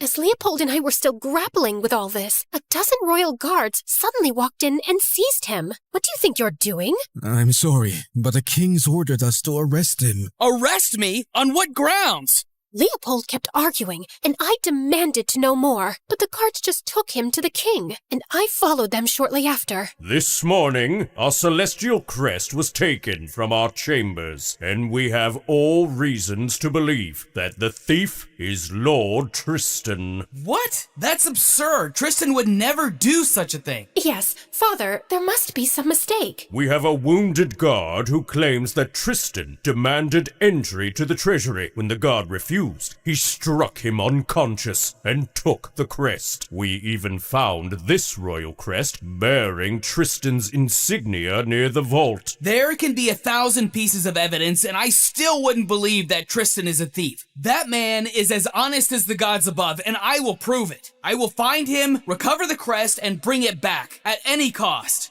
And if you fail? Then you can have my head for it. No, let's find another deal. Fine, you have a week. The court fell silent as Leopold turned around and left. I really had no clue where the crest was. But I knew that Tristan wasn't the one who stole it. Leopold was a fierce warrior, but he was emotional and impulsive. And one wrong step could cost us the crest and Leopold's head. So I decided to go with him. Absolutely not. I don't have time to babysit you while I track down Tristan. Then don't. I can handle myself. I'm trained in sword fights, I know how to navigate dangerous situations, and I am also very good at dealing with people. Oh my God, is that a spider? Ew, ew, ew, kill it!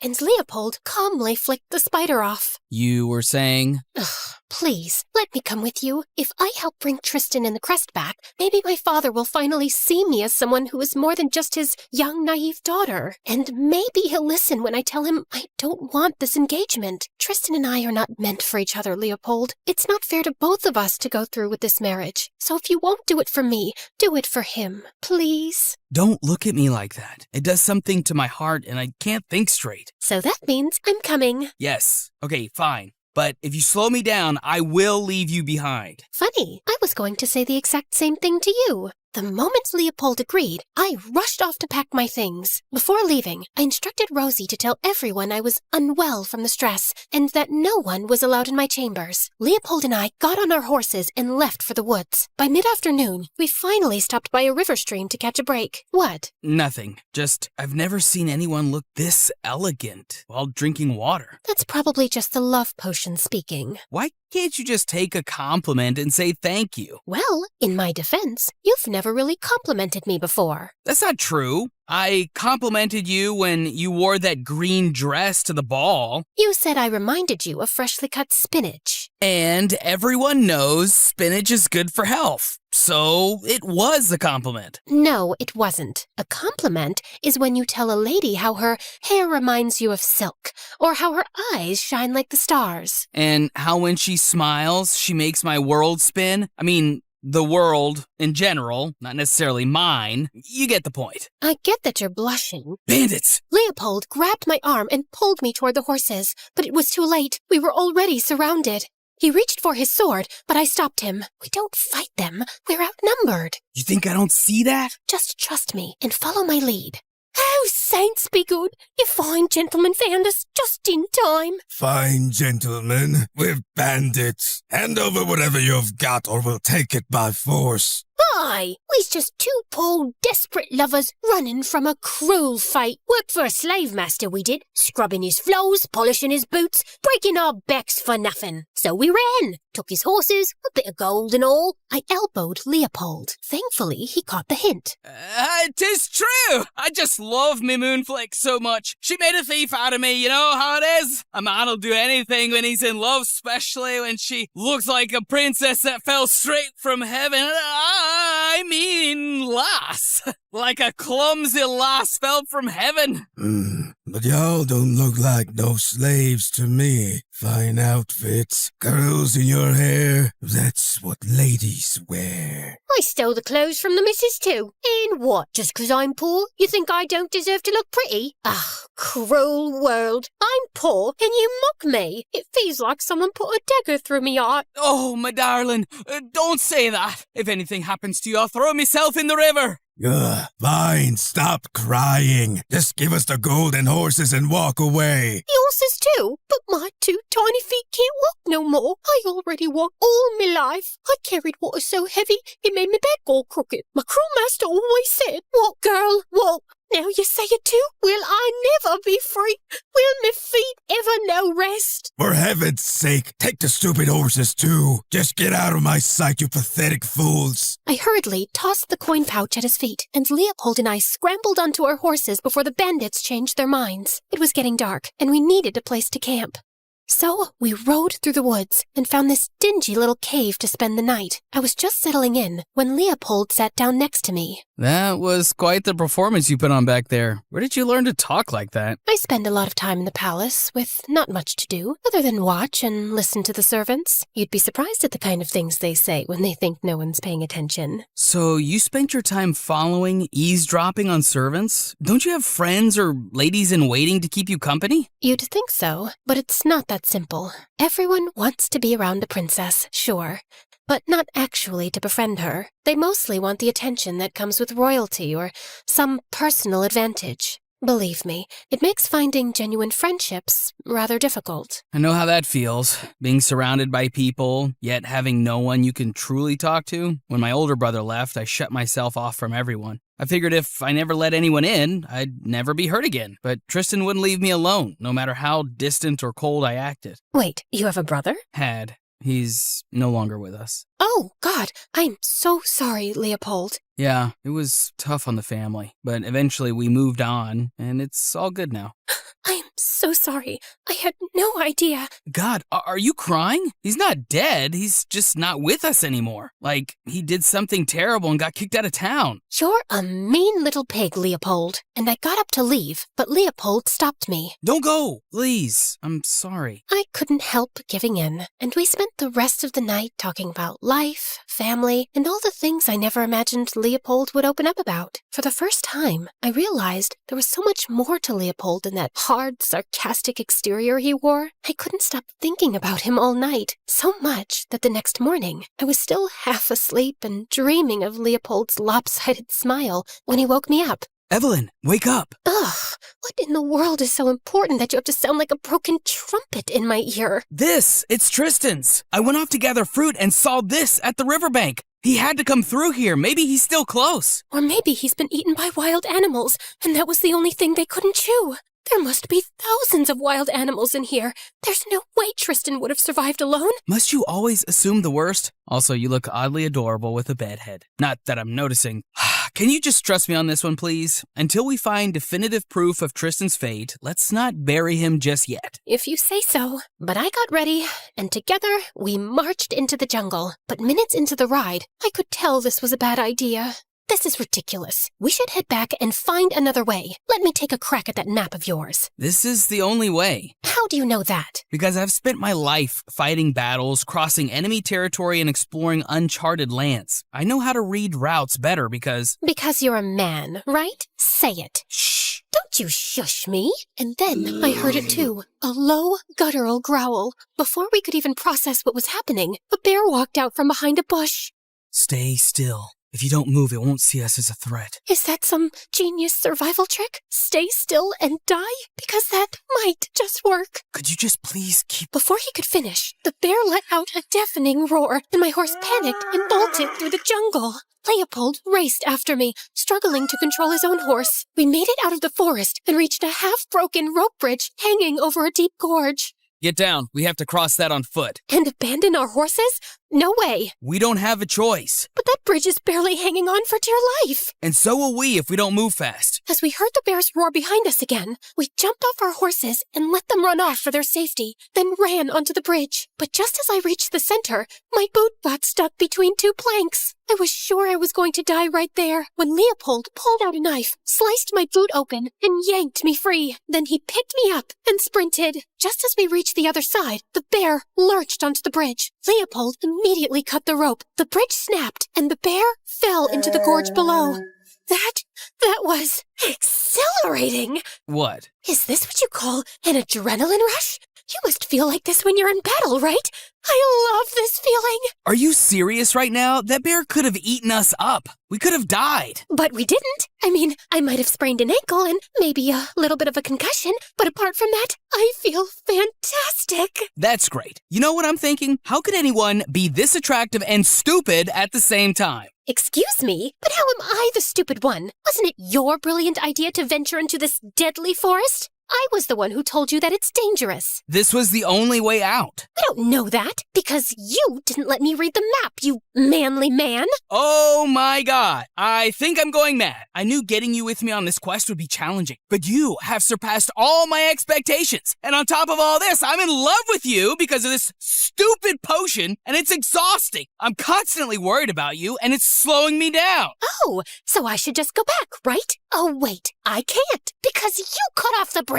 I had to, or that bear would have eaten us. Leopold and I were in each other's faces by now, and the tension in the air was undeniable. His eyes shifted to my lips, and for a split second, I thought he was going to kiss me. And worse, I didn't know if I would stop him. This was the kind of spark I was looking for with Tristan, only it was with Leopold, and it was terrifying. So I tore myself away and forced my focus back on the journey. The rest of the walk wore me down. Leopold gave me his shoes, but with no horses and a steep climb, I was beginning to give up. But then suddenly, I saw smoke curling into the sky. Leopold saw it too, and we both started walking in that direction. As we got closer, we saw a camp. Men sat around sharpening weapons and laughing. We hid behind the tents and slowly made our way in. We shouldn't be here. We just need some food, so stay close and don't do anything stupid. Just then, I accidentally stepped on a dog's tail, and it started barking like a maniac. All heads snapped in our direction, and within seconds, men surrounded us with their swords drawn. We kept telling them we were travelers looking for a shelter, but they didn't believe us. And minutes later, this tall man stepped out of one of the tents. What's all that noise? Leopold, is that you? Leopold froze, like he'd seen a ghost. It is you! And look, you've brought a guest! How lovely! What are you doing here, Jeffrey? You swore to never step foot in the kingdom or any of its territories. No, that's no way to meet your brother. Come give me a hug. Hello, brother? Yes, this fine knight is my beloved brother. The same brother who once called me a petty thief. I taught you how to walk and talk, and it took you a second to disown me. You stole from the crown, Jeffrey. It was treason. So I took a few jewels from the royal treasury. Big deal. It's not like the king would have noticed a few missing rubies. And after our years of service to the royals, we don't deserve a share? But no, my brother just had to report my crime like a loyal little dog. And what did that get you, Leopold? Another generation of our family serving the crown.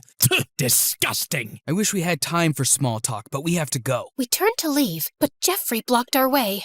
Oh, you can leave, brother, but she stays. You're the princess, aren't you?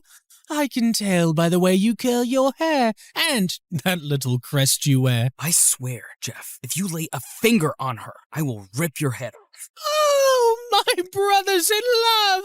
How sweet. Don't worry, I won't hurt her.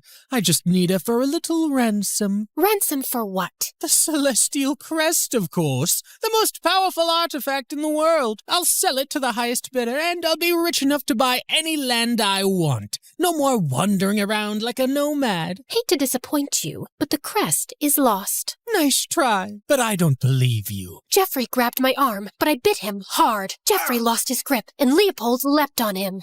More men joined the fight, and Leopold fought fiercely, but he was outnumbered. I was beginning to lose hope when I saw Tristan walk in, with an army behind him. About time, my friend. Tristan smiled as he pulled out a sword and joined in. With him and his army by our side, it was only a matter of time before Jeffrey realized that he was losing and decided to retreat. But on his way out, he accidentally knocked Leopold over, who fell to the ground and hit his head. Leopold!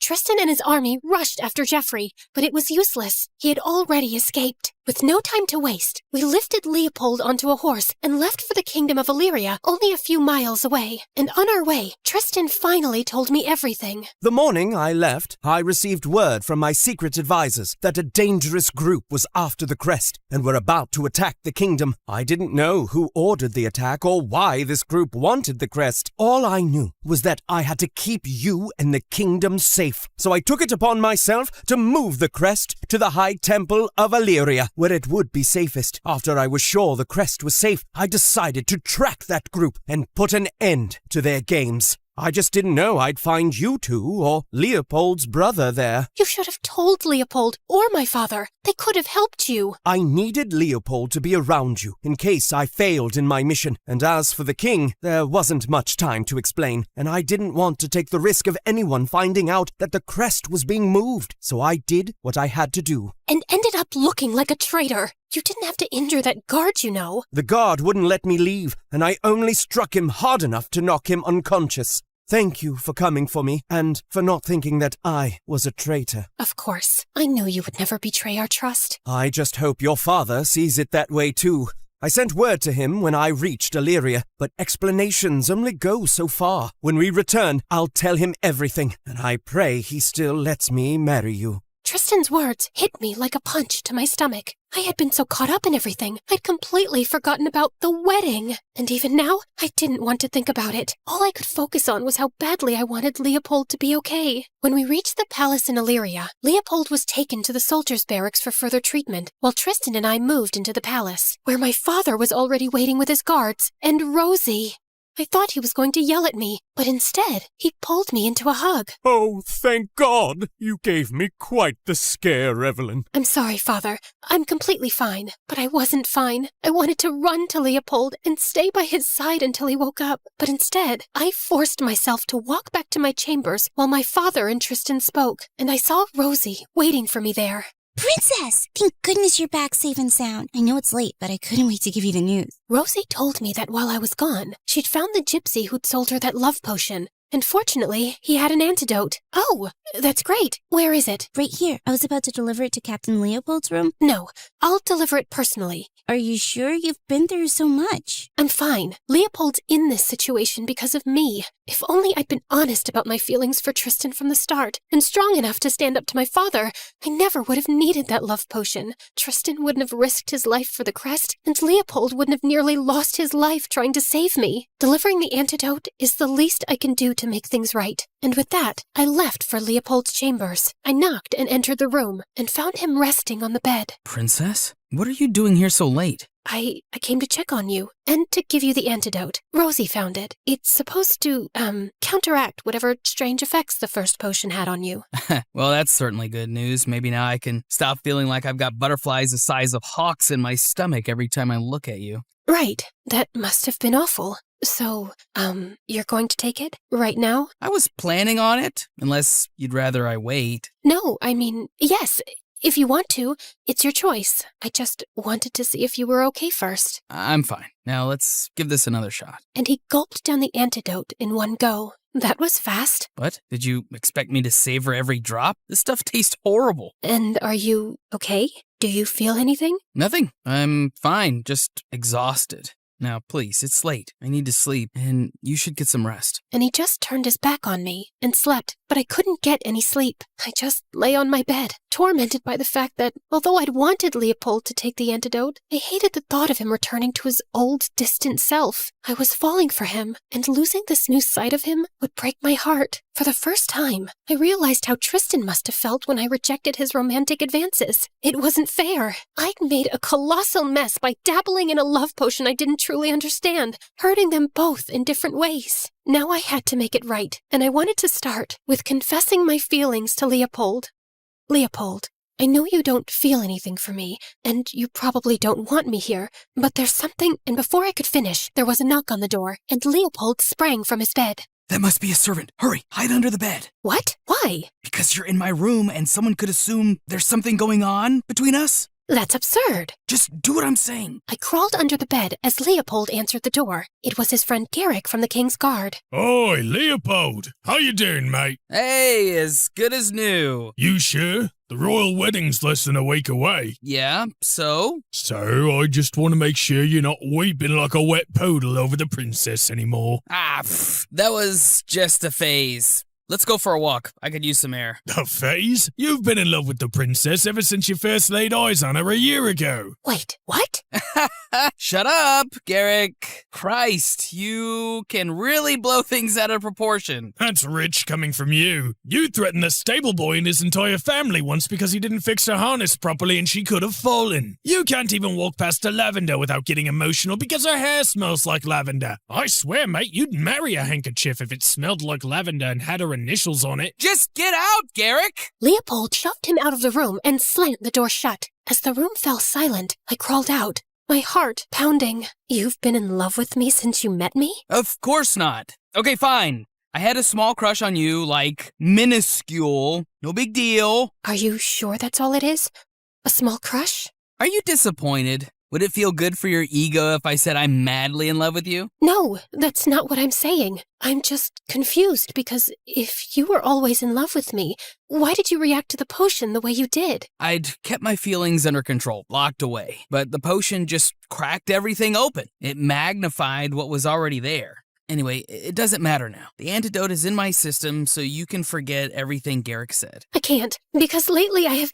Do not finish that sentence. I beg of you. Tristan is my best friend, you are a princess, and I'm just the lowly guard captain. We both know how this story ends. Now, I'm going back home tomorrow. I need to recover and manage the kingdom in Tristan's absence. I opened my mouth to speak, but no words came out, so I turned around and left. The next morning, as we were preparing to leave, I just felt empty. I couldn't leave without seeing Leopold one last time, so I decided to go find him, but before I could leave, Tristan walked into my room. He asked my maids to leave, and then sat me down. You don't look too happy about going back to the palace. No, I'm just tired. The adventure wore me down, I think. Are you sure it's the adventure? Maybe something else is weighing you down, like being in love with Leopold and not admitting it? What? Tristan? Evelyn, I saw the way you reacted when he got injured, and how worried you have been since. Actually, I don't know how I could have been so blind all along. The two of you always had sparks flying. I think I also deserve someone who feels that strongly about me, right? You do,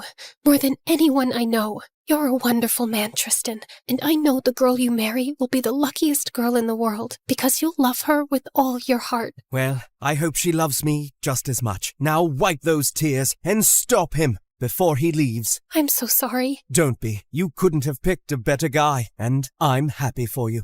And what about my father? Leave that to me. Tristan smiled at me warmly, and together we told my father the truth. As expected, he was furious. But Tristan reassured him that the alliance between our kingdoms would remain strong, and that he and I would always be friends, bound by something greater than duty, genuine trust, respect, and understanding. It took some time, but eventually my father saw reason. Once the dust had settled, I knew there was one last thing to do. I found Leopold near the stables, preparing to leave.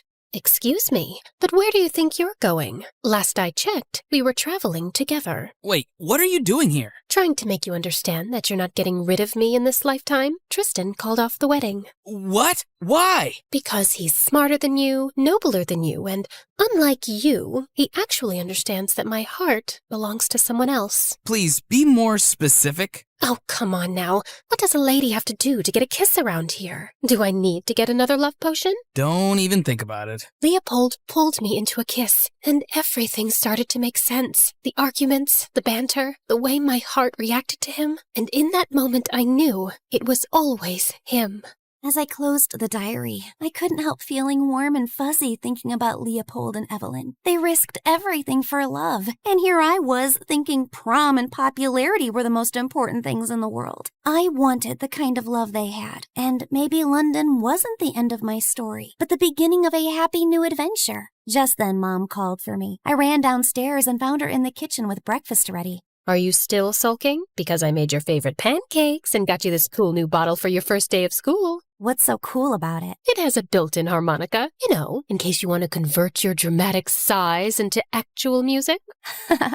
Thanks, Mom. I like that. Also, I'm sorry I've been sulking so much. I was so stuck on my idea of the perfect life I had that I didn't stop to think that maybe change isn't the worst thing. Wow. Did an actual teenager just admit she was wrong?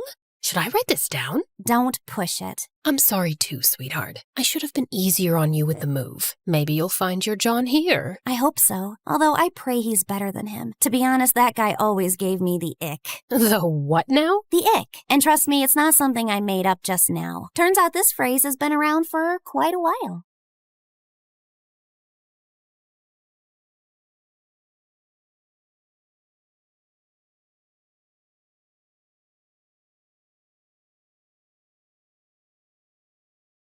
Hi, I'm Zoe, your future marine biologist with a passion for the ocean's mysteries.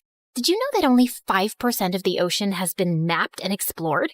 So that means there might be a chance that megalodons still exist, or that mermaids are actually real. What do you think? Before we dive into the deep end to answer that question, don't forget to like and subscribe. Taking up my dream course in an elite university with the coolest professors was literally the perfect college life. And of course, what's school life without a secret crush? Enter Jace, the nonchalant and incredibly smart guy who sat next to me in a couple of classes. With his attractive looks and chill vibes, he was such a walking daydream. We had small interactions here and there, but each one sent a storm through my tummy. Sometimes our elbows would accidentally touch, or our fingers would brush when picking something up from the floor. He'd ask me short questions related to class, and I'd try not to melt. One time, during a particularly boring lecture, I doodled a little sea creature in my notebook, and he peeked over. Nice drawing. Maybe you should add a shark. Blushing, I quickly sketched a tiger shark. He gave me a thumbs up, and it instantly made my day. Another time, I accidentally spilled coffee on his notebook. Oopsie, sorry about that. My reflexes are so uncooperative sometimes. Great. Now my notes are caffeinated. Maybe they'll wake up before I do. He gave me a lazy smile and pretended that nothing happened. Admiring his perfect side profile and having these small moments with him every day, my life was just simple and peaceful. Until this mysterious woman came along and ruined everything. It started when my favorite professor didn't show up to class one day. Instead, the door creaked open and a mysterious figure glided in, and we collectively held our breath as she finally stepped into the light. She looked so ethereal, with cascading waves of red hair and eyes that shimmered like the ocean. She looked like the Queen of Atlantis. Hello, class. My name is Miss Marina, and I'll be your temporary teacher while Professor Munchkins is on 1-month vacation. The room remained in a spellbound trance. For a moment, I was lost in it too, but a jolt of clarity snapped me back. She looked too young to be a teacher, probably only around her late 20s.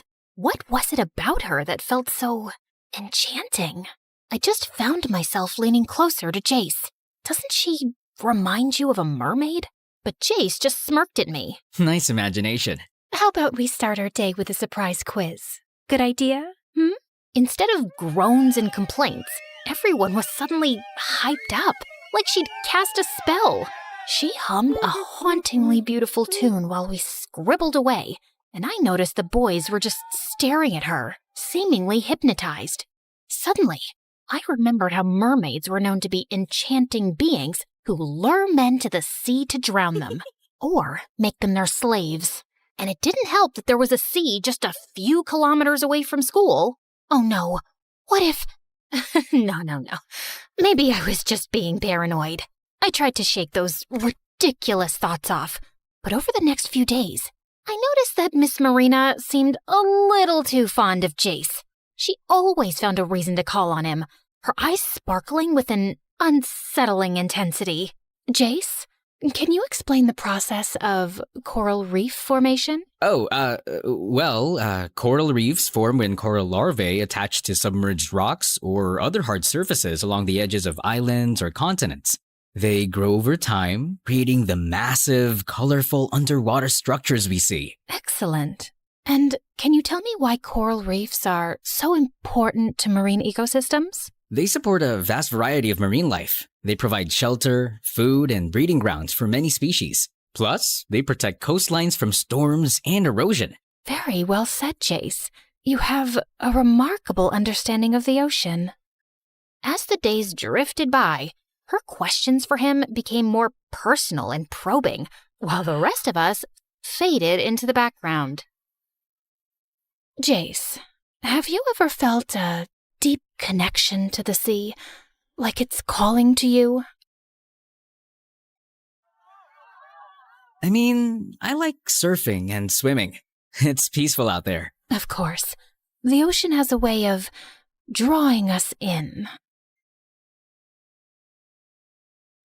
The way her eyes glinted when she said that gave me serious goosebumps. After class, she even asked Jace to come to her office. When he finally emerged, I pulled him aside. It was the first time I'd initiated conversation with him outside of class, and I felt like peeing. Hey, what did you guys do in there? Nothing. We just talked about my class performance over some smoothie. Why? Oh, nothing. She just seems really sweet. She is. I wanted to ask more questions, but I didn't want to come off as a creep. Right. See you around. Since then, I started noticing the littlest things. I realized that Miss Marina kept using words related to the sea. All right, class, it's time to dive into the mysteries of the ocean. My ears perked up. Did she just say dive? Time to hoist the sails and get started, as we'll be fishing for more knowledge. Hoist the sails? Fishing? Don't drift away. Stay awake and drift away? Let's not let this particular slip through the net. Slip through the net? She talked like it was natural and out of experience. Also, I always saw her eating seafood-based snacks like sushi, seaweed, and shrimp chips. And my investigation hit a peak when I realized that she never drank water in class. She always sipped some weird greenish drink from a fancy bottle. Hey, what do you think she's drinking? It looks weird. Kelp smoothie. She once offered me that in her office. Did you actually try it? No way. I prefer my smoothies without seaweed, thanks. Good choice. Who knows what magical mermaid potion might be in there? You know, Zoe, if you keep obsessing over mermaids, people might start thinking you're one. Oh? And what would you think if I were a mermaid? That would be cool.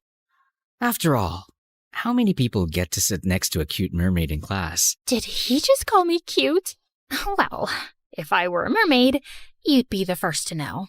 I'll take note of that. The way he grinned at me just made me even more determined to save him from the possible danger. One day, my intrusive thoughts finally won. So I approached Miss Marina's desk after class. Miss Marina, can I ask you something? Of course, Zoe. What's on your mind? Do you think mermaids are real? I saw a lot of news and videos suggesting it's real, but some of them are definitely fake news. Well, the ocean is vast and full of mysteries.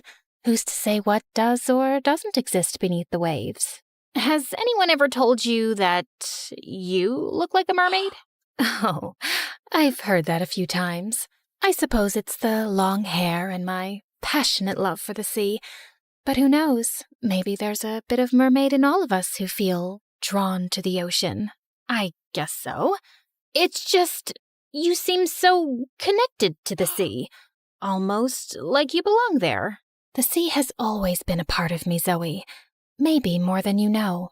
As I walked away, her words echoed in my mind. The mystery deepened, and I felt even more determined than ever to uncover the truth. One rainy afternoon, I was searching for some books on mermaids when I stumbled upon an old, dusty book in the library. I read it and learned that to reveal a mermaid's true form, she needs to be pushed back into the water. The opportunity came sooner than I expected the next day when Miss Marina announced that we'd be camping by the lake this weekend. Perfect! When that day came, she showed up wearing a seashell and starfish jewelry, which glistened under the light in an almost magical way. Could she be more obvious?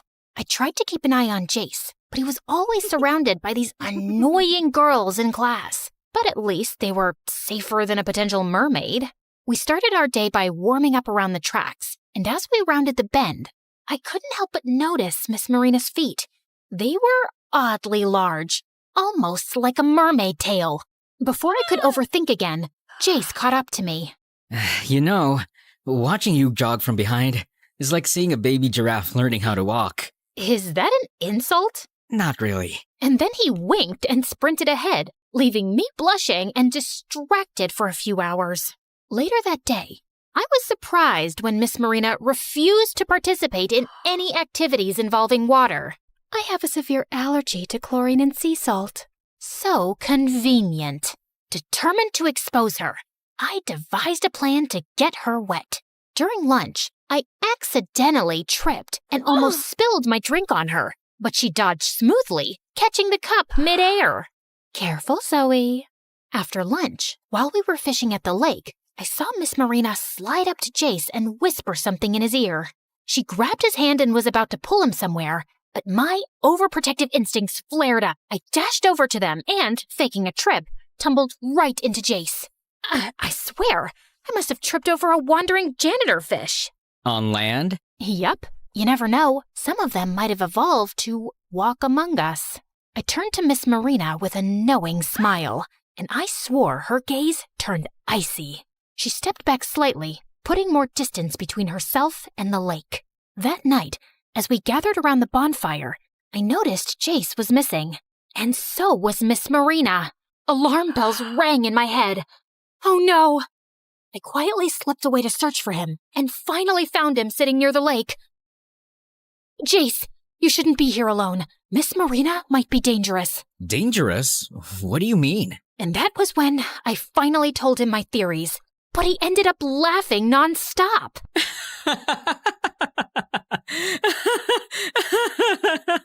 Oh, if she turns out to be an actual mermaid, then I'll buy you lunch for a month. Oh, perfect. I'm saving for a cute dress.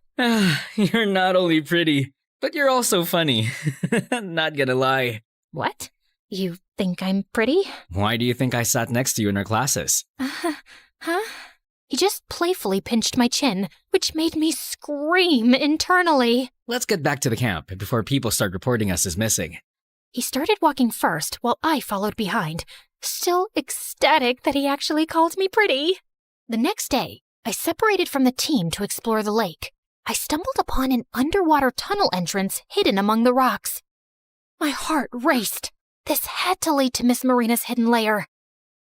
As I leaned closer, I tripped and almost fell into a hole, but strong hands pulled me back. Oh, careful, clumsy. Jace, you scared me.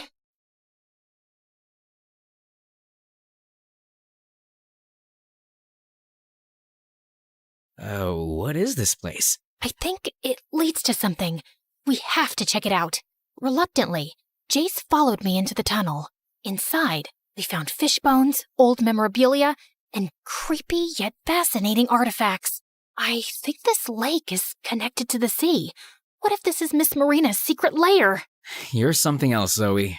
But if this helps you sleep at night, let's find out. Together, we navigated the eerie tunnel, our flashlights cutting through the darkness.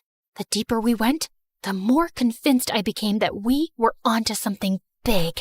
We turned a corner and stumbled upon a dusty old chest. Opening it, we found a stack of old love letters between two people. Looks like we've stumbled upon someone's private drama. I started reading aloud. My dearest, the sea calls to me, but my heart remains with you. Forever yours, M. I looked up at Jace. M. Marina, maybe? Yeah, right. Because she's the only person in the world whose name starts with M. Seriously, Jace? This is big. We might be uncovering some ancient love story. He chuckled, shaking his head. All right, Nancy Drew. Let's see what else we've got here. Before we could explore further, a loud bang echoed through the tunnel. My heart leapt into my throat. What was that? Probably nothing. Just then, Miss Marina and our principal appeared, their flashlights nearly blinding us. There you two are. This tunnel is a long-forgotten part of the nearest building's old irrigation system. It's dangerous to be here. So it's not a secret lair of someone or something? No, Zoe. Just old pipes and history. Jace gave me an I told you so look, and I just rolled my eyes. Fine. It was a false alarm. On our way to the campsite, I suddenly slipped and fell into the lake. Zoe! Jace dived right in as panic surged through me. But before I knew it, Miss Marina had already pulled me out first with surprising strength and agility.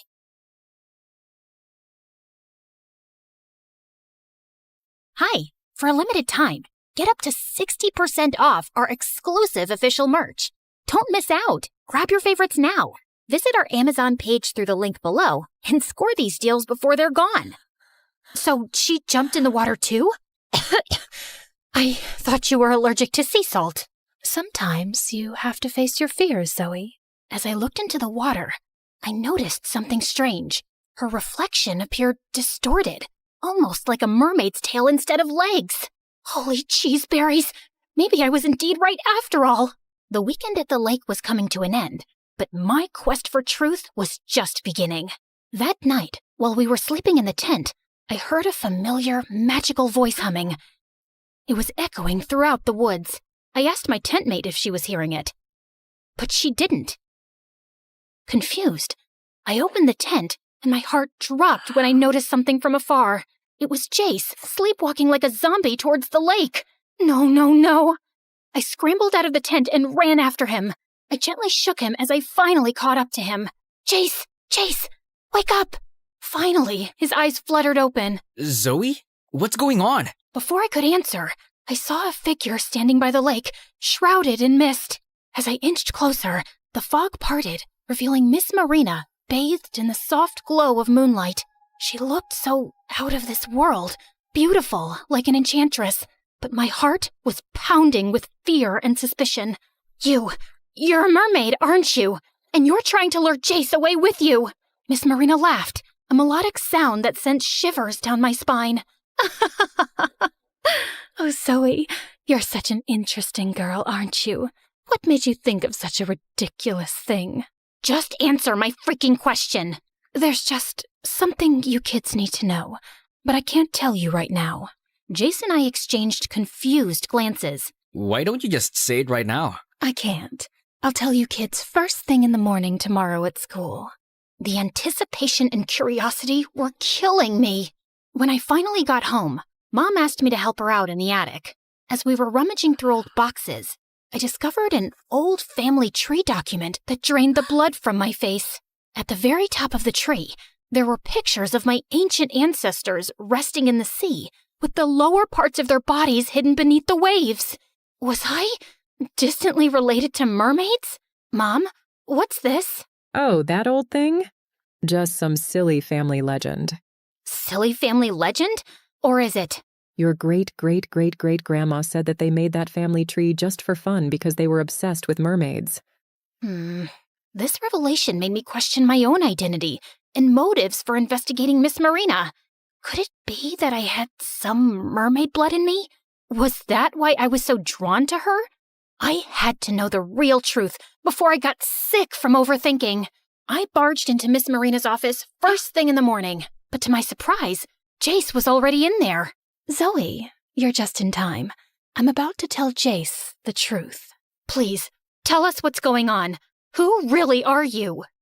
First of all, Zoe, as much as I want your mermaid theory to be true because mermaids are beautiful creatures, but sorry, I'm not one. Maybe all those things you noticed were just coincidences. Then what's your deal with Jace? Or me? She then dropped a bombshell that left Jace and me reeling. I'm your mother, Jace. What? That's not possible. I'm so sorry for leaving you. I've always been watching over you from afar. I never stopped looking for you. While Jace was still in shock, I demanded proof. Where's your evidence? How can we be sure you're not playing some twisted game to hide your real secret? I held my breath as she grabbed some documents from her drawer and showed us pictures of Jace growing up and his dad, along with a DNA test. Jace, remember when I offered you a kelp drink in my office last time? I used your cup for the DNA test. So she was really telling the truth? I can't believe this. Does Dad even know? And why did you leave us? It's a long story, filled with mistakes and regrets. I left because I was young and scared. Your father and I, our marriage was arranged, and I didn't know how to be a mother. I made the wrong choice, and I've been trying to make up for it ever since. So, you just left? You abandoned me and Dad? I know, it sounds unforgivable. I was overwhelmed and made a terrible decision. But please believe me, I never stopped thinking about you. I watched you grow up from afar, always wishing I could be a part of your life. I felt a wave of shame wash over me. I'm sorry, Miss Marina. I jumped to conclusions and caused all this drama. I understand, Zoe. You were just trying to protect Jace. But please, keep this a secret for now.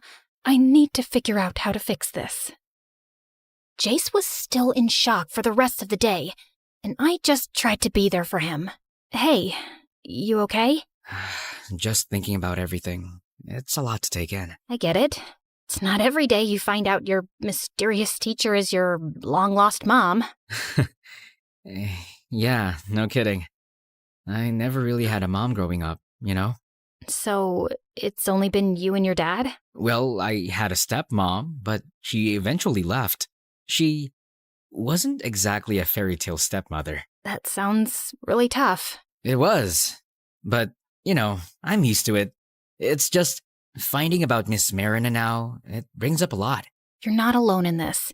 I mean, I'm your seatmate, so... I knew I made the right choice by sitting next to you. He playfully messed with my hair before standing up and nonchalantly walking away, leaving me alone. Oh, when is he finally gonna ask me out? Since then, Miss Marina had been trying so hard to get closer to Jace, but something still felt off.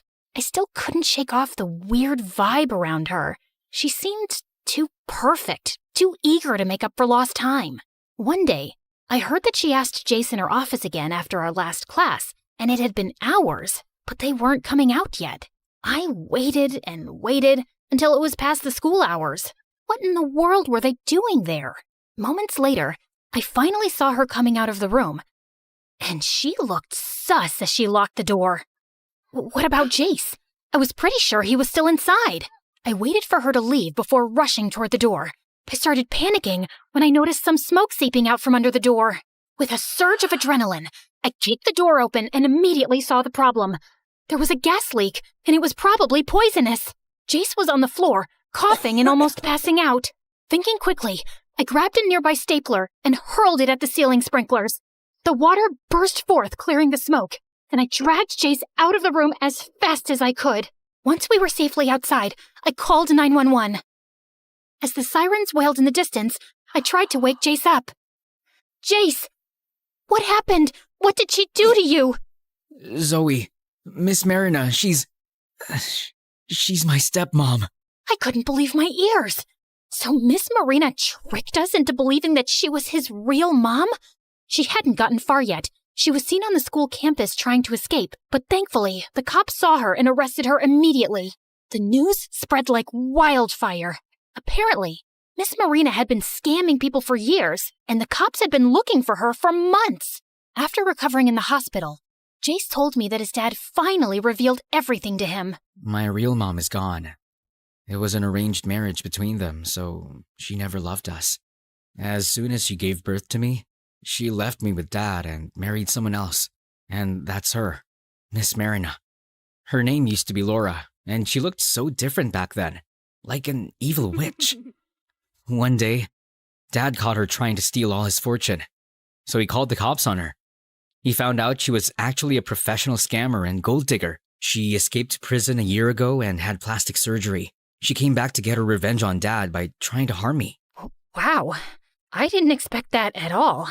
She's worse than a dangerous mermaid. Thanks, Zoe. I owe you my life. Nah, any girl would do that for their cute seatmate, you know? Oh yeah?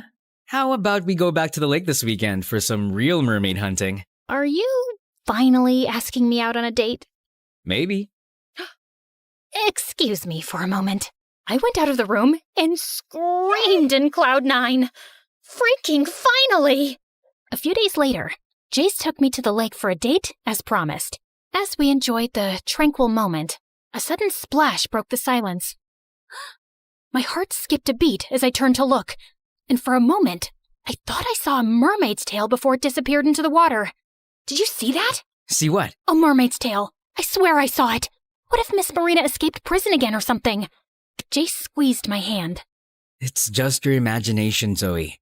I was about to check my phone to see if there was any news, when suddenly he leaned in and kissed me.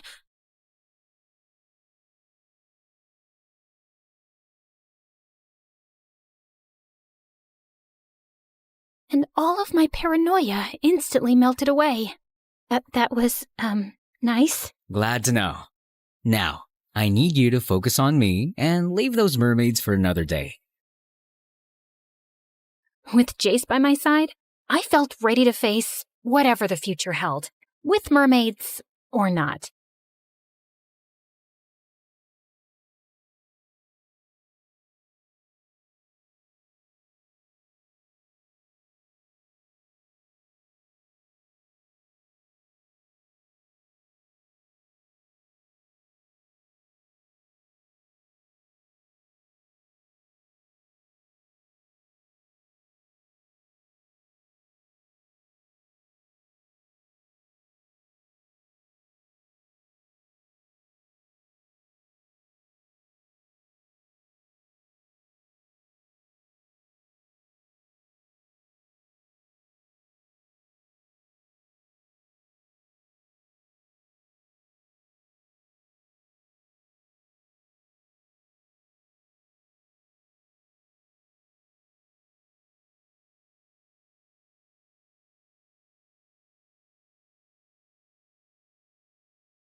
In Grimm's version of the fairy tale, apparently my sister and I weren't even worth naming.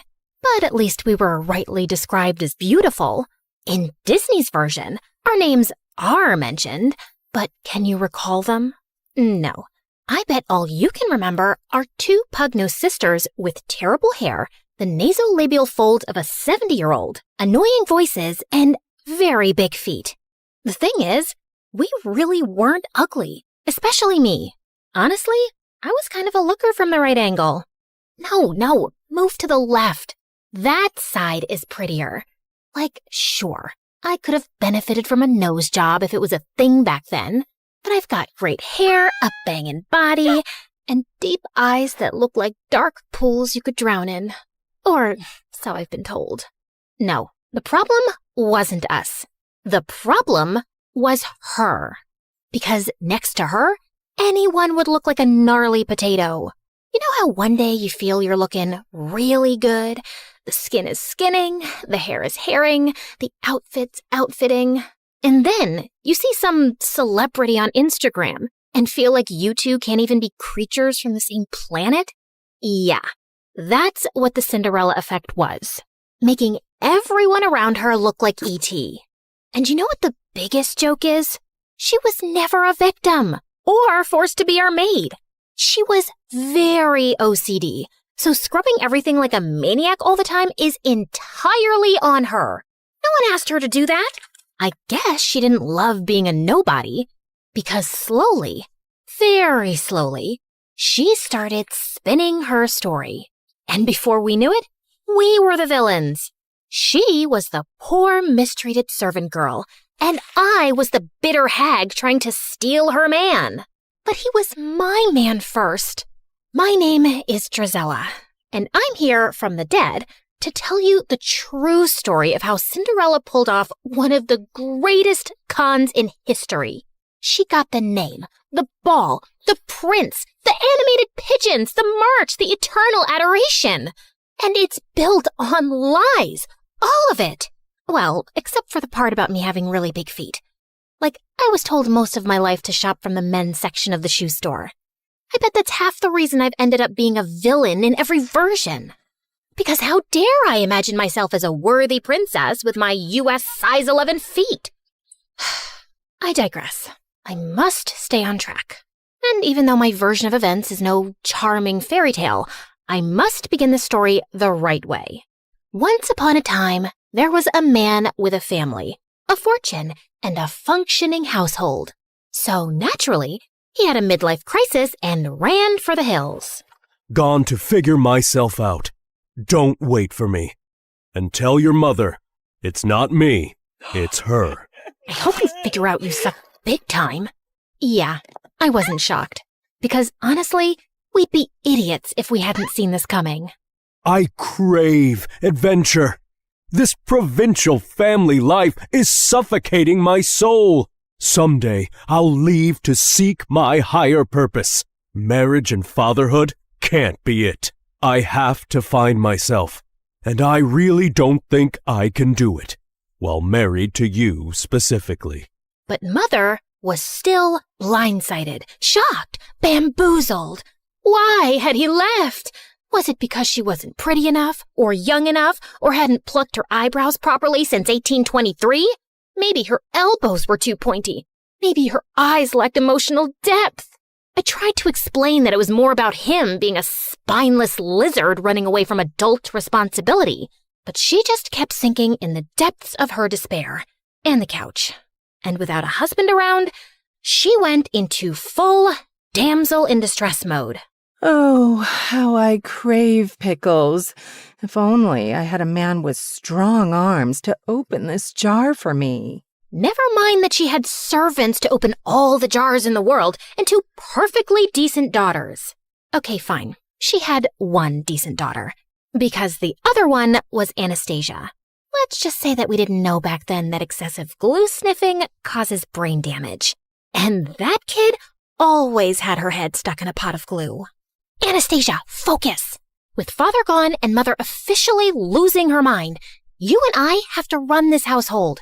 Mother has plenty of money, but we need to start budgeting. Why? Mother's always telling me to stop budgeting when I'm around horses because it makes them nervous. Like, hello, lady, I'm the nervous one here. I'm the one who got kicked by a horse in the head. No, she's telling you to stop fidgeting. Those are two completely unrelated things. Are you sure? They sound a little related. They're not. Look, budgeting just means that we need to keep track of our expenses. For instance, how much do we spend on candles per week? Oh, candles? At least 11. 11 what? Candles. I meant money. What about it? How much money do we spend on candles? We spend money on them? No, Anastasia. They just grow on trees and we pluck them like fruit. Yeah, that's what I'm saying. Candles are free. What's the next item on your fidgeting list? Yep. This was my partner in responsibility. Her loyalty was unwavering, as was her misunderstanding of absolutely everything. She had a heart of gold and the usefulness of a fork in a soup bowl. Okay. I'll stop roasting my poor sister now. Despite all her flaws, she was my rock. Heavy, useless, and mostly in the way. Bazinga. But we soon had a much bigger problem at hand. Mother was dying for attention from men, and word of her wealth and desperation spread fast, sending every gold-digging bachelor within 100 miles our way. And I figured out how to get rid of them fast. Of course, my sister slowed me down.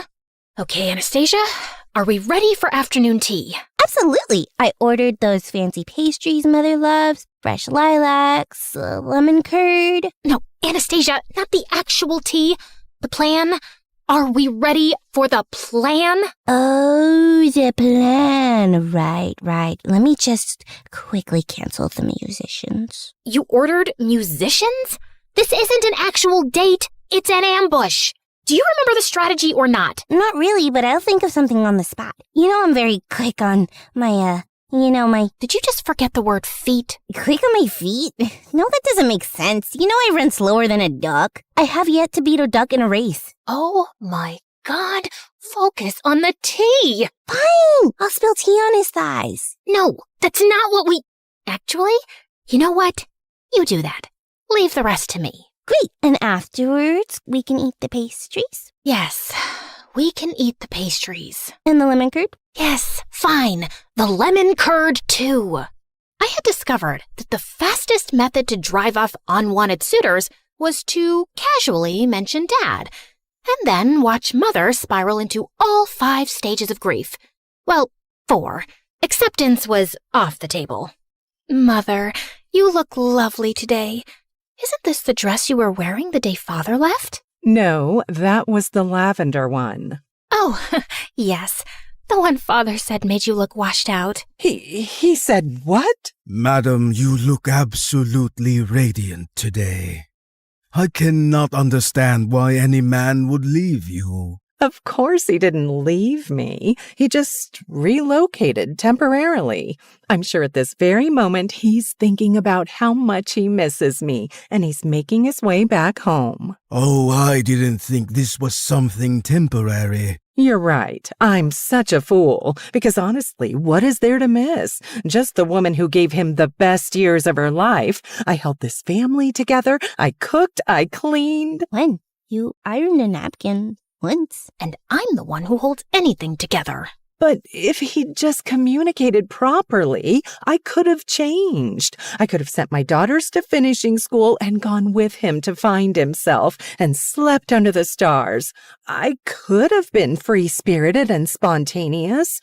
Do you think if he knew this, he'd come back? I really can't say, madam. Oh, there's no point thinking about it. He's gone now. But you're here to mend the pieces of my broken heart, right? You have good, strong shoulders to cry on. I'm going to cry on them so much. It's getting kind of late for my horse's dinner. This has been lovely. Are you running away from me too? No, I mean, yes, but it's not you, it's me. Oh! He was leaving anyway, genius.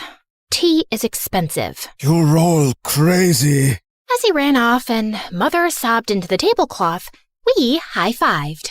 I thought I was so smart, chasing off mom's suitors and taking charge of the household. But then I made the biggest mistake of my life. Yeah, bigger than letting Anastasia give me a haircut once. I hired a gardener. Ma'am, thank you for the position. If it pleases you, my daughter Ella will also be staying with me in the servants' quarters. I'm sure she can make herself useful to you. A girl my age emerged from behind him, and I will never forget the first time I saw her. Her hair was like honey catching sunlight, her skin like porcelain, and her patched-up linen dress looked better than any silk I owned. Her eyes were the kind of blue that would make painters cry into their palettes trying to replicate it. Every feature on her face was in perfect harmony. And then she smiled. We didn't know it yet, but the entire trajectory of our lives was rewritten at that moment. Oh my, just look at you, child, like something out of a dream. You're perfect. You're too kind, ma'am. I'm so grateful to you for letting me stay. She's glowing. Should people glow? Do you use some kind of special shampoo made from unicorn tears and fairy dust? You're funny. I like you. Did you hear that, Gisela? She likes me. As Mother led her father away to show him their living quarters, and, I don't know, Anastasia went after a butterfly, Cinderella stayed back and looked directly at me. Drizella, isn't it? Yes. And you're Ella? Yes, but my late mother nicknamed me Cinderella because I'd always sleep by the fireplace and get covered in ashes. You know how nicknames stick. You don't have one? No, but you can call me Miss. You hired my father, Miss. That means you changed my life, and I'll be sure to return the favor. I felt a chill down my spine that had nothing to do with the weather. As she walked away, I just knew I disliked her intensely. Part of me thought it was because I was jealous, and yeah, of course I was. But I just had a feeling that beneath that flawless facade was someone calculating and dangerous. And oh, how I wish I wasn't right for once. At first, she just helped. She polished the silver, dusted the bookshelves, organized the pantry, but then she started having ideas for everything. She rearranged the furniture, suggested new colors for the curtains, and started embroidering tablecloths and crocheting bedspreads. It's like watching angels knit. Even I couldn't deny her taste was impeccable. And soon, Mother wanted her opinion on everything. And then she was suddenly instructing all the maids, the butlers, and even the cook. The cook! That toad never listened to anything I said. The house sparkled, the cutlery gleamed, the food actually had flavor, and I could see my reflection in the floors now. How could I complain about that? But I couldn't help being bothered by how she had Mother and Anastasia wrapped around her little finger. She would make them face masks and hair oils, play the piano for them like she was Mozart's daughter, and sing like a nightingale. And then there was the dancing. There was a celebration, as always, at the end of the harvest season. And as the servants gathered to dance, Cinderella joined them. She didn't dance like a girl raised in servant quarters. She danced like the air was conspiring to hold her up, like the music was written just for her, like she'd spent her whole life rehearsing her steps to perfection. Everyone was mesmerized. She's so graceful, not like my girls. That was the first time I heard her say it. Not like my girls. But it wasn't the last. Soon, Mother was drawing comparisons between her and us all the time, telling us how we could try to be more like her. And I swear I would have given up and accepted her perfection and superiority if it wasn't for the bird incident. Come here, Gisela, look! A robin's nest right outside Ella's window. Isn't it sweet? It's going to have babies soon. Yes, lovely. But I bet it won't be so sweet when they're all screeching at dawn. The two of them continued to look utterly enchanted, and I lost interest soon and left. But the next morning, I ran outside to Anastasia screaming. I found her standing under the tree, and the nest lay on the ground, completely destroyed. The eggs and the robin were gone. Anastasia cried half the day, wondering if it was the work of an evil squirrel, or an evil raccoon, or an evil eagle. Later that evening, Cinderella walked into the living room, holding something behind her back. Mother, I made you a gift. Mother? Since when did she... Then I saw the gift, and my blood ran cold. It was a delicate comb, woven with tiny blue-gray feathers twisted through gold thread. Oh, my dear, it's exquisite. Mother kissed her on the cheek. Anastasia clapped, while I just stared, stunned. This couldn't just be my imagination running away with me, right? Still feeling uneasy, I was going up to my room for the night when I found Cinderella polishing the stairs banister vigorously. Still cleaning? You really love it, don't you? Oh, yes. It really helps me think. And all the work makes me sleep soundly at night. You should be sleeping well tonight anyway. You know, without all that chirping right outside your window. Yes, such a noisy little thing that robin was. I wonder what happened to it. And we both know it wasn't an evil squirrel. Cinderella straightened and met my gaze, smiling. Please, Drizella, do I look like the kind of girl who murders birds? No, but looks can be very deceiving. People only see what they want to see. Luckily for me, they always want to see an angel. Without a shadow of a doubt then, I knew. This girl was a psychopath. I just stayed away from her as much as possible. I was also glad that Mother was spending less time with her since she'd recently found gardening and spent hours outside taking interest in dirt and compost. I was happy she had a healthy hobby. Until I walked into the living room one afternoon to find her and Cinderella's father sipping tea and holding hands. What's going on here? What does it look like? I'm hoping he's about to flip your palm over and read your future because no other explanation will make much sense. Drizella, I know it's been hard on you since your father left and you miss him. Nope, not even a little, not even at all. Speak for yourself. Honey, a woman needs a man in her life. His companionship, his strong hands, his opinions. What I'm trying to say is, Mr. Rivers and I, we're... No. If your next words are in love, I'm throwing myself out the window. Will you just let me finish? Fine. In love. Great. Fantastic. Open the window with your strong hands, Mr. Rivers, so I can throw myself out. Why would you be so upset, Drizella? And then, to always make things worse, Cinderella walked in. It's a beautiful thing for two lonely widowers to find love again. My father isn't dead. We don't know that. Oh my God. Had she found a way to get rid of him too? No, she was just saying things to irk me. Cinderella put her hand on my arm. We're like family already. This just feels like it was meant to be. I really thought I might gouge Cinderella's blue eyes out with a fork. So I stormed off, grabbed a horse, and rode furiously, not even sure where I was headed. I just had to get away. I remembered an old estate on the hill that had burned down decades ago. It had never been rebuilt, but the library had survived. I'd sneaked in there a few times before, and I definitely needed abandoned ruins to rage in right now. I pushed open the creaky library door, grabbed a book randomly from the shelves, and plopped myself onto the couch next to a pile of dusty blankets. But then, the pile moved. I turned around, terrified, to see a boy emerge from under the blankets. Oh, wow, it's just one girl. I thought an army of banshees had descended upon me. Are you a ghost? No, but that scream should have woken all dead people within a 5-mile radius. Ow! What was that for? If it had passed through you, it would have meant you're a ghost.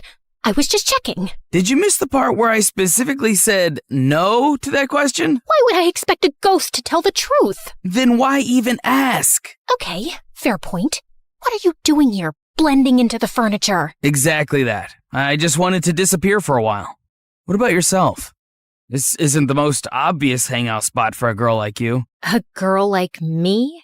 Well, you don't look homeless in your silk gown. You're not exactly some local goat farmer yourself. How dare you? I'll have you know I milked a goat. Once. It ran away crying, but still. My name's Henry. Henry what? Just Henry. First name Just. Okay then. Just Henry? Countess Dracula. Charmed to make your acquaintance. Now, is there any chance we could both disappear here together for a while? We don't have to talk about what we're running away from. I like the sound of that. And somehow, after that, Henry and I started meeting at the old estate. Not often, maybe once every week. We didn't ask why the other was there. He didn't even ask real names. Of course, a part of me was growing curious, but not knowing also felt weirdly nice. Like we were two fugitives, hiding out here and talking about books, ideas, the world, anything but ourselves. But one afternoon, as I rode back home after meeting him, I came upon a scene of chaos. Mother was wailing like someone had died. Anastasia was blocking out the sound with pastries, and Cinderella was on the floor at Mother's feet, a picture of despair. It turned out that Mr. Rivers was a greasy rat who had run off with Mother's jewels, and he'd left Cinderella behind. Man, I would have given him the jewels myself if he'd just taken her. He took advantage of me. He played with my heart and threw dirt in my eyes. I will never forgive him. I will tear out every flower he planted with my bare hands. For a moment, I felt hope. Surely Mother would toss Cinderella out after this. She would be a constant reminder of his betrayal. Please don't send me away. Please don't send me away. This is the only place I've ever felt safe. I will do whatever you ask of me. Please, I love you. I love our home, Mother. Ugh. Oh, my poor, precious child. How could I hate you? You're betrayed and abandoned just like me. Of course you will stay here, and we will heal together. Anastasia and I were abandoned too, and Mother never paid attention to our healing. As Cinderella sobbed into Mother's lap, she shot me a sideways glance that clearly said, "Checkmate." Mr. Rivers' betrayal just cemented Cinderella's place in our home more firmly. Now she wasn't just beautiful, she was tragic too. She needed love and care, and everyone from the servants to the house cat wanted to give it to her. Mother now referred to her as my precious girl, while Anastasia and I were quietly downgraded to the other two. And I just found being around Cinderella unbearable. It's not like I was even needed around the house anymore. So I started slipping away more often to Henry. One afternoon, we decided to explore the woods near the estate. And barely 20 minutes in, there was a loud snap, a startled yelp, and I turned around to see Henry dangling upside down from a tree in a hunter's trap. I couldn't help laughing as he flailed around, trying to reach up and unhook himself. A little help before I pass out, maybe? I was just waiting for you to ask. I started tugging at the trap rope, but Henry kept giving me instructions nonstop. You're doing it wrong. Step to your left. Pull tighter. Then twist. No, not like that. Oh, you'll break it. Do you think I'm a helpless little girl who can't possibly figure out a rope trap for herself? Have you ever seen a rope trap before in your life? Of course not, because all I do is embroider cushions and sigh dramatically. I bet you don't even know how to embroider. You're right. I hate it. My threads get so tangled up that I want to poke someone in the eye with my needle. Violent and unladylike. You're a real catch. I yanked hard at the rope, and his face swung towards mine. Suddenly, we were too close, and his lashes were longer than any boy's had a right to be. Ooh, your eyes are really pretty. Flattery isn't going to make me help you faster. No, really. They're dark and deep, like pools one could drown in. That's just the blood rushing to your head. I quickly moved to brace the rope again, when suddenly I noticed his shirt had slipped to reveal his belt, which had a silver crest. The royal crest. Wait, are you from the palace? Define from. Define it before I drop you straight on your head. Technically, yes. Are you the court jester? The guy who polishes the king's shoes? Something like that. Yeah, I'm gonna need better answers before I help you. I pushed him hard and sent him swinging like a pendulum. Oh, come on, Lady Dracula, just let me down. That's when I heard boots thundering through the woods. And before I could react, a pair of soldiers in armor grabbed me roughly by the arms. Another two swooped in, expertly cutting Henry down and catching him before he face-planted into the dirt. Endangering the crown prince is a punishable offense, girl. Endangering the who now? Stand down, and she's harmless, unless she has a needle and thread in her hands. I just gaped at him. You're the crowned prince? Yes, first name, Crown, second name, Prince. You told me just Henry. Well, I am just Henry sometimes. You never asked follow-up questions. You will say nothing of this to anyone, men. Same as you. Keep quiet about my visits here. Is that understood? Yes, Your Highness. Your Highness? Your Highness? You look like you're both spiraling and want to murder me. No, that's just my normal expression. Now, since we're being honest and going for full disclosure... You're a liar who got forced into telling the truth. How about you tell me your real name, too? Drizella. That's pretty. Dracula suits you better. Lots of names are coming to my mind for you, but I shall refrain from using them since I know who you are now. Good day, Your Highness. Hey, don't let this change things between us. But I kept walking without turning to reply. How could it not change things between us? The boy I'd been sneaking off to meet, regularly insulted, hit a couple of times, and maybe, possibly, definitely liked, was the freaking crown prince. I didn't go back to the estate for days, still finding the truth about him too overwhelming. But eventually, I cracked, so I rode back to the old estate one afternoon, and my heart skipped a beat to find him already there, throwing pebbles into a broken fountain. Well, look what the cat dragged in. I was beginning to think you died. Or got married. Sorry to disappoint you, but still alive and unwed. You know, I was this close to going around town and knocking on random doors to inquire after a girl with violent tendencies and great hair. I just rolled my eyes, but inside, I was smiling stupidly. We just sat in silence for a while. I come here sometimes because it's all just too much. The title, the expectations, the spotlight. I don't even get along with my father mostly. I know I'm going to sound like an ungrateful brat, but sometimes I just don't want to be the prince. I come here for quite the opposite reason, I suppose. I feel invisible in my own house, completely replaced by my stepsister. My pride wouldn't let me say the gardener's daughter. She's perfect. Everyone admires and adores her. It's not hard to see why. Come on, no one's perfect. Oh no, she really is.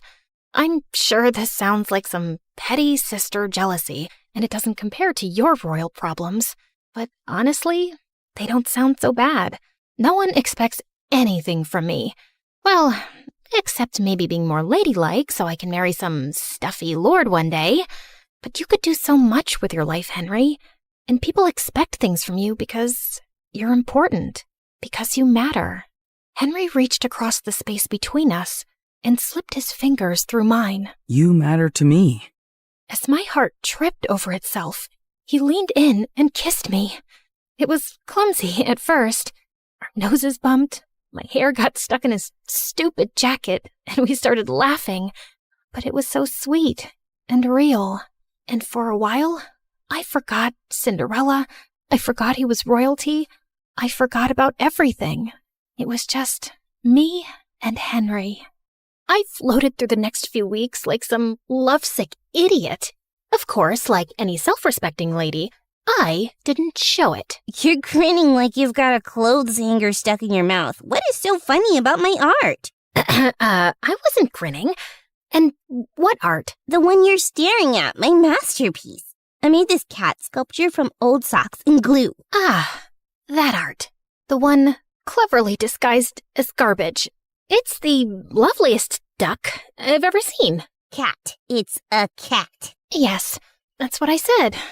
It was the happiest I'd ever felt in my entire stupid life, which naturally meant the universe had to kick me in the teeth soon. One afternoon at the estate, Henry sat me down with a serious look I didn't like one bit. I have to leave for a while. What, running away to join the circus? No. Father's sending me across the sea for an official royal delegation. It could be months, even a year, maybe. I forgot how to breathe for a few seconds. Drizella, you made me realize that I need to take my position and privilege more seriously instead of whining about it. So, yeah, I'm really trying. I'm really proud of you, Henry, and I just know you're gonna be brilliant. But a small, selfish part of me wanted to scream, "Don't go. Just stay." We promised to write regularly, no matter what, and for a while, his letters were the only thing keeping me sane. Of course, I always picked them up from the post office. I didn't want to draw anyone's attention to our correspondence. Dearest Countess Dracula, you will be thrilled to know that the local delicacy here is fermented fish eyeballs. Guess who had to eat 3? Smiling all the while. I cannot sleep at night because I keep imagining those eyeballs swimming around my gut, winking at each other. Send help. Dearest one-time goat milker, I regret to inform you that my life is way more exciting than yours. Just today, Cinderella invented chamomile soap and taught our cat to fetch her ribbons. Anastasia lost an intense staring match to a goat. Mother tried flirting with the milkman, and he fled on the aforementioned goat. I am so close to faking my own death. P.S. I miss your face and your insults. Mostly your insults. Fine. Also your face. P.S. I miss insulting you too. I'm forced to practice my skills on vendors at the market, but it's not the same. They cry too easily. Of course, it wasn't ideal, but every letter kept him close, and for now, it was enough. But then, the letters stopped coming. At first, I told myself it was all fine. There could be a million reasons for delays. But when 2 months passed by with no word, I started to feel a bit crazy. Still nothing for you, same as earlier this afternoon.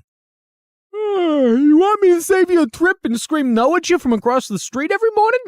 You might consider picking up a hobby. How about embroidery? I wasn't getting any letters, but I didn't stop sending them. Pages filled with jokes, questions, news, bad drawings.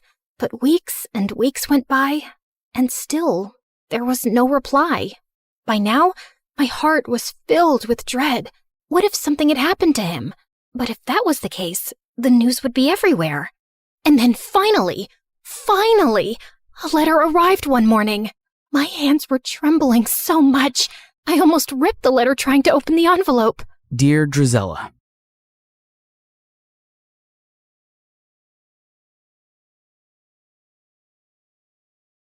I fought back my tears as I desperately tried to stop the love of my life from walking away. My love, please, don't go. I don't think I could live without you. Then prove it to me. Give me one more reason to stay. You can have everything. My heart, my mind, my body, my soul. And most importantly, my lips. The raindrops danced around us as we shared the most passionate kiss ever. And cut. Perfect. That's a wrap.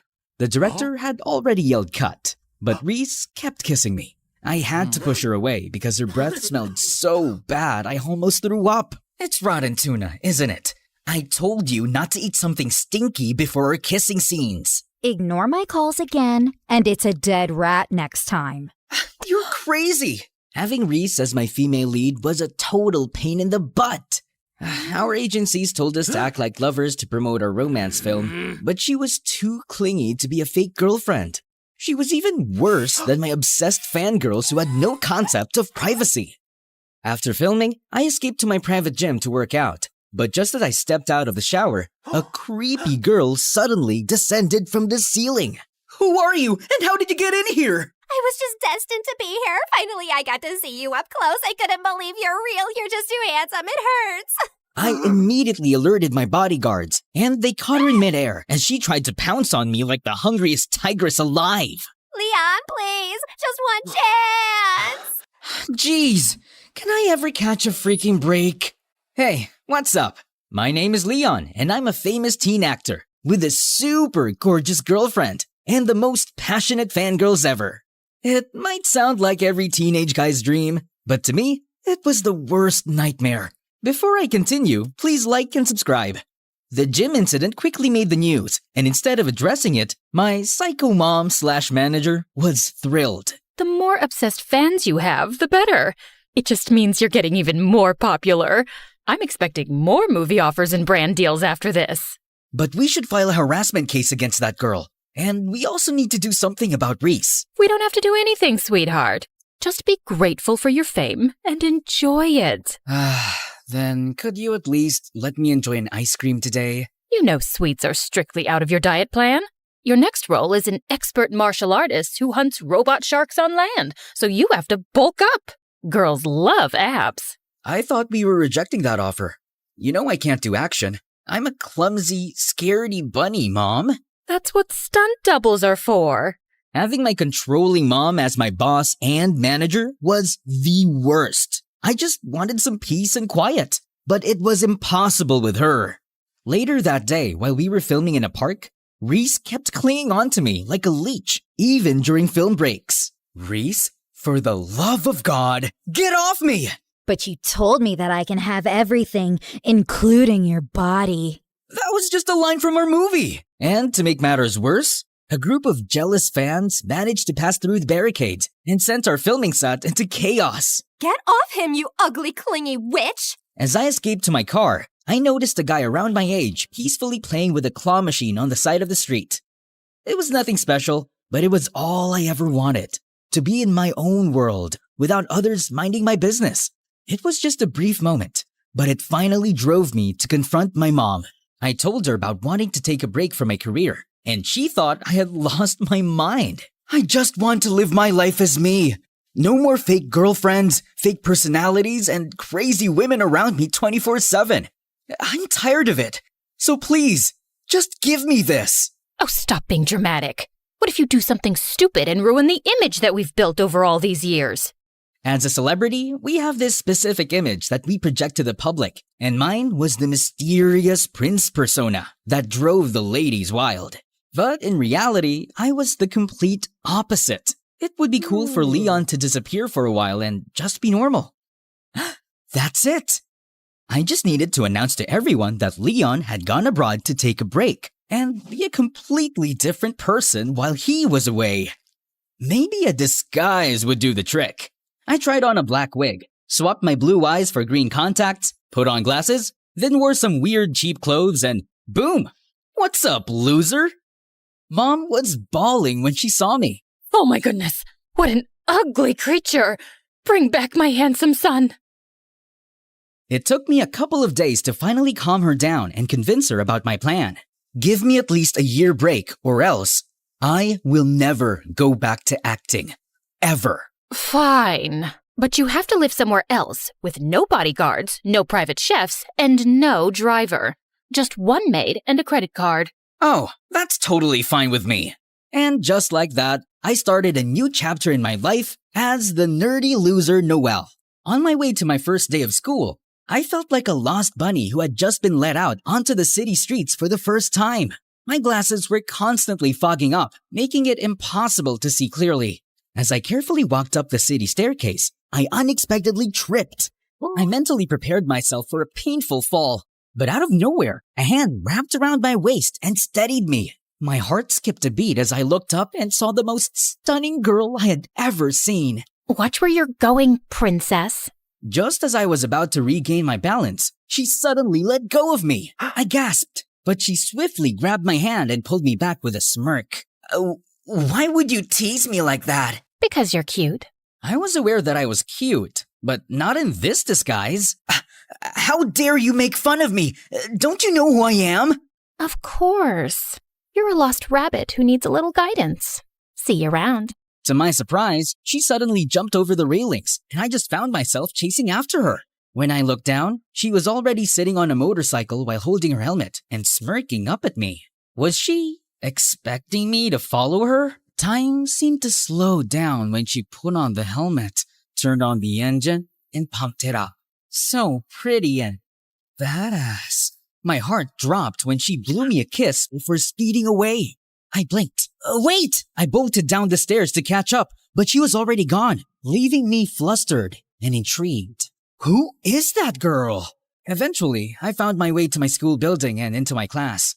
As I walked in, all eyes were on me as if I were the president of the Losers Club. Even the girls were giving me a disgusted look, which was totally new to me, and I wasn't complaining. I headed towards an empty seat, but just as I was about to sit down, some dude suddenly kicked the chair away, sending me crashing to the floor. Oh, what the heck, man? My bad. I was just practicing my signature move for my next blockbuster movie. I'm basically the next action star, you know? Oh, I didn't expect a fellow actor to be here, but he didn't look familiar at all. Take it easy on him, Paxton. I didn't even touch the dude. And that was when the entire class erupted in laughter. So this is what bullies are like in real life, huh? It's no different from the movies. I stood up, quietly walked to the back of the classroom, and just stood there awkwardly. The door slid open, and the room fell silent as a confident figure walked in. It was that stunning motorcycle girl! So she actually goes to this school too? Paxton and the other guys were practically drooling, which was pretty understandable. She's drop-dead gorgeous without even trying. I was busy gawking at her when she unexpectedly turned to me. Oh, hello, princess. I didn't expect to see you here. Small world, huh? Why are you standing there? I don't have a seat. Come sit on my lap then. I almost choked on my own tonsils. Before I could process her unexpected offer, Paxton suddenly swooped in and offered me a new chair. Here's your seat, buddy. Alrighty then. Paxton's jealous face turned triumphant, while I was left disappointed. During our class, I kept finding myself staring at my pretty seatmate, secretly. Her side profile looked breathtaking, and the way she effortlessly bit on her pen and spun it around her fingers was so cool. I had worked with tons of beautiful teen actresses my whole life, but it was the first time that a girl got me genuinely intrigued. I wonder what her name was. Later that day in the canteen, I found out that I could eat whatever I wanted, and I was ecstatic. All my life, it had always been my mom, our private chefs, and my assistants who decided what I should eat. And it was such a bummer. Dude, are you gonna eat the whole canteen or what? He's gonna eat everything and nothing will be left to us. We're doomed. Oh, don't worry. I'm gonna pay for everything. I handed the lunch lady my credit card, and everyone was looking at me like I just farted. That's not how it works here, young man. Is this your first time going to an actual school? Just then, the pretty girl suddenly appeared. He took a lot of food because it's actually for 2 people, right? What is she talking about? Right? Yes. We're gonna share. Come on, I'm starving. Paxton and the others were looking at us with raised eyebrows as she dragged me to an empty table. To my surprise, she sat beside me and started eating with me on the same plate. Seriously? On the same plate? You're kind of freaking me out, to be honest, but in a good kind of way. So, you're repaying me with an insult after I saved your clueless butt? Sorry, it's just weird. Why a pretty girl like you would be super nice to a new kid like me on my first day. Hello? Do you realize that angels like me actually exist? But I'm not doing this for free, though. Of course, there had to be a catch. There was no way she was actually flirting with an ugly nerd. I later realized what her favor was. She asked me to cover for her as she snuck out in the middle of class. And it was nerve-wracking. Through the window, I saw her riding her motorcycle and leaving. What on earth was she up to? Soon, I learned that her name was Kiara, and it was her habit to sneak out of class in the afternoon. She was also very famous among the boys, especially with Paxton. But she just kept turning it down.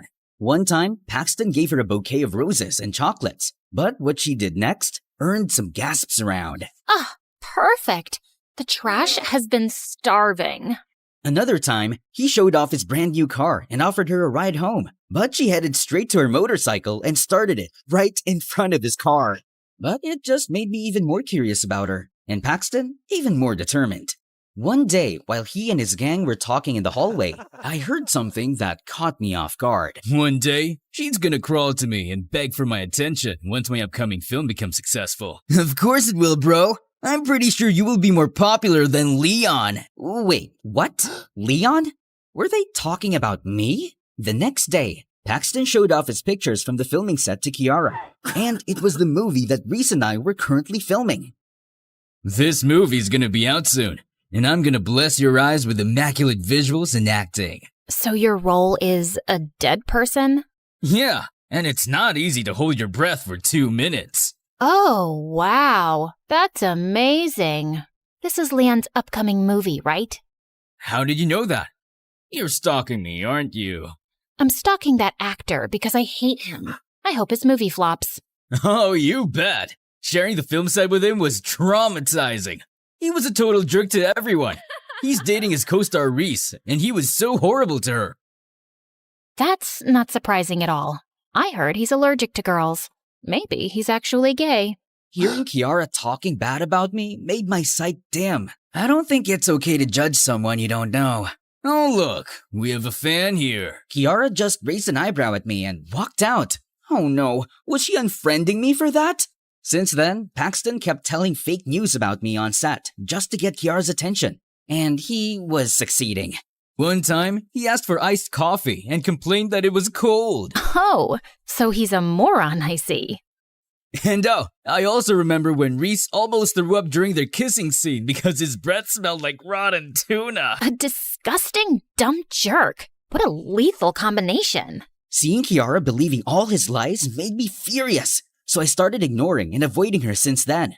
But one day, she cornered me. Hey, princess, are you ignoring me on purpose? Stop calling me princess. I'm a freaking guy. You're cuter when you're jealous. What? I'm not jealous. Why would I? I just don't like people who talk bad about others without even knowing them. Is this about Leon? Jeez, you're really a fan, huh? Interesting. I told you I'm not. Realizing how close her face was to mine, my eyes automatically went down to her lips. I had kissed tons of women on screen before, and expertly on that. But why do I feel like farting at the thought of kissing Kiara? Just then, someone called her and she immediately left, leaving me flustered all over. As I walked out of the room, Paxton suddenly blocked my way. Kiara will never be yours, so stop dreaming, loser. Or else. Is that a threat? The jerk just answered me with a smirk and left. The next day, I found a letter in my locker, and it was from Kiara. Hey, princess. Come to the last room on the 3rd floor before our class. I have a surprise for you. XOXO. What was she planning this time? Driven by curiosity, I made my way to the room, but the moment I stepped inside, the door abruptly locked. Hey! What's happening? Open the door! In that instant, a hissing sound reached my ears, and when I turned around, I found myself face to face with a menacing snake. My face turned a shade paler than snow, and I let out a shrill scream. Just as it was about to strike, someone swiftly grabbed it by the neck, as if it were nothing, and flung it out of the window. She looked so cool. My heart skipped a beat, but I snapped back to reality when I realized what just happened. Did you plan all of this just to tease me again?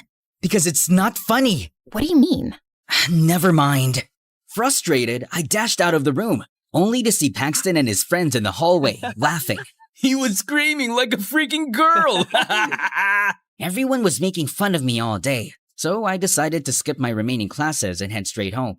To make myself feel better after a disastrous day, I decided to treat myself to a nearby restaurant. But as I reached into my pocket to pay the bill, panic washed over me. I left my wallet in my locker. I explained the situation to the manager, but they seemed skeptical of my story. So I ended up washing some stacks of dirty dishes. As a clueless billionaire who had never washed a dish before, the scene turned into a complete disaster. Just as the manager was about to flip over me, a familiar face appeared in the chaos. Kiara, what are you doing here? I'm about to rescue my princess for the nth time. As we watched, she revealed that she actually worked part-time in the restaurant. Her sick mom had a massive debt with the owner, and Kiara was working it off. So, this is where you go whenever you sneak out of class. Yep. Oh, by the way, We need to do something about Paxton. What he did to you earlier is totally not cool. What do you mean? I saw him putting that letter in your locker. I got curious, so I followed you after you read it. And thank God I did. Now that makes more sense. I need to teach that jerk a lesson that he'll never forget. Let me help you with that. Kiara and I planned my revenge together, and the opportunity came the very next day. Our drama club teacher chose Paxton as the main character, and I was casted as the waiter. In one scene, Paxton's character caught his girlfriend cheating in a restaurant and was supposed to cry. But he looked more like a constipated frog. Paxton, is that how an aspiring actor acts? You look so constipated. I need more emotions. Let's do it again. From the top. Babe, it's not what you think. I loved you and did everything for you, but this is how you repay me? It hurts. It really hurts. How could you do this to me, you ungrateful witch? Oh, for the love of God, you are such a hopeless case. Finally, our teacher had enough and decided to replace Paxton. That was Kiara's signal to start our plan. Excuse me, sir, but why don't we exchange the roles of the lead and the waiter? Just a suggestion. Oh, he's ugly, but okay, let's give it a try. All right, Noelle out, Leon in. Babe, it's not what you think. I loved you and did everything for you. But this is how you repay me? It hurts. It really hurts. How could you do this to me, you ungrateful witch? Out of anger, I grabbed the entire table and threw it in Paxton's direction, sending him crashing into the janitor's bucket. I then offered my hand to him with a smirk. Sorry, I just got carried away.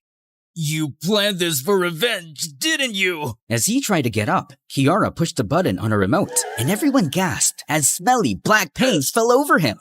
But everyone was too amazed by my acting to care about Paxton, who spent the rest of the day smelling like paint. Hey, best actor.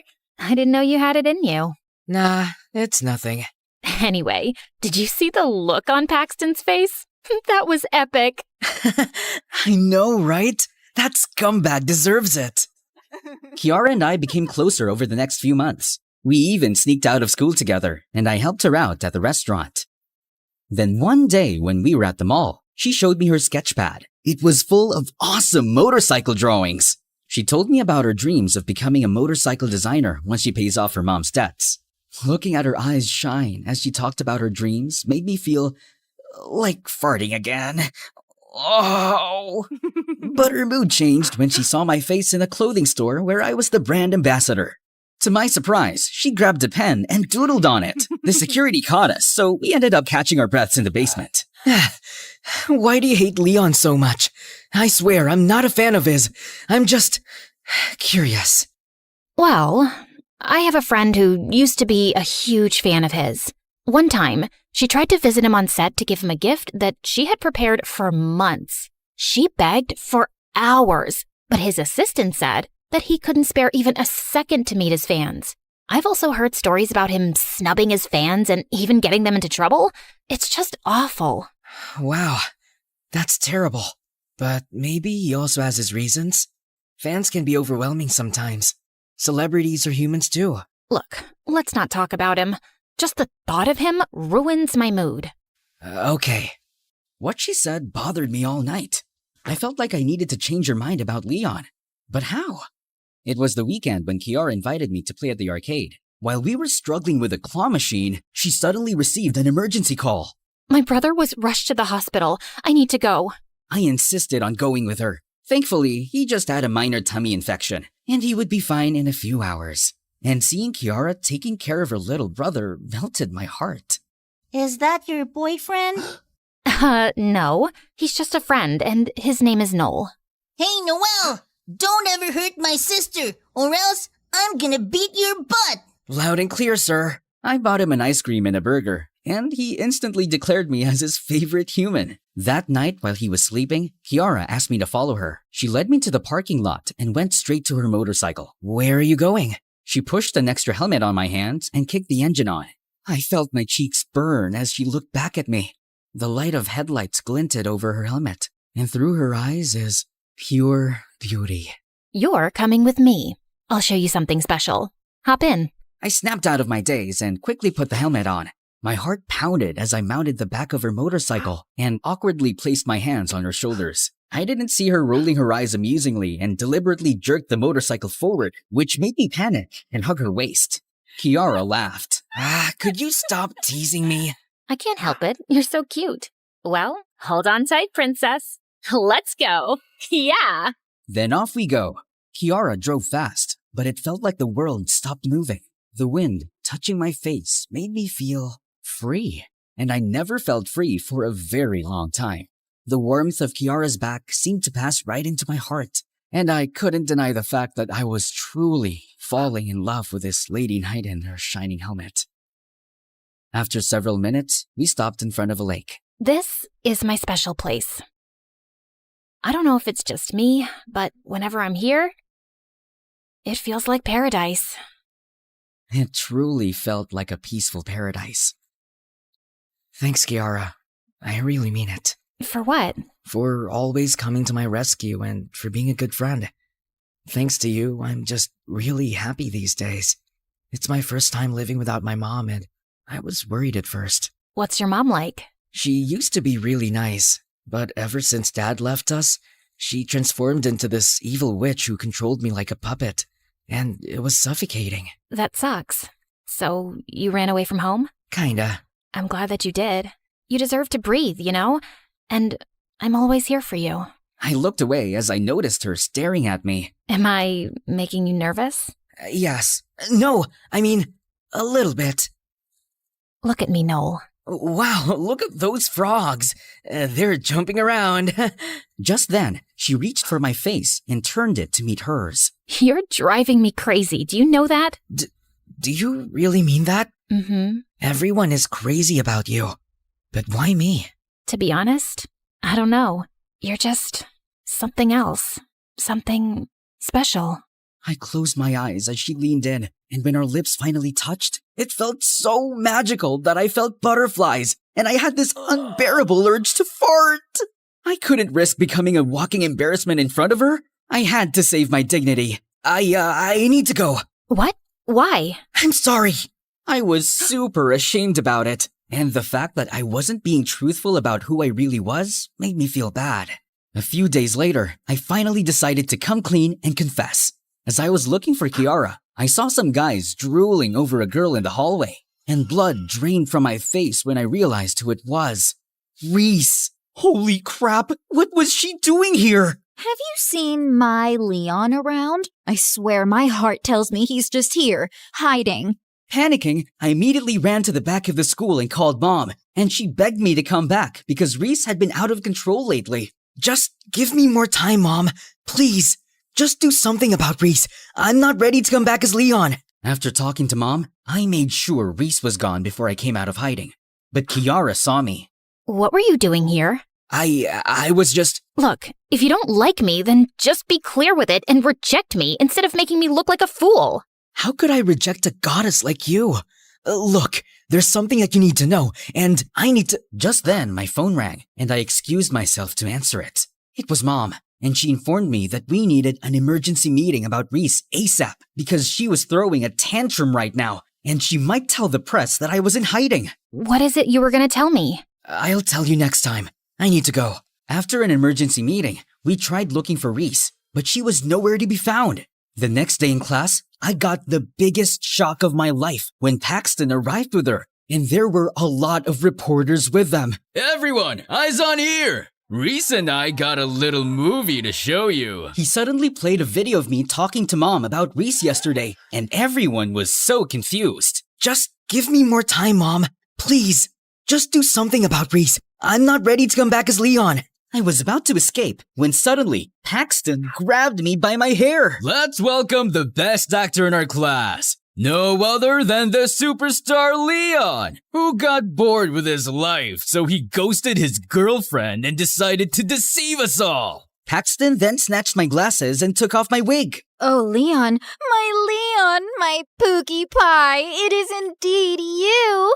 As Reese jumped on me, I met Kiara's eyes across the room, and she looked horrified. No, this couldn't be happening. Just then, the ladies went wild. Before they could devour me alive, I ran out of the school and hailed a cab to go straight home to Mom. We then found out that Reese had arranged a press conference immediately and started spilling everything. Mom and I decided to do a counterattack. It's true that I had enough of the celebrity life, and that is the reason why I decided to take a break. I wanted to be with people who aren't crazy about me. Don't get me wrong, I love my fans, and I'm always grateful. But we celebrities are human too. We also need some peace and privacy. I truly love acting, and I won't quit. But I don't want to live a fake life anymore. I just wanted to be me. Also, Reese and I aren't dating. It's just for the show. I don't like crazy, obsessive girls. Most importantly, I'm in love with someone else. My lady knight in her shining helmet. I hope she feels the same way. Reese went completely bonkers, so I was forced to file a restraining order against her, and our movie was eventually cancelled. But who cares? I only cared about one person right now, but she suddenly vanished on Earth. I asked the restaurant manager for her address, and when I went there, her brother told me that she didn't want to see me. I told you not to make her cry, but what did you do? Now go away! Please, just let me talk to her. Fine, consider this as my payment for the ice cream and burger. He then led me to where she was hiding. Inside the fridge. Are you planning to freeze yourself to death here? Do you hate me that much? No, I just feel so ashamed of myself. Ashamed of what? Because it has always been you, you idiot! I hated Leon because the fangirl that I told you about was actually me! What? So you were actually my fan turned hater? Yes. Maybe that's why I was drawn to you the first time I saw you as Noel. Maybe deep inside, I always knew it was you. And then I got to know the real you and fell in love, but I hated myself for not realizing it sooner. I should be the one to apologize for deceiving you. I swear. I have been planning to tell you. I know. I watched your statement earlier, and regarding your confession, I feel the same way. I mean, isn't it obvious? I love you, Kiara. I love you too, Noel. Leon, my princess, or whoever you are. She finally leaned in for a kiss, but I remembered something and backed away. Wait! I have something to tell you. What, that you fart whenever you kiss me? How did you know that? Relax. I think you just need to get used to it, and I'm here to help you with that. Come on, I need to know how the best actor kisses in real life. And with that, I gave her the best kissing scene ever.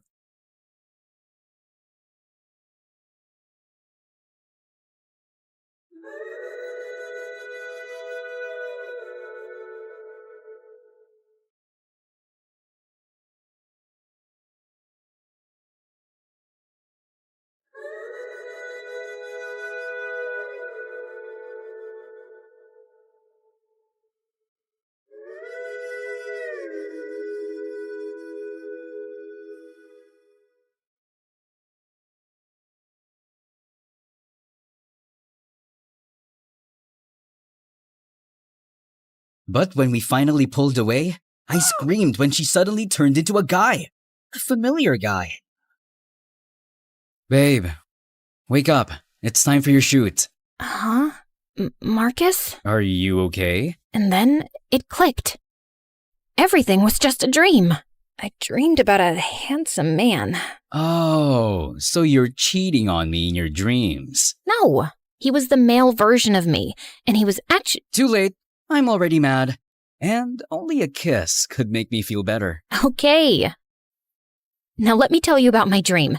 It was crazy. Fine.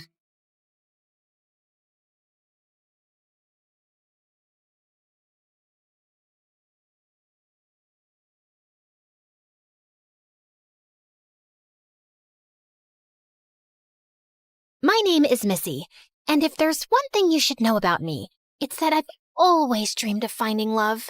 Love is about being seen, the kind of attention that makes you feel special. But that's never been me. They say love finds you when you least expect it. I never believed that. Not until it literally found me. I was getting ready for school when I heard the doorbell ring. I opened the door. No one was there. And then I saw it. a mysterious box wrapped in silver paper with my name written on it. I wasn't expecting any deliveries. I wasn't even sure it was safe to bring in my house. But something inside me had to know what was inside. Tucked inside the black velvet was the most beautiful diamond ring I've ever seen. The way it caught the light and sparkled made my heart skip a beat. Next to it was a small, neatly folded note.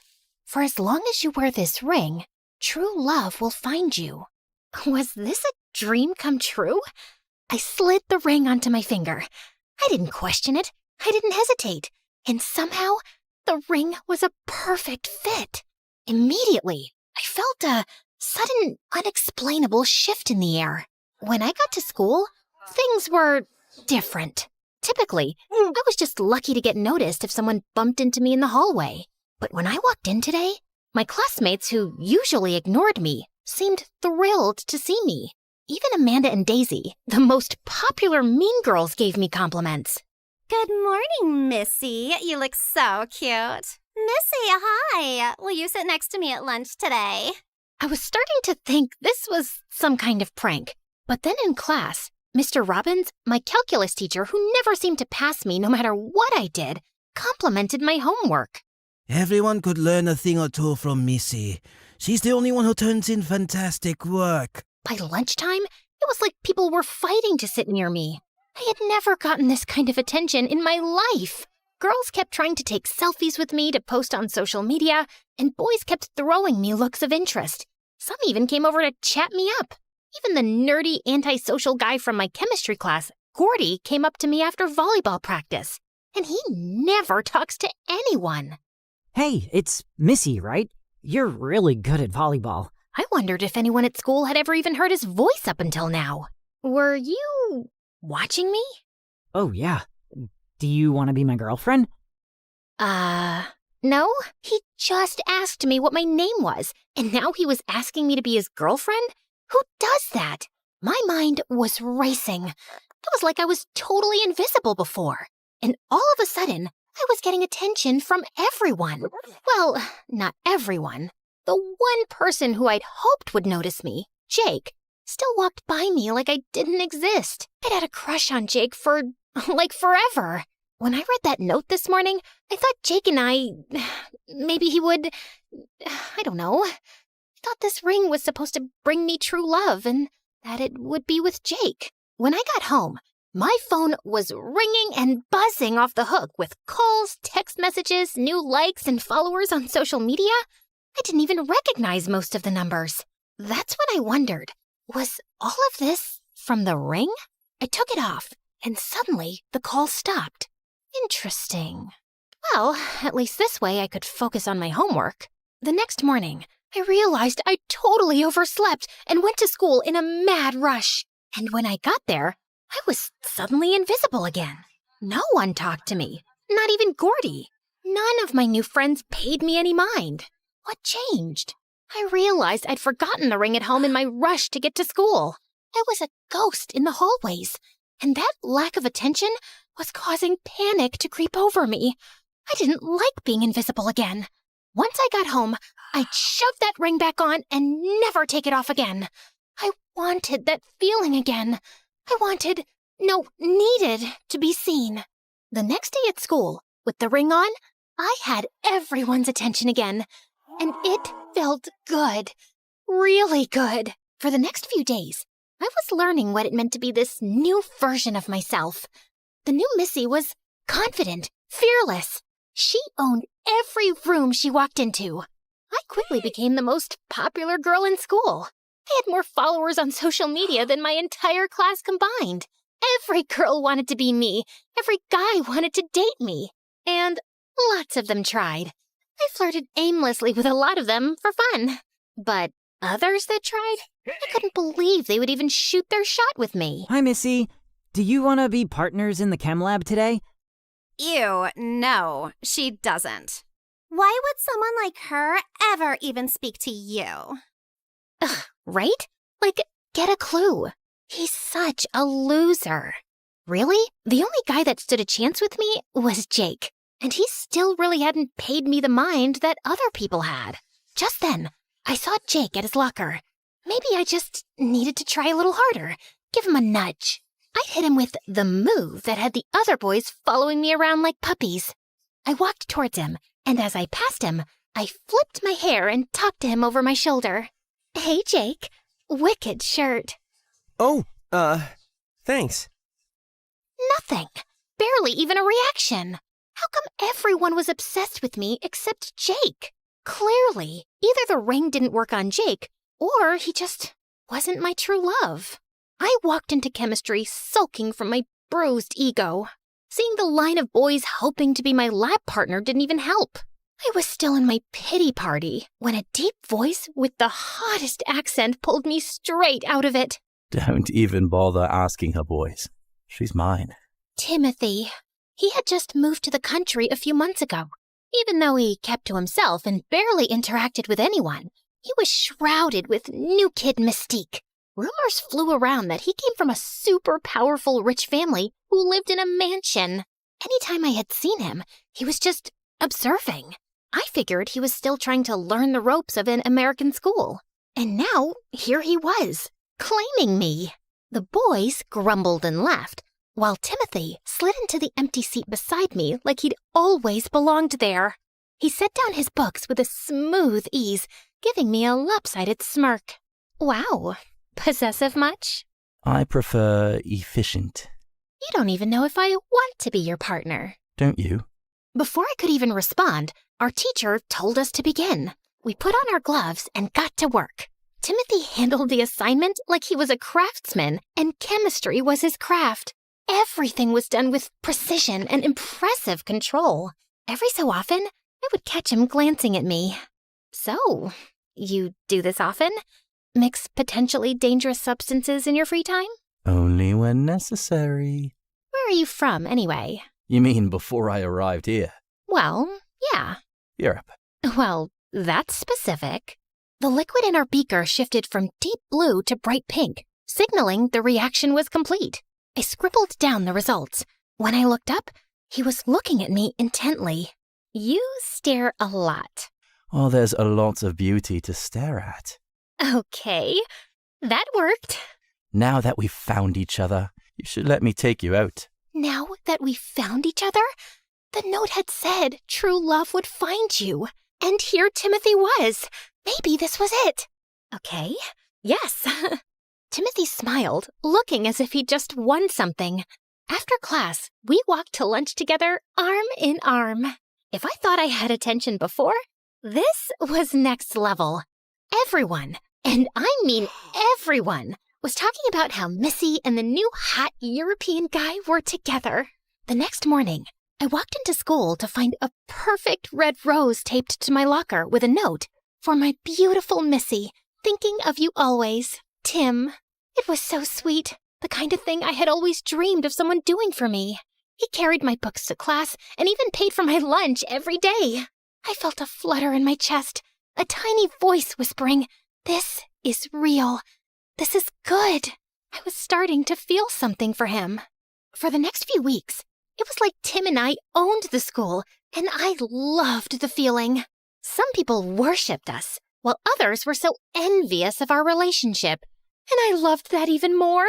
Old Missy might have wanted Jake, but new Missy deserved something bigger, like a bunch of friends and attention and someone rich and cool who's obsessed with her, like Tim. The best part was Timothy's access to the most luxurious things. It meant I had access to those things. One day, Timothy took a group of friends to the Larkwood Club, a super private and elite social beach club with a crazy membership fee. As I stood there tanning in the sun and being the center of attention, a waiter in a crisp white shirt approached. "Jake." Finally. I'll have a lemonade, fresh squeezed, not that canned garbage. Same. And make it fast, yeah? Jake nodded, jotting down the order, but didn't say a word. That apathy, like he wasn't even paying attention, it bothered me a lot. You got that? Make it fast or no tip. We've waited long enough. Chop chop. Jake's jaw tensed, but he just gave a short nod before hurrying off. Amanda and Daisy looked at me, and then we all burst out laughing. Just then, I caught a glimpse of my reflection in the sleek glass building. The girl who was staring back at me was standing next to girls who had always made her feel small. And now I was one of them, behaving just the way they did. It made my stomach twist. I tried to turn my attention back to the group and Timothy, who was staring at me with a huge grin on his face, but that feeling was hard to shake. Who was I becoming? Over the next few weeks, the more time Timothy and I spent together, the more I realized that we didn't have much in common. He didn't watch movies or listen to music. He never laughed at my jokes. He never talked about his childhood or his friends or past or what he wanted to do in the future. Every conversation somehow circled back to how perfect we were together. Maybe it was true. Opposites attract, right? And anytime we were apart, the feeling that something was wrong would start weighing heavily on me. Then, as soon as I was with him, I felt like I could breathe again. It had to be right. It all took a turn when I went over to Tim's house for the first time. As I walked up his driveway, I realized this was nothing like I'd been expecting. The house was a mansion, but it was old and creepy, the kind kids dare each other to walk past on Halloween. When I lifted my hand to knock, the door creaked open all on its own. There in the shadows stood Tim, grinning. Missy, come on in. I forced a smile and stepped inside. The only source of light inside were some flickering candles. And then I saw Tim's parents in the hallway. They were both tall, thin, and dressed in all black except for a bunch of old Victorian-looking jewelry. They just kept watching me. It was like their eyes never blinked. But it was the glazed look in his mom's eyes that freaked me out the most. So, you're Missy. Yeah. Nice to meet you, Mr. and Mrs. Oh, don't worry about that. Just call them Mom and Dad. I froze. Mom and Dad? I just met them. Surely he must have been joking. I let out a nervous laugh, but no one else laughed. They just stared. Do you believe in fate, Missy? I guess. Then you understand some things are meant to be. We're so glad you agree, and like the ring. The ring? How did they know anything about the ring? I knew it would be perfect for her. Wait, hold on a minute. You were the one who gave me the ring? Of course I am. Now we can spend the rest of our lives together in love. My heart dropped. Timothy had given me the ring? How was that even possible? This whole situation left an awful taste in my mouth. I looked over at his mom, who still hadn't opened her mouth. She grasped at her throat, and just then, I saw the same exact ring on her finger that I had on mine. I needed to get out of here, now. You know, I just realized that I totally forgot I have, a super big project due tomorrow. I should go home. I ran out of the house before they could say another word. What kind of insane family was that? I don't know what kind of power was in that ring, but I didn't want any part of it. I turned the corner onto my street, and there, on my doorstep again, was Tim, with a twitch in his eye. How did you get here before me? Why did you leave? We were in the middle of a date. This whole ring thing, it's really starting to creep me out. I can explain. My family's been crafting jewelry for generations, but we aren't just skilled artisans. We have a gift. We can infuse our creations with the power of intention, bringing our very desires to life. That's exactly what I did with your ring. Our fates are bound now, you and me, forever intertwined. I tried to stay calm as I took off the ring. A weird look came over his face. I'm really sorry, but I don't know if we should continue seeing each other. I'll see you at school, okay? I went into my house and started to close the door, but he stopped it with his hand. Didn't you notice how much better your life was when you wore the ring? When I first moved here, I noticed you when no one else did. You were constantly looking towards other people, hoping someone would talk to you, include you in their conversations, notice you, praise you. But you always stayed in the shadows, too afraid to speak up. I could see what you really wanted, though. You craved to be seen, just like me. I have the power to give us the attention we need, the attention we deserve, the power to bring you true love. I don't think this is true love, Timothy. And I don't think I want the attention this badly. I handed the ring back to him, and I swear I will never forget the crazed look in his eyes. I closed the door, and this time he didn't stop me. Major sigh of relief. I should have known that ring was too good to be true. Sure, it brought me the popularity and the attention, but was all that worth an insane family and me not even recognizing myself anymore? The next day at school, I was back to the old Missy. No one talked to me. No one really even looked at me. It was like none of my friends even remembered who I was. And to be honest, I was relieved. I wasn't sure any relationship I had was authentic in the first place. And after everything that had happened between me and Tim, I just wanted to be alone. And weirdly enough, Tim had disappeared.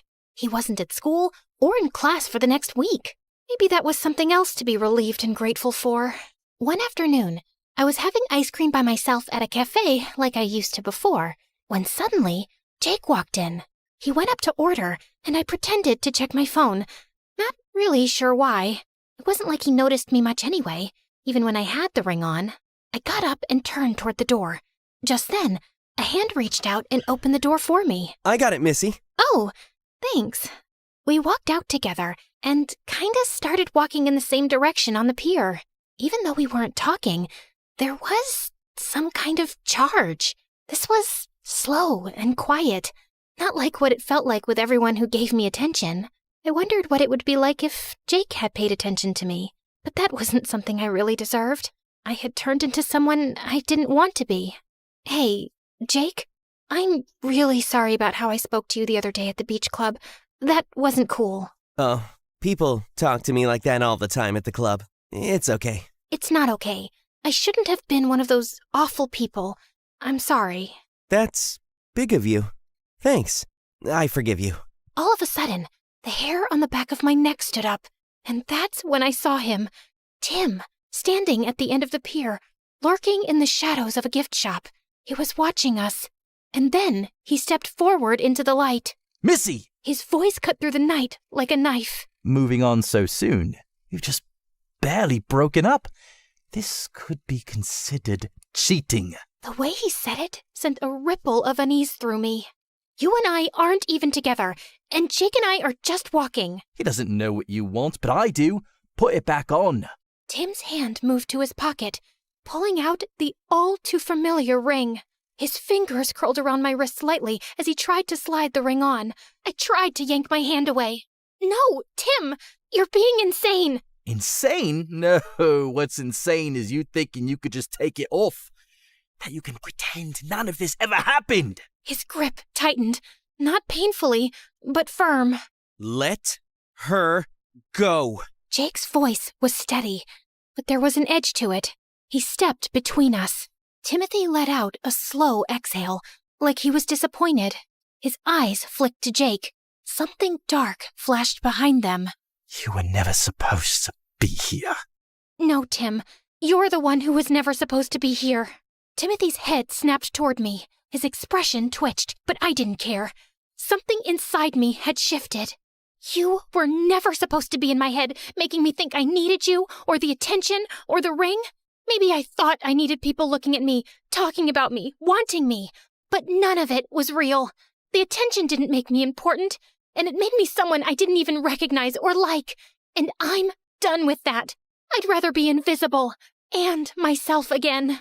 Timothy's face twisted into something ugly. No, that's not who you are. You just need to remember. His hand darted out, gripping my wrist, trying to force the ring back onto my finger again. I said, let her go. Jake shoved Timothy back. Timothy staggered but caught himself, then shoved Jake back violently. I gasped as Jake's foot caught the edge of the pier, and he grabbed Timothy's hand at the last second, trying to regain his balance. But Timothy looked at him with a sinister smile and let go. Jake fell backwards and hit the water with a splash. I ran over to the railing, hoping that Jake was okay, but all I saw were bubbles. What is wrong with you? What if he can't swim? We have to get help. Can't you see that I'm willing to do whatever it takes to make you happy? To make sure you get everything you deserve? Just put the ring back on and I'll show you. That's gonna be harder than you think. My head whipped back around. Jake was above water, safe and okay. And in his hand, raised above his head to show us, was the ring. Timothy froze. Give that back to me right now. I don't think so. Jake threw the ring in the opposite direction, and it plopped into the ocean, never to be seen again. Timothy's face went stark white. You're going to regret that. Both of you. Without another word, he took off, running off the pier as fast as he could. I looked back down at Jake, who had started to swim back to shore. I ran to him as he stumbled out of the water. I am so sorry. Are you okay? Yes. Are you okay? I nodded my head, but I could feel the tears starting to come. He hesitated for a second before pulling me into a hug. I'm so sorry, Missy. I don't know what exactly just happened, but I'm glad I was here. You're okay. For a long moment, we just stood there. You know, I might not have said anything, but you were never invisible to me. But if it's something you'd want, I'd like to get to know you more. Yeah, I think I'd like that. We weren't anything official. There were no promises or guarantees, but this felt more real. And that was enough. After Tim's assault on Jake, we contacted the police and went with the officers to his mansion. The officers knocked for a while, and finally Timothy's parents appeared, completely poised and calm. We're looking for Timothy. There's been an incident. Timothy's mother just looked at us with those glazed eyes, and his father politely smiled. Timothy? Oh, I'm afraid you must be mistaken. We do have a son, but he doesn't live here. He's away at boarding school. Has been for years. A cold shiver ran down my spine. That's not true. He's been at our school. I know him. And I've been here in this house with all of you before. The officers exchanged looks. One of them walked over to the car to hop on the radio to talk to someone. He walked back over a few moments later. Ma'am, we've just checked. There's no record of a Timothy ever being enrolled at your school. A sick feeling crawled up my throat. As the police started to walk away, Timothy's father bent down and whispered in my ear. Attention is a fragile thing, Missy. The moment it shifts away, it's like you were never there at all. Back at school, it was like Timothy had never existed in the first place. But Jake and I knew the truth. And sometimes I felt it, that prickling on my neck, the weight of unseen eyes, like Timothy was still watching. When suddenly, I saw a bunch of kids running toward me. I froze, stunned. But they rushed right past me without even looking. Confused, I turned around, and that's when I saw her. A girl standing in the middle of the crowd. All eyes on her. And just then, I saw it. The exact same ring on her finger that I once wore. There was only one thing I really wanted, a boyfriend. I dated before, but all those guys were jerks. I even said yes to a nerd for one date just to see if he'd surprise me. Never trying that again. No thank you. Next! I was beginning to lose hope in ever finding my Prince Charming. That was until Chris came into my world years later in high school. My eyes were immediately hooked onto him. The looks, the smile, and the muscles rippling underneath his shirt. I just had to have him. So I asked him out, something I would never do normally. But it all worked out because he said yes. It didn't take long for us to finally go on our first dinner date. It was incredible. He was such a gentleman and knew just the right things to say. I knew right as he took my hand that he was the one. But I couldn't shake the feeling of deja vu, like I'd met Chris before. Oh well, I'm sure it's nothing. For the next few months, we went on many different dates, traveling all over the city, eating wonderful foods, and studying together at night. Everything was perfect. I had finally found a good boyfriend, and he was a keeper. But of course, something just had to happen to ruin it. Chris had planned a date at a fancy new restaurant downtown. I was so excited. I actually got ready early this time and speed walked to the restaurant with a spring in my step. But when I finally got there, my heart fell to the floor and shattered. Sitting next to my boyfriend was another girl with her arm around his shoulder. I didn't care if he looked a bit uncomfortable. I wasn't taking this betrayal lying down. So I burst through the doors and marched straight up to the duo's seat. Who is this? Tia? You're early. Answer the question, Chris. How could you cheat on me? Wait, I didn't cheat. Who is this then? Hello, you must be Tia. I've been looking forward to meeting you. I'm Chris's big sister. The name's Vecta. The girl's cheeky smirk nearly made me get physical, but her last words registered just in time. Sister? Yep. I wanted to see who claimed my brother's heart and changed him so much. You see, I'm very interested because Chris and I are very close. That's funny because he never mentioned you. I thought I'd introduce you two when the time was right, but since Vecta is here, I guess there's no time like the present. Well, nice to meet you, but we are supposed to be on a date. I don't want to be mean or anything, but... She's right, Vecta. You should go home. I'll be back soon. Oh, she didn't like that. She looked at us both, and instead of leaving, got comfortable. Nah, you two just act like I'm not even here. You won't even notice me. Besides, I'm starving. Fine. Fine? It wasn't fine with me, but she was a sister, and it was just one evening. How hard would it be to get through it? Turns out, really hard. She kept interrupting non-stop. Oh, Chris, I have this really funny story to tell you. That's hilarious. Oh, stop it, Tia. I think I just peed a little. I didn't even tell it yet, but I know it's really funny. You just said so yourself. Which reminds me, Chris, I've got a joke that'll make you poop. So, a duck and a chicken walk into a bar. She kept picking up food from Chris's plate and fussing over him. Why would you order this dish? You hate olives and broccoli. Here, I'll take those. Also, you've got sauce on your face. There, I got it. Do you need to blow your nose, Chrissy? And when she wasn't acting like his freaking mother, she kept staring daggers at me. I tried to act like I wasn't bothered at all and leaned over to feed Chris some of my pasta. But seconds later, he started coughing and turning blue. Oh my God, you poisoned him. What? Of course I didn't. Chris, are you okay?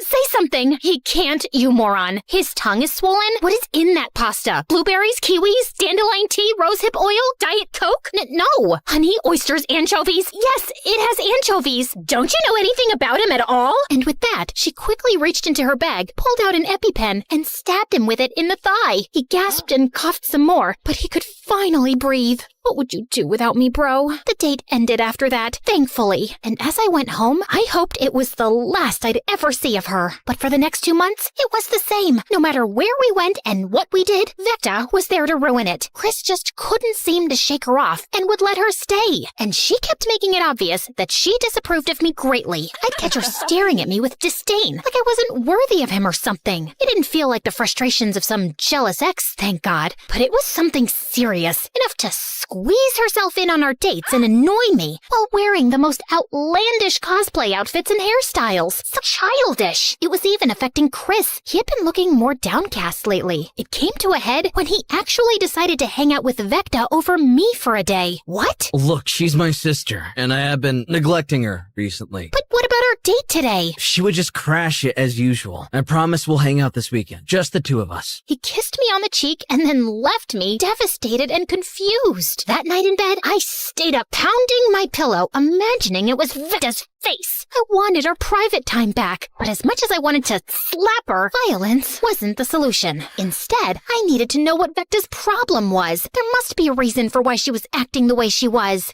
Luckily, a puzzle piece fell into place during the weekend. As promised, I was hanging out with Chris at his place. We were watching a cheesy romance movie while snuggling on the couch. Right on time, Vecta came out of nowhere and inserted herself into our lives again. No, literally. She came and sat between us on the couch, holding a dead potted plant. You let our plant die? The plant that symbolizes our bond as brother and sister?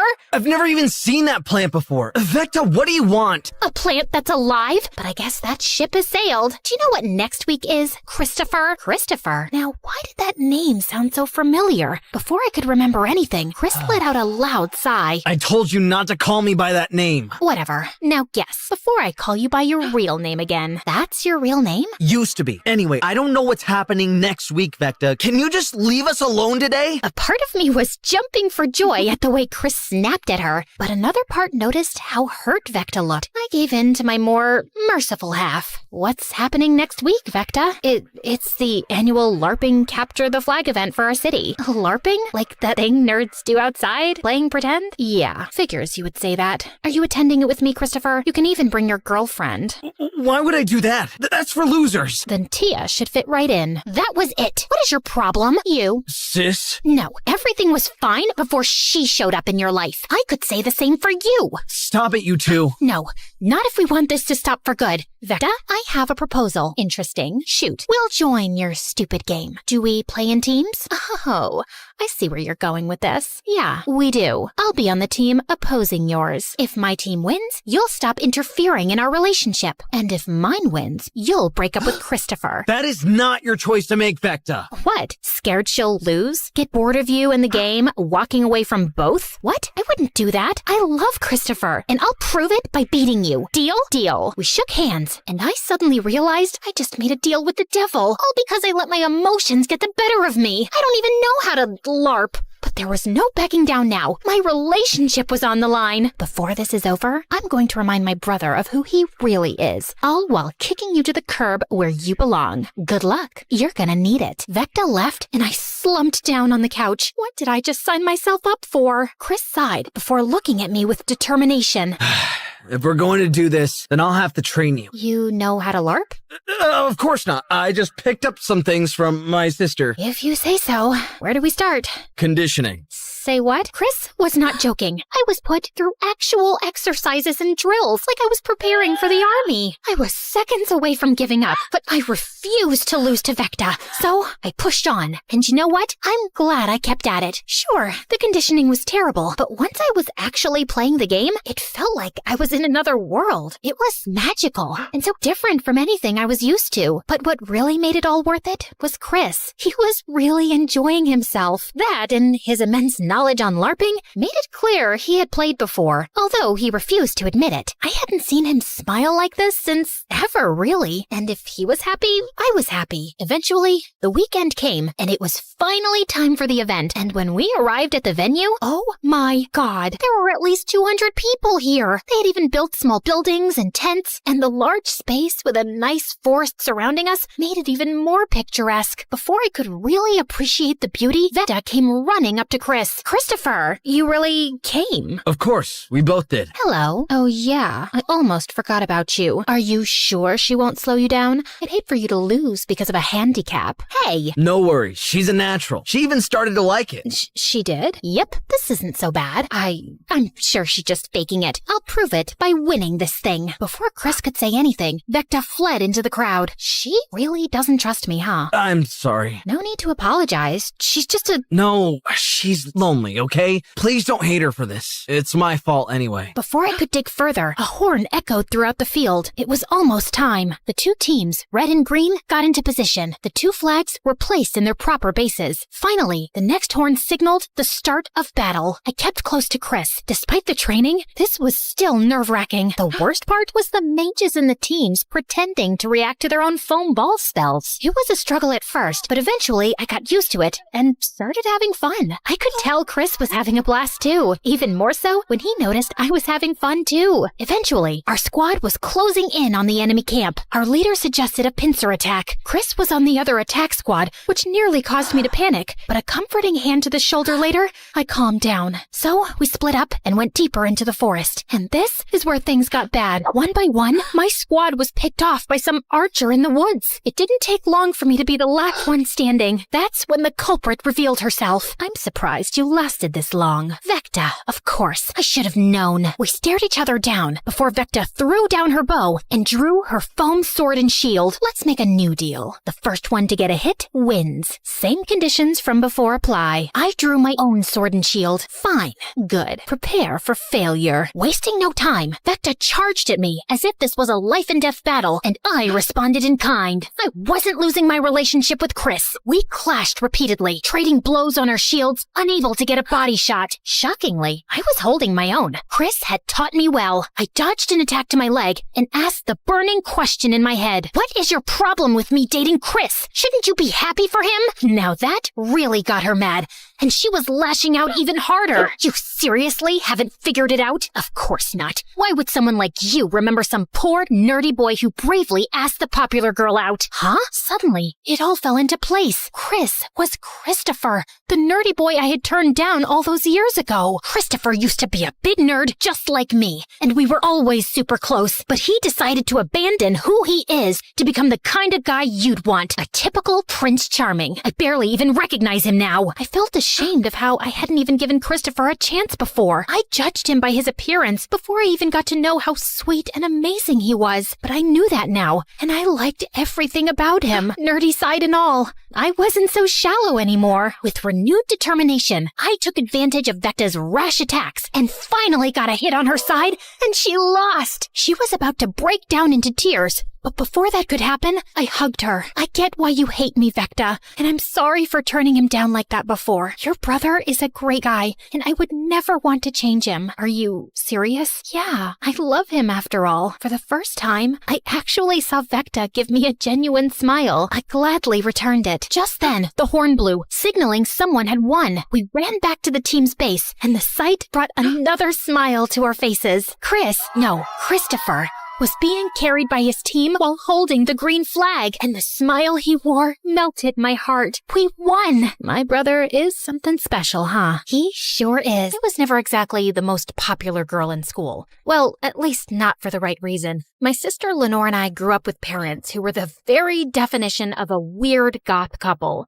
You know, the usual. Dressing like Victorian gravediggers, feeding ravens in the park, and that one time my mom pranked the dentist with her fake vampire fangs. Yeah, typical parent stuff. But believe it or not, my parents aren't my biggest problem. They're actually the best, most supportive parents anyone could hope for. Yes, we get stares and whispers when we go out in public together, but we didn't care. We were living our best lives. That is, until Lenore and I started elementary school. We were dressed in our usual goth attire, black clothes, black shoes, and black backpacks. My pet spider Sam even snuck into my pocket. The moment our parents dropped us off, the other kids started laughing at us and saying mean things. Hey, look! Twin freaks! Is your mom a vampire? Is your dad Frankenstein? Lenore was so embarrassed that she ran off and hid in the bushes. Leave me alone, you jerks! I tried to shove one of the mean kids out of my way, but he didn't budge. Just then, Sam crawled out of my pocket and jumped on the kid's face. The kid ran crying and screaming like a maniac. The principal found out, and I was suspended for 2 weeks. That night, Lenore begged Mom and Dad for new clothes. She threw a huge tantrum and refused to eat. When that didn't work, she blasted pop music and ran around the house dressed like a clown. That music, it's so happy. It's melting my brain. All those colors in that clown costume are burning my eyes. Please, make it stop. By the next morning, Lenore got her way. Mom and Dad bought her a brand new wardrobe. When my suspension was over, I went back to school. And to my surprise, Lenore was the most popular and best-dressed girl in school. During lunch, I tried to sit next to her, but this girl named Stella looked at me like I had 3 heads. What are you doing, creepy crawly? You can't sit here. No weirdos allowed. I looked over at Lenore, and she just shrugged. You heard her. Go sit somewhere else. As the years passed, Lenore and her BFF Stella became more and more popular. By the time we reached high school, they were captains of the cheerleading team. They had the best grades in our class, and all the boys wanted to date them. They were perfect, and I was a disaster. I did want to make friends, but I could just never get it right. Like, for my 14th birthday, I planned a huge birthday party and invited my whole class. I had a spooky birthday theme, of course, which I was sure everyone would love. But just as the kids were done singing happy birthday, I opened the closet and a dozen bats flew all around the room. And maybe acted like they were attacking the kids. Everyone started screaming and running around in a panic, and then they left. And the next day at school, the kids whispered behind my back and refused to talk to me. But it was fine. I didn't need those jerks. I still had Sam. Yeah, the tarantula. Geez, why is everyone so scared of these beautiful creatures? But even though hanging out with Sam was fun, I got lonely sometimes. I never imagined that my life could become an even bigger mess than it already was. But, Faye, fate had something in store for me. On Valentine's Day, I walked down the hallway during recess to find a dozen boys surrounding Stella and Lenore in the hallway with gifts and flowers. Please go out with me, Stella. I'll buy you a Ferrari. Be my Valentine, Lenore. I'll fly you out to the Bahamas. As I rolled my eyes and took my stuff out of my locker, I was surprised when a bright red envelope fell out of a book and it had my name on it. Hey, what's that? I was super excited, but I tried to play it cool. I got a Valentine. Ooh, Creepy Crawly has a secret admirer. Stella snatched the envelope out of my hand and made a huge commotion. Suddenly, everyone was staring at me. Hey, give that back. It's private. Stella tossed the envelope to Lenore, who opened it and started reading it out loud. My darling Annabelle, you're a shining star, a diamond in the rough. The jocks and cool girls can't measure up to you. Whoever wrote this must be blind and stupid. I tried to get the letter back, but Stella got in the way. You're my debating diva, my leading lady, my dancing queen, and my future class president. My heart aches when I see your face. Love, your secret admirer. Lenore, Stella, and all the other cool kids couldn't stop laughing, but I was shocked. I only joined the debating team a couple days ago. The last role I played in drama club was a donkey's butt, and I was too shy to dance in front of anyone. Plus, the odds of me becoming class president were slimmer than a toothpick. Just then, Jack, the editor of the school newspaper, materialized right beside me. I think that's a nice letter to get on Valentine's Day. Of course you do, nerd. I bet you wrote this junk. It wasn't me, I swear. Whoever wrote this has lost his mind. Yeah, he's a crazy lunatic. Lenore ripped the letter to pieces and threw it in the trash. That was mine, you witch! You're so stupid, Annabelle. You don't really have a secret admirer. Someone's just pulling your leg, you dummy. Lenore was probably right. It was a stupid joke.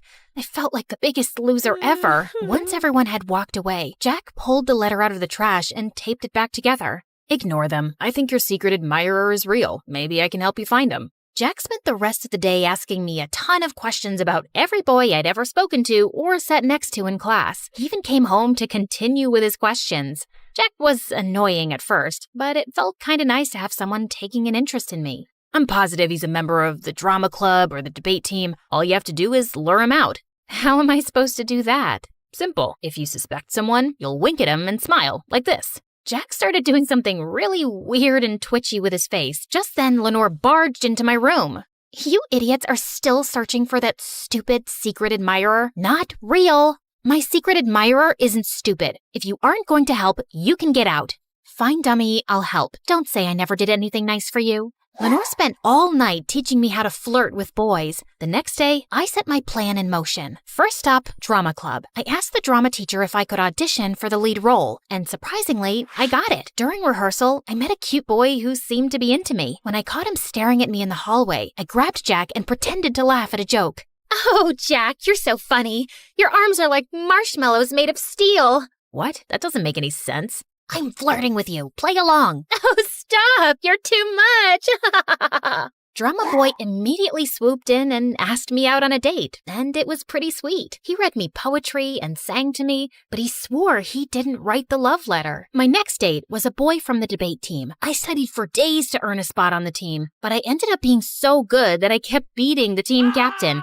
and every time he saw me in the hall, he gave me the meanest looks. I think he hates me. He's just plain hard to get. One night, me and Debate Boy stayed after everyone had left to practice, and the next thing you know, we were kissing. But when I asked him if he was my secret admirer, he got annoyed and blocked my number. A day later, out of the blue, Stella's ex-boyfriend Dylan, who was the best dancer in school, invited me to a party. I didn't think it was a good idea to go, but then I remembered something. OMG, Jack, what if it's Dylan? You know, this one time Dylan came over to my house with Stella, and he accidentally walked into my room when I was dancing alone. It could be him. Yeah, your secret admirer called you a dancing queen. But what about Stella? What about her? Stella broke up with Dylan 2 years ago. She's dated 6 guys since then. I took Jack's advice and went to Dylan's party. As soon as I got there, Stella marched up to me. I heard you're trying to date my boyfriend. Isn't he your ex? He's mine and he doesn't date freaks like you. She's not a freak. I think she's unique and much cooler than you. Stella got mad and stormed off. Dylan took my hand and pulled me to the dance floor. All eyes were on us, and I got really nervous. Then Dylan whispered in my ear, "You got this, dancing queen." I was beyond excited. Dylan just quoted a line from my letter. My nerves melted away, and we were dancing like superstars. The crowd cheered my name, and at the end of the night, Dylan gave me the perfect kiss. The next day, we were the talk of the school. The more time I spent with Dylan and all his friends, the more I started to realize that I'd been an outcast all this time because I'd never really tried to get to know the other kids at school. I hadn't given them much of a chance because they were different from me. They weren't bad at all, and I could make compromises and not bring Sam to school. Overnight, I became Dylan's girlfriend and even more popular than Stella and Lenore. Someone even nominated me for class president, and I actually won. Even Lenore was nicer to me now, and we'd hang out more. Life was perfect, except for Stella. Every time she saw me, she gave me death glares. She spread rumors and tried to make fun of me, but no one paid attention. My schedule got so busy that with being class president and spending time with Dylan,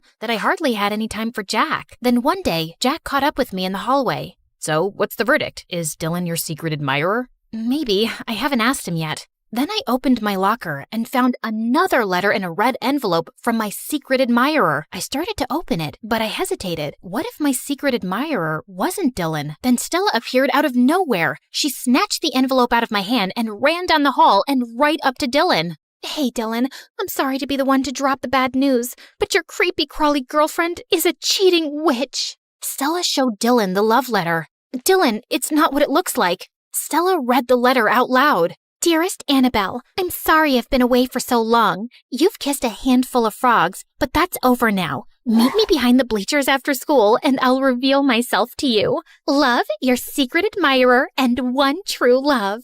Am I a frog? "That seems to be the case, dummy." Shut up, Stella. Let's go, Annabelle. Your secret admirer's waiting. I didn't know what to do. The last thing I wanted was to break Dylan's heart. Dylan, when you called me your dancing queen, I thought you wrote me the letter on Valentine's. I thought you were my secret admirer. Who cares about some stupid letters? You already have me. Dylan was right, and he was sweet, but he wasn't my true love. I'm sorry, Dylan. I just need to know who it is. I really care about you, Annabelle, and I wish you'd change your mind. But if you don't feel the same way about me, then you should go. I thanked Dylan and gave him a kiss on his cheek. Then I snatched the letter out of Stella's hand and ran. I felt like a jerk, but I had to meet my secret admirer. He'd seen me when I was invisible. He really knew me. I wouldn't have ever had the confidence to make new friends, audition for the lead in the school play, or run for president if it wasn't for his first letter. Jack and I raced out the door and headed straight for the bleachers. When we got there, Jack turned to me. I'm your secret admirer, Annabelle. It was me all along. Jack leaned in to kiss me, but something didn't seem right. I didn't feel any butterflies. In fact, I felt pissed. What? You've been lying to me this whole time? If you liked me and sent me the first letter, why did you make me go after the other boys? No, it was just a little game. I wanted you to see the garbage out there to realize we're perfect for each other. Well, thanks to your stupid games, I just broke Dylan's heart. I got so mad I pushed Jack into the mud. Man, Stella didn't say this would be so complicated. Stella? What does she have to do with this? Did I say Stella? I meant melons. I'd sure like a melon right now. How about we go get one from the supermarket? I grabbed Jack and told him to tell me the truth. Fine, I didn't send the first letter. The new letter is a fake by me. I wasn't expecting you and Dylan to actually become a thing. I thought he'd just be one of those popular jerks who'd ditch you soon. But when you got all chummy, Stella came up with a plan to write the second letter so she could get Dylan back, and I could finally have you notice me. We really don't know who sent the first letter. Come on, just forget about your stupid secret admirer. I couldn't believe it. I ripped up the letter and threw it in Jack's face. My secret admirer isn't stupid. He's a dumb cow who's too embarrassed to show his face. Or maybe he's not even real. He's just a joke, like you. I punched him, ran straight home, threw myself on the bed, and cried into my pillow. Hey, what's up, creepy crawly? What do you want, Lenore? I heard about what happened with Stella and Jack. I'm really sorry. You were right all along. I don't have a secret admirer. The whole thing was just a joke, and I was too dumb to see it. Just leave me alone. After that, I moved on with my life. My parents bought me a new coffin to cheer me up. Lenore started being nicer to me, and Dylan and I managed to become good friends. Jack spent weeks begging me for forgiveness, But when Sam bit him on the nose, he stopped bothering me. I thought the whole secret admirer thing was behind me until one night. I'd just come home from a party. I went to a lot of those now that I was class president. I was super exhausted and immediately fell asleep. And then I woke up in the middle of the night. At first, I didn't know where I was, but soon I realized I was in my mom's home office, under the Victorian hardwood desk. Moonlight streamed through the windows, drenching the room in white light. I looked down at my hands and saw that I was holding something. It was my mom's ink pen, and I was holding a red paper with something written on it. Beside me were a handful of matching red envelopes. My heart clenched when I finally realized what was going on. I haven't written to you in a while, my dearest Annabelle, and that's because you don't need me anymore. I'm writing to you one more time to tell you that I'm so proud that you've accomplished everything you wanted, and I'm sure you'll achieve so much more. Love, your secret admirer. It wasn't my handwriting, not exactly, but I knew it was written by me, to me. I knew I had a habit of sleepwalking and scribbling things on walls as a kid. I guess that had returned. I'd written that first letter to myself in my sleep. I was my mysterious secret admirer all along. Weird or not, I'd found my greatest cheerleader. Gained confidence, made friends, become class president? Nice going, me. I rolled the letter into a ball and threw it in the trash can. Finally, it was over. Oh yeah, one more thing. You have to promise not to tell anyone. Pinky swear and cross your heart. It's our little secret. Shh. When I was in the 3rd grade, Mom was convinced that Dad was having an affair with his pretty new secretary. So one day, she took me and my older sister Sophie to his office. Please don't steal our daddy, lady. Don't take him away from us. Who will feed us and buy us clothes? Do you want us to be orphans? It's a very bad thing to be wait, I forgot. I wrote it on my arm. Oh yeah, a home wrecker. Home wreckers are bad, and you'll end up in jail, bad lady. Wait a second. Are those my jeans you're wearing? I want my jeans and my husband back, witch. Are you insane? As if my size 0 jeans would even fit your size 8 butt. Mom snarled and leapt at the secretary, who dodged her and went screaming down the hallway. She burst into the conference room with Mom on her tail, and the two ended up crashing onto the large conference table where Dad was having a meeting with the company's top executives. What on earth? You cheated on me and gave this bimbo my favorite jeans. Mom threw a stapler at Dad, which missed him and hit his boss instead. Needless to say, he was fired. And that was the day he left us for good. Sophie and I were devastated. Wipe your tears, girls. He wouldn't have left if he wasn't cheating on me. Take it from me. All men are garbage, and we're better off without them. Well, that didn't stop me from having my first crush in the 7th grade. His name was Adam, and he was our neighbor. One day, Sophie caught me staring at him from my window. Adam and Nora sitting in a tree. Kissing. Shut up, Sophie. I don't even like that boy. Yes, you do. You want to brush his hair and hold his hand and have his babies. I read it in your diary, see? I snatched my diary out of Sophie's hand and pushed her out of my room. She was so annoying. A couple of weeks later, a super pretty girl named Becca joined my class, and we quickly became friends. Once, when we were hanging out at my place, Adam showed up at my door. Hi. I brought you some cookies I baked myself. You free to hang out? Oh, yeah. Why wouldn't I be free? Wait, I have another guest over, but yeah, I don't think she'd mind. Come in. You smell so good. I mean, the cookies smell so good. I wanted Adam to have a good time, so I logged on to Ask Brain 2 and asked about fun game ideas. The three of us played Truth or Dare, charades, and hide and seek. A couple of times, I caught Adam smiling at me, and when he brushed cookie crumbs from my cheek, my heart skipped several beats. The next day at school, I was at my locker, and I saw Adam staring at me from across the hall.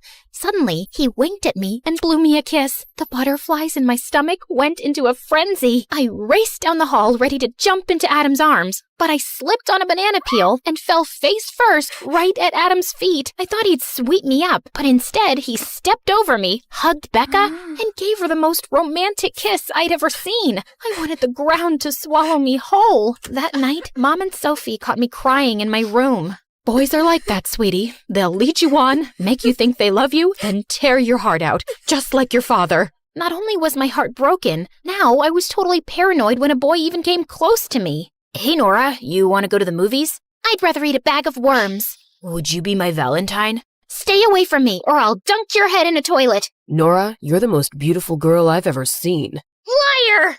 After a while, I got a reputation for being a little cuckoo, and most of the kids in school started avoiding me, but I didn't care. Sophie was totally different, though. She'd flirt with every boy that passed her in the hall and date a new jerk every 2 weeks. Of course, they all broke her heart, and I felt so sorry for Sophie that I decided to help her. You gotta remember my rules, Soph. Don't let their good looks fool you. Don't trust anything they say. Don't let them melt you with their kisses, and don't ever fall in love. Sophie listened attentively and took notes, but a week later, I caught her kissing a boy named Clive in her room. You're breaking all the rules. Your rules are dumb. All boys aren't bad. That's right, girl. Boys are cool, and that's why they rule. Ha ha! Shut your stupid mouth. No one's talking to you. Where'd you pick him up from? The dumpster?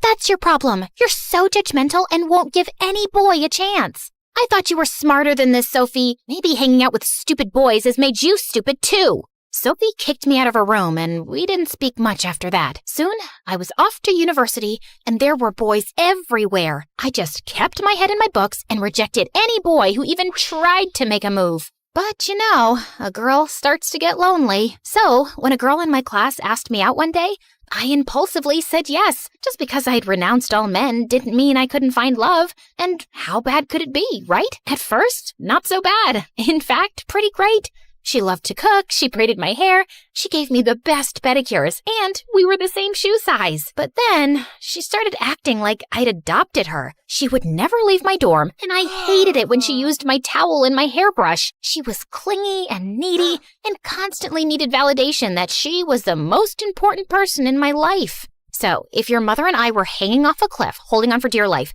and you could only save one person, who would it be? My mother, obviously.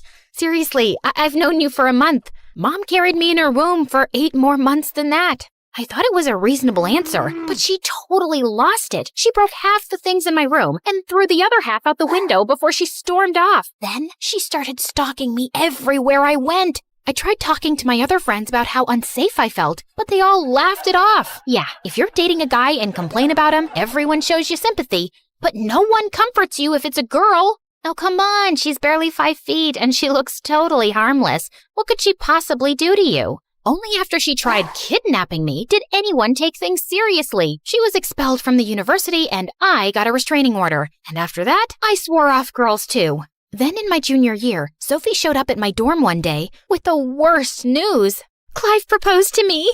You're kidding. Man, that loser is so out of your league. Don't worry, sis. I know how to handle this. Just send Clive a breakup text. Tell him he stinks, he makes you want to puke, and you never want to see him again. No, I love Clive. I said yes, and our wedding is in 4 weeks. I just came to ask you if you'd be my maid of honor.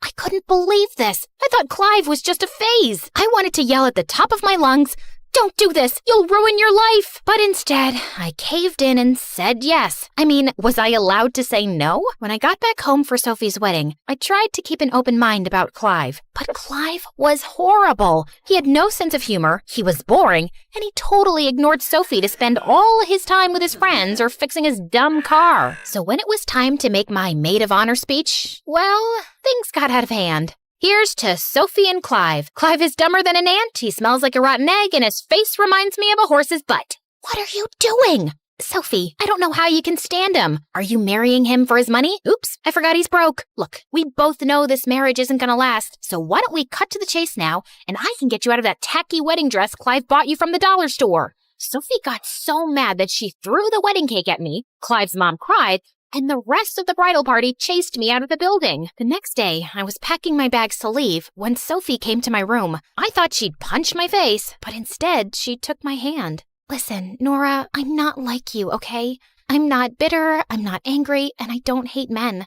I chose Clive, and if you want me in your life, you'll have to respect that. Okay, but you're making a huge mistake. You're the one making the mistake. Love is real, and one day, I hope you'll understand. I was only trying to do the right thing, but clearly Sophie was too blind to appreciate it. But when I got back to my university, my life turned upside down. My friends and I went to a restaurant to celebrate my birthday, but when we got there, the waiter told us our table was booked. 3 dumb guys were sitting there laughing and joking. But I booked this table a week ago. My apologies, ma'am. It was our mistake. Maybe you could come back tomorrow? Just as I was about to snap at the waiter, one of the guys from the table walked up to us. His name was Chris. He had movie star hair, a $1 million smile, and a perfect body. Why don't you girls join us? There's plenty of room, and we won't bother you. That's a horrible idea. Don't mind Nora. She's just kidding. The next thing I knew, we were sitting at their table, and Chris talked to me all night. To my surprise, he wasn't the absolute worst. He worked in a private security firm as a bodyguard, and all his crazy stories made me laugh. At the end of the evening, he even asked me for my number. Don't get any ideas. I'm not interested in a relationship. Neither am I. I was thinking we could be friends. After that, Chris and I talked and texted every night, and soon we started hanging out almost every day. No, we weren't dating. We were just, okay, fine, it's true. Every time he was close, his cologne made me dizzy, and when he looked at me, my stomach did that weird thing that it does after I eat too much cheese. And if his hand brushed against mine, I started having acid reflux. Yeah, I let my guard down and fell in love, okay? And I wasn't the only one. I know we're supposed to be friends, but I love you, Nora, and I think we're meant to be together. Like the moon and the night sky, like the bees and the flowers, like water in a well. Just shut up and kiss me. Soon after I'd graduated and moved in with Chris, he got a job as a bodyguard to protect this beautiful pop star Sasha. Yeah, I know y'all have heard about her. Sasha, the gorgeous singing sensation who ended up dating her ex-bodyguard Damon? Yeah, that one. Sasha was going on tour, and for months, Chris was off traveling from city to city, and it got kinda lonely. Then one day, Mom and Sophie came to visit. Oh, Nora, my poor baby. You must be so sad. What are you talking about? Stop it, Mom. It's none of your business. Your sister needs to know. Mom showed me a bunch of pictures online of Sasha leaning on Chris's arm and laughing. Then she turned on the TV, and some stupid reporter said how cute Chris and Sasha looked together. When I heard that, I suddenly picked up a bat and smashed the TV to pieces. Nora, don't listen to Mom. She's paranoid. All that stuff is stupid gossip. Sasha is with Damon, and Chris adores you. Nora, don't be naive like your sister. Everybody lies and cheats. After Sophie and Mom left, I called Chris, but he didn't answer. I kept thinking about what Mom said and how I'd broken all of my rules, and now my heart was in danger. So the very next morning, I put on a disguise, took a bus to Sasha's next concert venue, and signed up as an extra on set. And I watched the two of them like a hawk. Every time Chris whispered something in Sasha's ear, my heart burned. She even asked him to zip up her dress once. Had everybody else died? One evening during Sasha's performance, I was backstage when I saw Chris and a dancer going into a dressing room and closing the door behind them. What the heck? I quickly ran after them and burst in. Aha! Caught you! Just then, I saw the girl's arm was bleeding and Chris was bandaging it. Caught you? Wait, who are you exactly? Oh God, I couldn't let him recognize me. I turned around and ran for it, with Chris sprinting right behind me. In my frenzy, I found myself heading straight for the stage. Red alert, red alert. A snake is headed towards the eagle. I found myself crashing into the dancers on stage, and just as I was about to run into a horrified Sasha, 4 men pinned me to the ground while the audience gasped. I was immediately carried away and found myself facing Chris backstage. Nora? I realized my wig had come off. Sasha's performance was ruined, and her manager insisted that Chris be fired. What were you thinking? You compromised my client's security, and you cost me my job and my reputation. Oh, I don't know, Chris. I was thinking how my hunky boyfriend hangs out with beautiful pop stars and dancers all the time and is never home anymore. Can you blame me for being paranoid? Yes, I can. I haven't given you any reason not to trust me. Yet. I just don't want you to be a bodyguard anymore. Well, too bad. It's my job. Just go home, Nora. I don't want to be around you right now. Feeling miserable, I ended up going to a dance club instead to get my mind off of everything. I saw this cute boy on stage playing with the band, and he kept winking at me. I recognized him from TV. He was a movie star. On an impulse, I took a deep breath and then walked up to the boy and gave him a passionate kiss. The next morning, I was back home, and I woke up to tons of pictures on the internet of me and that movie star kissing. Chris showed up at my door soon after. Why would you do that to me? I thought we were in love. Everybody cheats, babe. Welcome to the real world. I know you'll cheat on me one day if you aren't already. I am done with this stupid relationship. I walked out of there with my bags and went to Sophie. But soon after, I started feeling sick to my stomach. It hit me like a ton of bricks. I was a cheater, something I hated and felt horrible about. I made a big mistake. I don't know what to do. Yeah, you messed up big time. I wasn't talking to you, Clive. There's no need to be rude. You're right. I'm the worst, and I'm sorry for all the mean things I've said and done to you too. I don't know who I am anymore. I never wanted to hurt Chris, but something came over me. You let Mom get into your head, Nora. She says she's better off alone, but all I see is a bitter, paranoid woman who can't be happy and can't stand anyone else's happiness either. You deserve to love and be loved in return. And yeah, sometimes love can hurt, but sometimes it can also be amazing, like what Clive and I have. I really don't understand how that's possible with Clive. Okay, sorry. You're right. I decided to see a therapist and learned to deal with my insecurities and trust my heart. I even wrote Chris a letter apologizing for hurting him. I didn't get a response, but that was okay. One day, I went to eat at the cafe where Chris and I had our first kiss. Then someone walked up behind me. You're sitting at my table. I looked up to see Chris looking down at me. He smelled like an ocean breeze. My heart melted, but I tried to play it cool. I don't see your name on this table. You're right. Do you mind if I sit with you? I thought you hated me. I did at first, but I couldn't hate you for too long. You really broke my heart, though. I hope one day you can forgive me. You were the love of my life and my best friend. I want you back, but I understand if you can't trust me. Maybe we can start over? We could take it one day at a time. I can't promise anything, but I do want to give us a second chance. And this time, I was throwing away all my stupid rules and following my heart.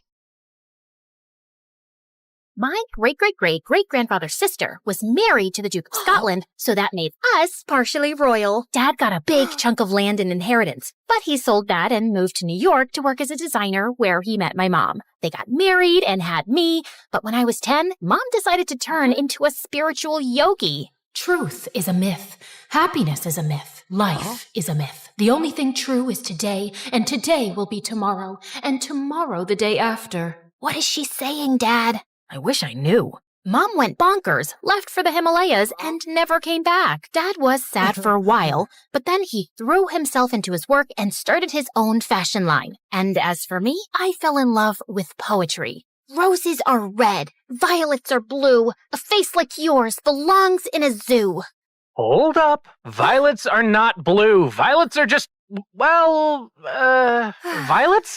I don't know. Who made this dumb poem? It's poetry, okay? It doesn't always have to make sense. Yeah, so I loved poetry and spent hours in my room reading and writing stuff from scratch. I dreamt of publishing my own set of poems when I grew up. But then I turned 18 and everything changed. I was at a shoot for Dad's new fashion venture when a photographer saw me and was totally floored. She's a diva. I've never seen so much beauty in my life before. She should be the face of your brand. Turns out the photographer was right, and I was a natural. The ad went live after a week, and everyone loved me. I had fan accounts on social media, and my life became a series of parties and fancy dinners. At one such dinner, Dad introduced me to his investor's son, Marcus. He was the only heir to his dad's multi-million-dollar business, and he was dumb as a button. Dad got me a private jet last week for my birthday. Pick a country, and I'll take you for dinner there. Really? I've always wanted to visit the United States of never in this lifetime. That sounds like a cool place. Where exactly is it? Oh, it's close to I Can't Believe You're So Stupid. I've never heard of it, but I'm sure we could make something work. This guy was unbelievable, and no matter how much I tried stalling him, Marcus just never gave up. Poor guy. You want to date him? I'm pretty sure he's single, and I can put in a good word for you. No thank you. Anyway, a few months passed, and my life as a model only got busier. I hardly got time to breathe and was constantly tired. I tried telling Dad about it, but he always had one thing to say. It's just a phase. Just get a good night's sleep, and you'll be fine. No, Dad, I need a break. Breaks are for losers, Haley. You're on top, and if you want to stay there, you'll have to push your limits. I tried, but things kept getting messier. And then one day during a party, I just decided I'd had enough. So when Dad was busy talking to some stupid investors, I slipped away, rushed across the street, and slid into a taxi. Let's go. I need a location, ma'am. Just take me to the first place that comes to your mind. Anywhere. As you say. The driver hit the accelerator and rushed through traffic, landing us straight in front of a public bathroom. You couldn't think of anything better? I was under pressure, and I haven't peed in almost 12 hours. This is the only place I could think of. Now wait here, and I'll be back in 10. You'll take 10 minutes to pee? Yes, I have a big bladder, okay? Runs in the family, actually. Why am I telling you this? No idea. The driver shot me a glance and darted to the bathroom. When he walked back, I noticed he was kind of cute. You're drooling! Am not. Want me to zoom in? No, that won't be necessary, and I thought you were zipping it up. Whatever. Anyway, the guy introduced himself as Tyler and offered to take me to a diner close by, and I happily agreed. As the order came, I stuffed my face in food, while Tyler gave me a soft smirk. So, what's your story? What do you mean? I mean, you're either incredibly brave or incredibly stupid to trust a taxi driver in the middle of the night. I was hungry, and you looked harmless. Also, I always carry pepper spray in my bag, so in case you act funny, I'm well equipped. Tyler shot me a funny look before bursting into a laugh. I joined him, and the two of us ended up having a great time. I was kind of disappointed when he dropped me back home. I didn't think I'd ever meet Tyler again, but the next morning, while I was leaving for my shoot, I saw him outside my house. So, you've been thinking about me, I see? You left this minion keychain in my car last night. Oh, this! Haha, of course! It's my lucky keychain! You know it's important to be lucky or you'll get unlucky. And you can't get unlucky because then you're just sad. And I don't want to be sad, so thanks for making me lucky. Sorry, bring my luck back. I should go.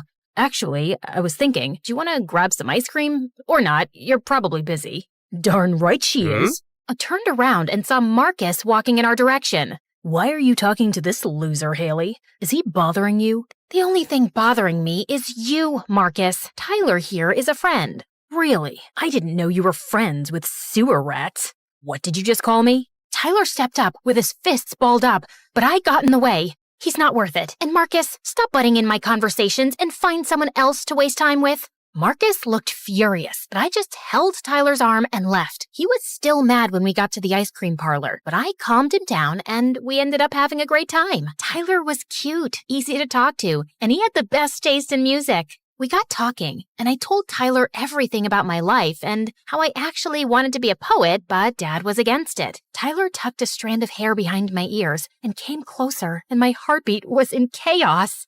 Excuse me! I think I need to get myself checked for diabetes. You're spoiling my moment. Fine. So, yeah.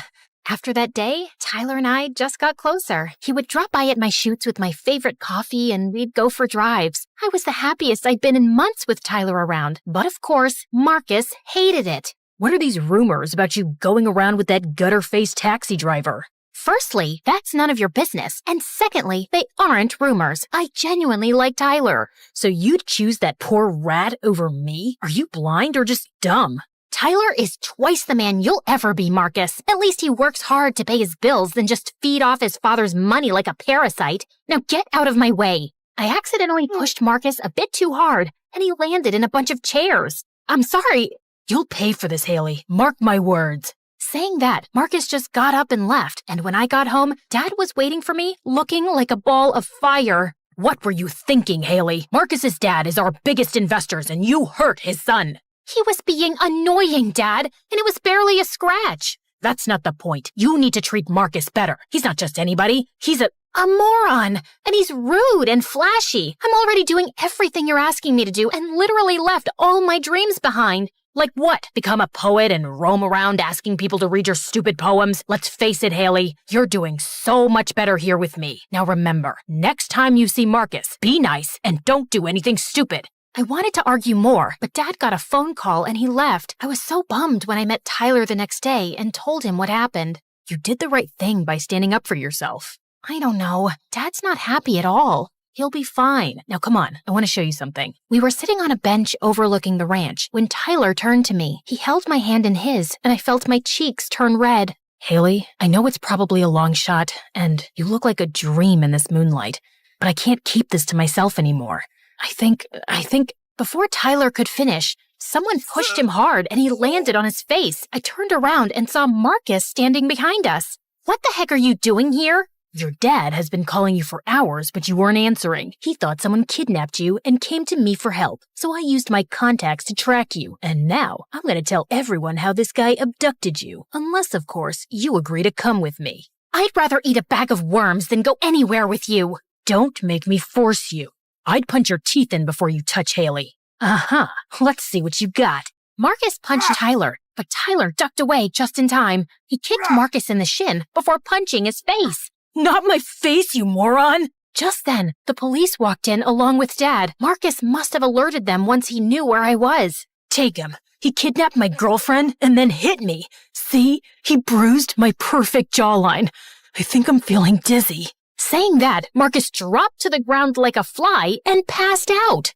Okay, I take my words back. Marcus is a moron. Finally, we agree on something. Marcus was carried off in an ambulance. Tyler got arrested, and I tried to stop the police, but Dad shoved me in the back of his car and took me home. Why would you do that? Tyler is innocent, and Marcus is lying. I need to talk to the police. You can't. Why not? Because I'll lose everything. That's when Dad told me that a few months back, he ran into money troubles and started gambling. He even got involved with some illegal businesses and would have been in jail if Marcus's dad hadn't used his connections to help Dad out. The only condition was that you and Marcus get married. You've got to be kidding me! I'm not. Marcus fell for you the day he saw your first dad. He's the one who told his dad to invest money in my business. I thought you guys were old friends. Dad, I'm not marrying that jerk. You don't have to marry him. You just need to date Marcus. I will stall the wedding by a few months and figure out a way to get out of this debt. Please, help me. I wanted to say no, but Dad was practically begging me. I'd never seen him so helpless in my life before, and it crushed my heart. That night, I called Marcus and told him that I was ready to give him a chance if he took back his complaint against Tyler. Marcus agreed, and the next morning, Tyler was out. I went to the station to see Tyler, but before I could say anything, he spoke. I don't think I want to see you anymore. You and I come from very different worlds. Reputation is everything for me, and I can't keep going to jail because of you. So it was nice knowing you, but goodbye. Really? Is that how you feel about me? Yes, just please, stay away from me. Before I could say another word, Tyler walked away. I rushed after him, but Marcus got in my way. You heard him, Hales. He doesn't want to see you. Now, be a good girlfriend and forget about that leech. I have planned something exciting for you. The next few weeks were a blur. I missed Tyler terribly and tried reaching out to him, but he never responded. I wanted to go to his place and talk to him, but Marcus was stuck to me like chewing gum, and now he was even more controlling than ever. You look hideous in that dress. Change it. It's my dad's design. Well, it sucks. And keep your hair down. It hides your ears better. In fact, you should get plastic surgery to fix those ugly ears. The nose needs a little work too. I'm fine just the way I am. You could be better. Marcus was horrible, and Dad was nowhere close to getting the money. I didn't know what else to do except wait, but we were running out of time, and soon my engagement was announced. On the engagement day, I felt heavy and heartbroken. I was in the room, weeping my eyes out, when I heard some voices. I rushed outside to see Marcus holding my dad by the collar. What do you mean you can't pay for a champagne fountain? I already told all my friends. I don't have that kind of money, Marcus. You know that. Then beg, borrow, rob a bank. I don't care. It's customary in our culture for the girl's father to pay for everything. Marcus kept screaming at Dad, and I felt my blood boil. I walked up to Marcus, punched him in his gut, and he winced like a little boy. What do you think you're doing? It's customary in my culture to punch the guy if he acts like a jerk. And for the record, this engagement is off. You can't do that. I'll ruin you and your family. Try me. I took Dad's hand and the two of us walked out of the venue. As expected, Marcus's dad pulled out his investment and tipped off the police about Dad's involvement in the illegal business deals, and he got arrested. Dad lost the company, and his case went to trial, but fortunately, we had enough savings to hire a good lawyer, and Dad's sentence was reduced to 6 months. I'm sorry for dragging you into this mess, Haley. I wish I was a better father. You can be one now, Dad. It's never too late. Are you crying? No, I'm not! Don't look at me! I'm hideous! I don't disagree. Anyway, I picked up modeling again and moved to a smaller apartment. Marcus tried getting in touch a few times, but I got a restraining order against him, and a few weeks later, I saw on the news that his dad was arrested for smuggling. Karma paid him a visit after all. Everything was falling in place, except I still missed Tyler a lot. I had gone to visit him at his family ranch, but his neighbors told me he'd moved. A few months passed, Dad got out of jail, And I finally quit modeling. I wanted to give poetry an honest shot and was writing in a cafe when I heard a familiar voice behind me. Glad to see you're still writing. Tyler? Oh my God, how have you been? Good. I quit working as a taxi driver and got into college. We even sold the place on the ranch to move closer to college. I know, I visited. Listen, Tyler, I know you don't want to see me, but let me stop you right there. Whatever I said at the police station that day was because Marcus threatened me and my family, Haley. As much as I loved you, I couldn't let him hurt my mom and grandma the way he hurt me. So I decided to let you go, and it was the most difficult thing I'd ever done. You should have just told me the truth, Ty. And hold up, did you say you loved me? Yeah, dummy. I loved you. Actually, I think I still do. So, if you'd like, maybe we could catch up over coffee? I'd like that. And in case it wasn't clear, I love you too. I think that's pretty obvious now. Yeah, whatever. Now, can you look away so we can kiss? I lived in an old house with Dad who worked as a potter. Mom left us when I was 4 to make it as a big movie star and never came back. With gorgeous hair and porcelain white skin, I looked exactly like her, and no one believed my dad and I were related, especially our nosy neighbors. Once when I was 6, Dad got a big order from the city. He worked all night to make all 20 vases. I was admiring them when I accidentally knocked them off, shattering them to pieces. I am so sorry, Dad. I didn't do it intentionally. It's okay, Maya. Don't worry. I'll make new ones. But Dad couldn't make them in time, and he lost the order. He was devastated. Things got worse when the police knocked at our doors later that night. Our nosy neighbors heard the crashing sound and thought I was in trouble. Dad tried to convince them, but they only left when I showed them my birth certificate. I begged Dad to give the neighbors a piece of his mind, but he was a softie. They're just concerned. No, they're crazy. Things didn't change much even as I grew up. We struggled with money, but I was happy as long as I had my dad. On my 10th birthday, Dad took me to a mall and asked me to buy whatever I wanted. I saved it for your birthday, dear. You deserve it. But Dad, I don't want anything, and we could use this money. But he was dead set that I should buy something. I walked in, but the store manager refused to let Dad get in. You won't be able to afford anything here. Why not? We have money, and we're here just like everyone else. The manager made a face and refused us straight to our faces. Eventually, Dad gave in, and we left. It was humiliating. That day, I decided I'd never let anyone bully us like that. Soon after, I got into boxing, and by the time I was in 12th grade, I was the toughest girl in my class, and I started participating in all the major competitions around town and aced them all. One time during practice, I felt a sharp pain in my hand. Dad took me to the doctor, who confirmed I had a minor sprain and needed some rest and medicine. But Dad looked extra worried. Dad, relax. It's just a small sprain. It's not that. Your mom called this morning. She wants you to complete your school year with her. What? No way. She never looked back once, and now it's too late. This is only temporary till I look for a job. I don't even have the money to buy your meds. And you'll be starting college soon. I'll work hard and win a scholarship. I'm good at what I do. Please don't send me away. But I knew Dad had made up his mind when the next morning a big car arrived in front of my house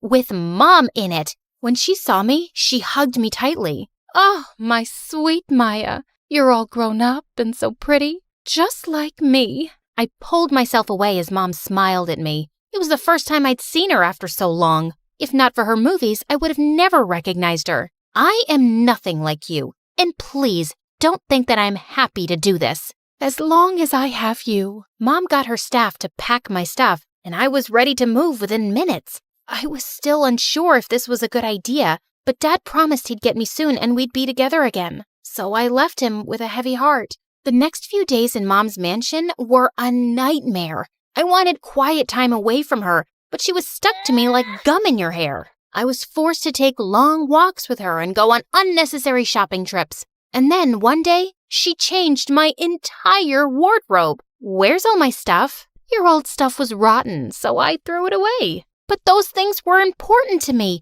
Dad gave me those things. I want it back. You're my daughter. I can't let people see you as a poor girl anymore.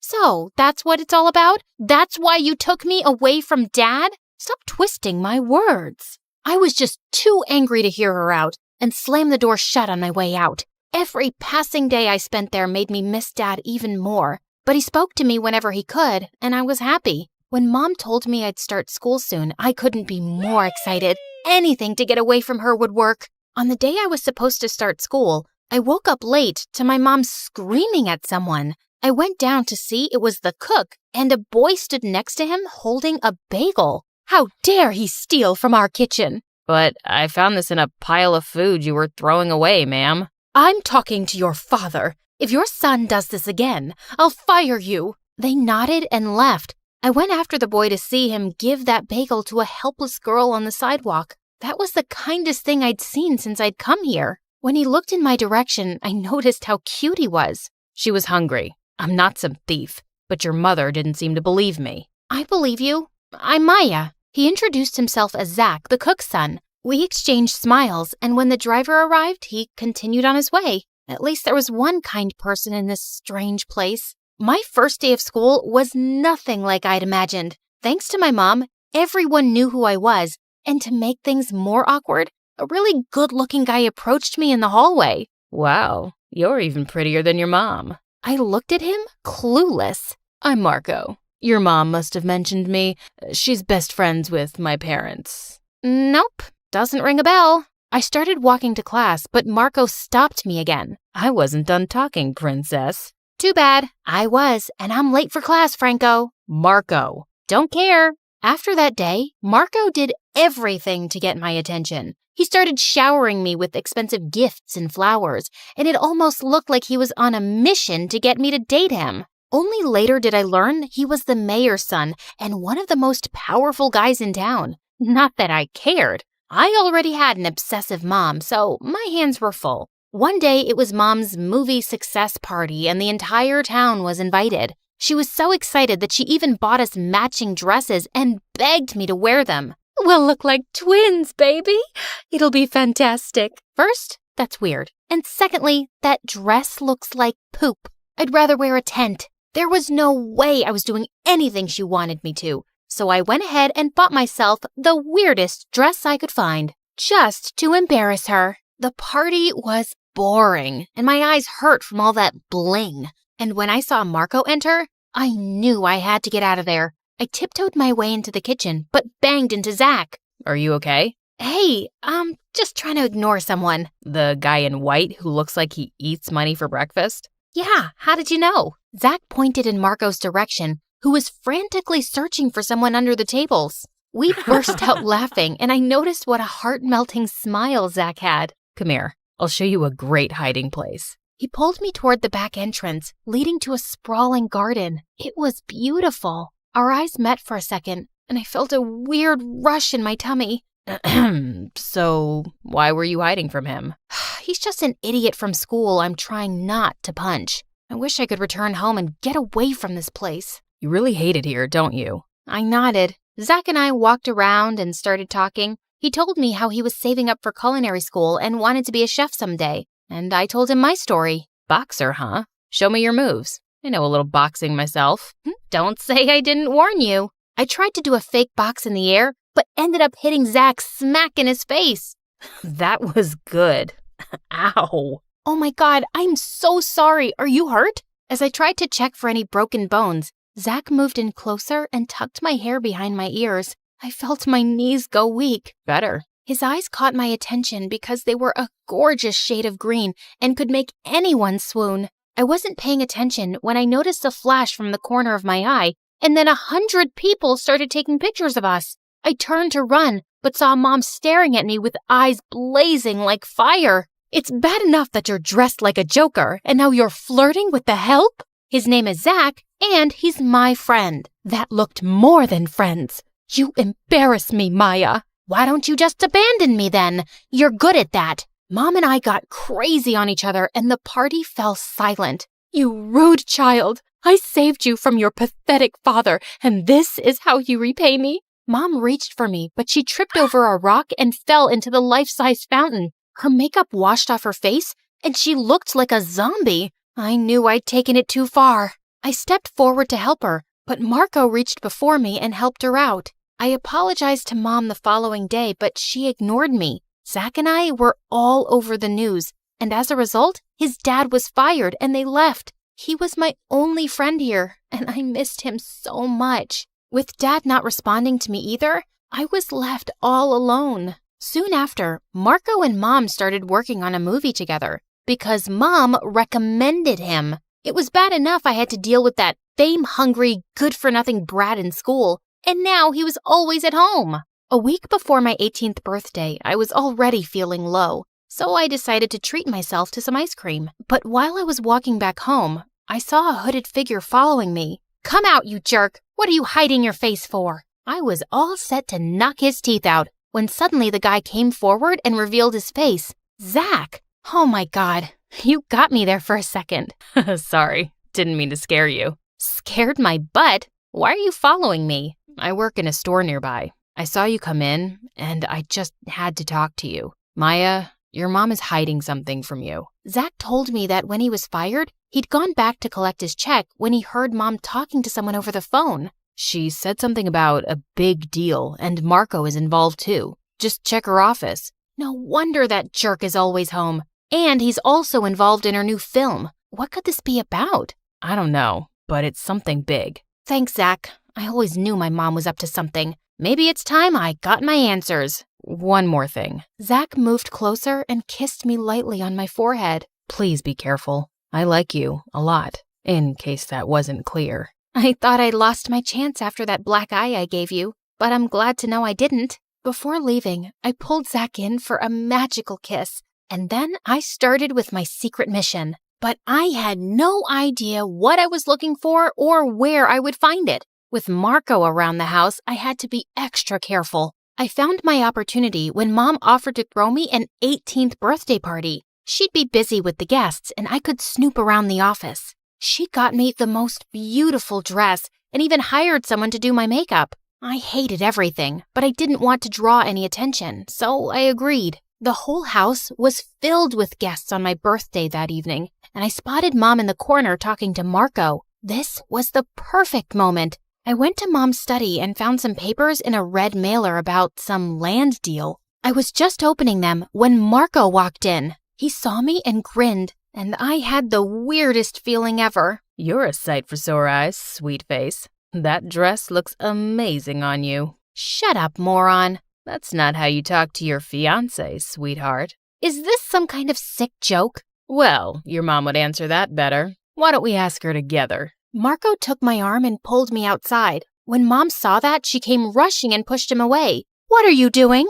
Just bringing the truth out. Mom, what's happening and what are these papers about? Mom looked at me in shock as the color drained from her face. Why don't I do the honors? Marco told me that Mom wanted to open a film academy but had money issues, so his dad pitched in. In return, she promised them a role for Marco and our marriage. But now, she doesn't seem to believe me. Maybe she'll believe you. I looked at Mom in shock, and she stayed silent. She totally did it. What kind of mother are you? First you abandon me, then you take me away from Dad, and now you want to use me as bait? My beauty won't last forever, so I had to think for myself, and I don't regret it one bit. You will marry Marco, and that's final. Not without my approval. Don't forget, you signed over full custody to me. I turned around to see my dad looking angrier than ever. I rushed to him and hugged him tight. Dad, I'm so glad you're here. Maya,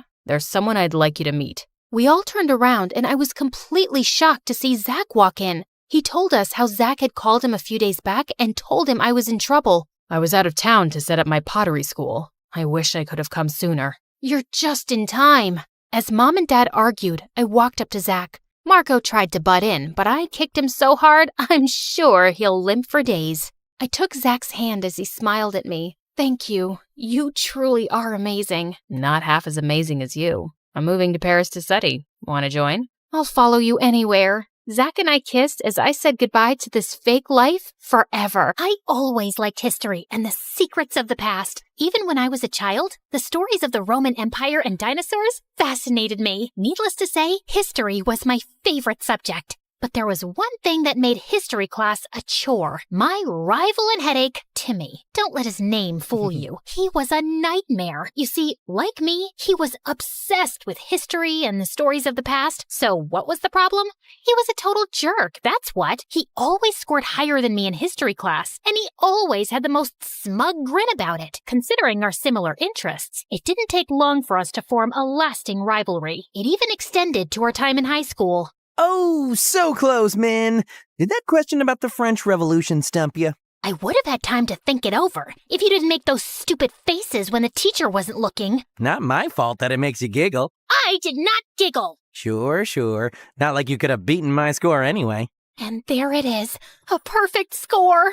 How the... Better luck next time, Mindy. God, I hate that smug grin. One of these days, I'm gonna wipe it off his face. Yeah, getting 2 straight 100s would restore my honor. But that never happened. Due to some family emergency, Timmy had to move abroad. I decided not to say goodbye. I turned away and let him leave me behind. At first, I celebrated. No more teasing, no more childish competition, and no more of his smug grin. But as the school year passed by, I had to admit it. I missed him a bit. There was no real challenge anymore. Eventually, I did start getting back-to-back perfect scores, but it wasn't the same. My parents were so proud of me. I was happy, don't get me wrong, but it was just so easy. It didn't feel like an accomplishment anymore. So, the years went by like a blur. I went to university and worked to get my archaeology degree. All the while, I volunteered as a museum tour guide. It was fun getting to teach people about my favorite subject, but something was always missing. But all that changed when I met Antonio one day after work, a tall, dark, and handsome older student working on his business administration degree. At first, I wasn't that interested, but he quickly impressed me with his knowledge of history. You also study archaeology? No, but I do dabble. I'm more on the business side of archaeology. I like helping those more talented than me reach their full potential. And you're saying I'm... Yes, I'm saying you're talented and I want to work with you. What do you say? We can discuss details over coffee. Well, all right. After my volunteering work, though. Of course. The day was set, and it was wonderful. After so many years, I finally found someone else who shares my passion for history. We spent hours talking, mostly about my job in the museum, something I was happy to talk about. For the next 2 months, my days were spent with Antonio. We studied, worked, and had fun together. We were a couple in all but name. For some reason, I was never able to take that step with him. But the next day, things would be different. I was going to ask him out. That plan, however, burned up while I was working at the museum and leading my current group. And here, we have what some would call the secret map to the Akashic records. Legend says, if you can crack the code, you can find the record buried in some desert. It's believed the record details the written language of actual angels. But that's just a myth and doesn't... Actually, it's believed the record is the written account of all events throughout time. You're thinking of something else, Mindy. You never were one for the stranger side of history. That voice, it can't be. Tim? Oh, you must have missed me if you're using my nickname. No, I didn't. Shut up. I tried to deny it, but I had missed him. Even his familiar smug grin didn't cause me to groan. Wow, he really grew up. He almost looked hot. No, think of Antonio. I'm supposed to ask him out on a real date today. But that's when I noticed something. Timmy just corrected me in front of my tour group. That's not what the Akashic records are about. Really? Well, I'm sure it doesn't relate to the language of angels. How would you know? Have you ever seen the records? Have you? Admit it, Min. I got you beat once again, and I've only just come back. Before we could get into one of our serious debates again, someone entered into the equation. Are you okay, Mindy? Is this guy bothering you? No, he... Oh, you must be Antonio. Nice to meet you. You know each other? No, I don't think so. Do I know you? Nah, but I know you. Upcoming businessman with a strong interest in history, archaeology, and people. Word gets around. But I have never heard of you or your relation to Mindy. I've been away for a long time. Maybe you should have stayed away. Mindy clearly doesn't want you here. Now wait a minute, She should be the one to decide, don't you think? I think she has. The question is if you will comply or will I have to call security? Didn't know you owned the place, or are you getting to that? Red lightning cracked between their gazes. My tour group was slowly backing away, and I was at a loss for words. What in the world was going on? My salvation came in the form of my boss, who quickly ended the tense confrontation. Timmy gave me a wink before leaving. Antonio stayed with me the rest of the day, which was sweet of him, but I couldn't get what happened out of my mind. I should be mad, but despite everything, a smile was slipping. Timmy was back, and it was like he never left. We easily picked up where we left off, bickering like an old married couple. Not that I want to marry him. He was still insufferable. So because of that, I completely forgot to ask Antonio out. Well, maybe next time. But the next time never came. Timmy showed up every day afterward. We would bicker and argue over historical facts. I actually remembered more facts correctly this time. It didn't wipe that grin off his face, but I couldn't bring myself to care that much. The fun ended every time Antonio came, and that's when the guilt crept in. I'd been putting off asking Antonio out, and I don't know why. I liked him, and I was quite sure he liked me too. Wasn't it wrong of me to be talking with Timmy so casually? For me to so easily fall back in step with another guy? It wasn't fair to Antonio, but it also wouldn't be fair to Timmy to ignore him. This cycle of guilt continued for almost a month until Antonio pulled me aside one day during work. I think you should stay away from that Timmy guy. He might be looking to steal something from the museum. What? This is Timmy we're talking about. He loves history. He would never... Based on what you told me, he's obsessed. Worse still, you haven't seen him in years. He's not the same person you knew. What Antonio didn't know was that Tim loved this stuff as much as me. If I wouldn't do it, then I'm sure he wouldn't. But the thought wouldn't leave my mind. It got worse when I started noticing things. I thought Timmy was here for me, but he did spend a lot of time just looking around. The problem was what he was looking at. Cameras, the guards, and especially the Akashic Records map? No, he wouldn't, right? He's not like that. But how well did I know Timmy? He'd been gone for years. Who knew what could have happened during that time? These thoughts haunted my nights, and they wouldn't go away. So I made a decision. If I couldn't sleep, I may as well stake out the place, like in the movies. If Timmy was innocent, I wouldn't see him there, and all I'd lose is sleep. But if I did find him, I had no idea what I'd do. So for the next few days, I kept watch of the museum at night, hoping and praying not to see Timmy. But my prayers weren't answered. A week in, I saw him, Timmy, picking the lock and entering the museum. My heart shattered. Timmy betrayed me? Me? Of all people, his rival? I couldn't let this stand. Thoughts of sleep faded away to thoughts of doing what I've always wanted to do, but never found a reason for. Punching Timmy in his stupid face. I carefully followed Timmy's trail through the dark museum. When the coast seemed to be clear, I picked up the pace and ran towards the room where the map was. And to my horror, it was gone, and standing not too far away was Timmy. I was too mad to think. I stormed over and punched him in the face, hard enough to knock him down. Min? Don't you ever call me that again. How could you? Stealing a historical artifact? Breaking and entering? Using me to get close to it. I didn't steal it. Mindy, listen, No, you listen. I was wrong to trust you. I don't know why I ever did. It's not like we were ever really friends. But I thought you at least understood me, that you loved history as much as me and would never do something like this. I couldn't stop my tears from falling from my face. Mindy, I didn't steal it. Look at me. If I did, then where is it? You must have hidden it when you heard my footsteps. That big thing? Really, Min, you're smarter than that. Min, please trust me. You're the last person I would want to hurt. So believe me when I say I would never do something if it meant it would upset you. For the first time, Timmy actually looked dead serious. For a second, I believed him, but if he didn't steal it, then... I guess I have to deal with you both. Timmy got in front of me to protect me from whoever spoke, but I instantly knew that voice. Antonio? I'm sorry it had to come to this, Mindy. I really did enjoy your company. I knew you were after the map. Didn't think you could bribe the guards to leave, though. I was surprised by how empty the place was. Why, Antonio? All this time, it was Antonio who was using me. I was too focused on Timmy to realize. Why? Because regardless of which one of you is right about the map, I'll be rich after I sell the records. Money? Really? Typical. That map and the record, if it exists, belong in a museum, not in the hands of some rich collector. It's not up to you. I'm afraid. Before he could reach into his pocket, Timmy tackled him with surprising speed. The two started to grapple, tear, and pummel one another as I stood frozen in my spot. Run, men! Call the police while I hold this guy off! I listened, not because I wanted to, but because my instincts kicked in. I didn't want to die. I didn't want to be dragged into this big conspiracy. I just wanted to get my degree, find a job, find a husband, and live a normal life. Husband. My steps slowed to a crawl as I looked back at my time with Tim. Despite the frustrations, I also loved my time with him. And when he left, a hole was born. A hole I thought Antonio could fill. But instead, he was just an imposter. Person I wanted to ask out? Person who makes me smile? It's clear who it is. He's someone I couldn't bear to lose permanently. So I ran. This time, to find something to save him with. Quickly, I found the first thing that looked like it could hurt Antonio.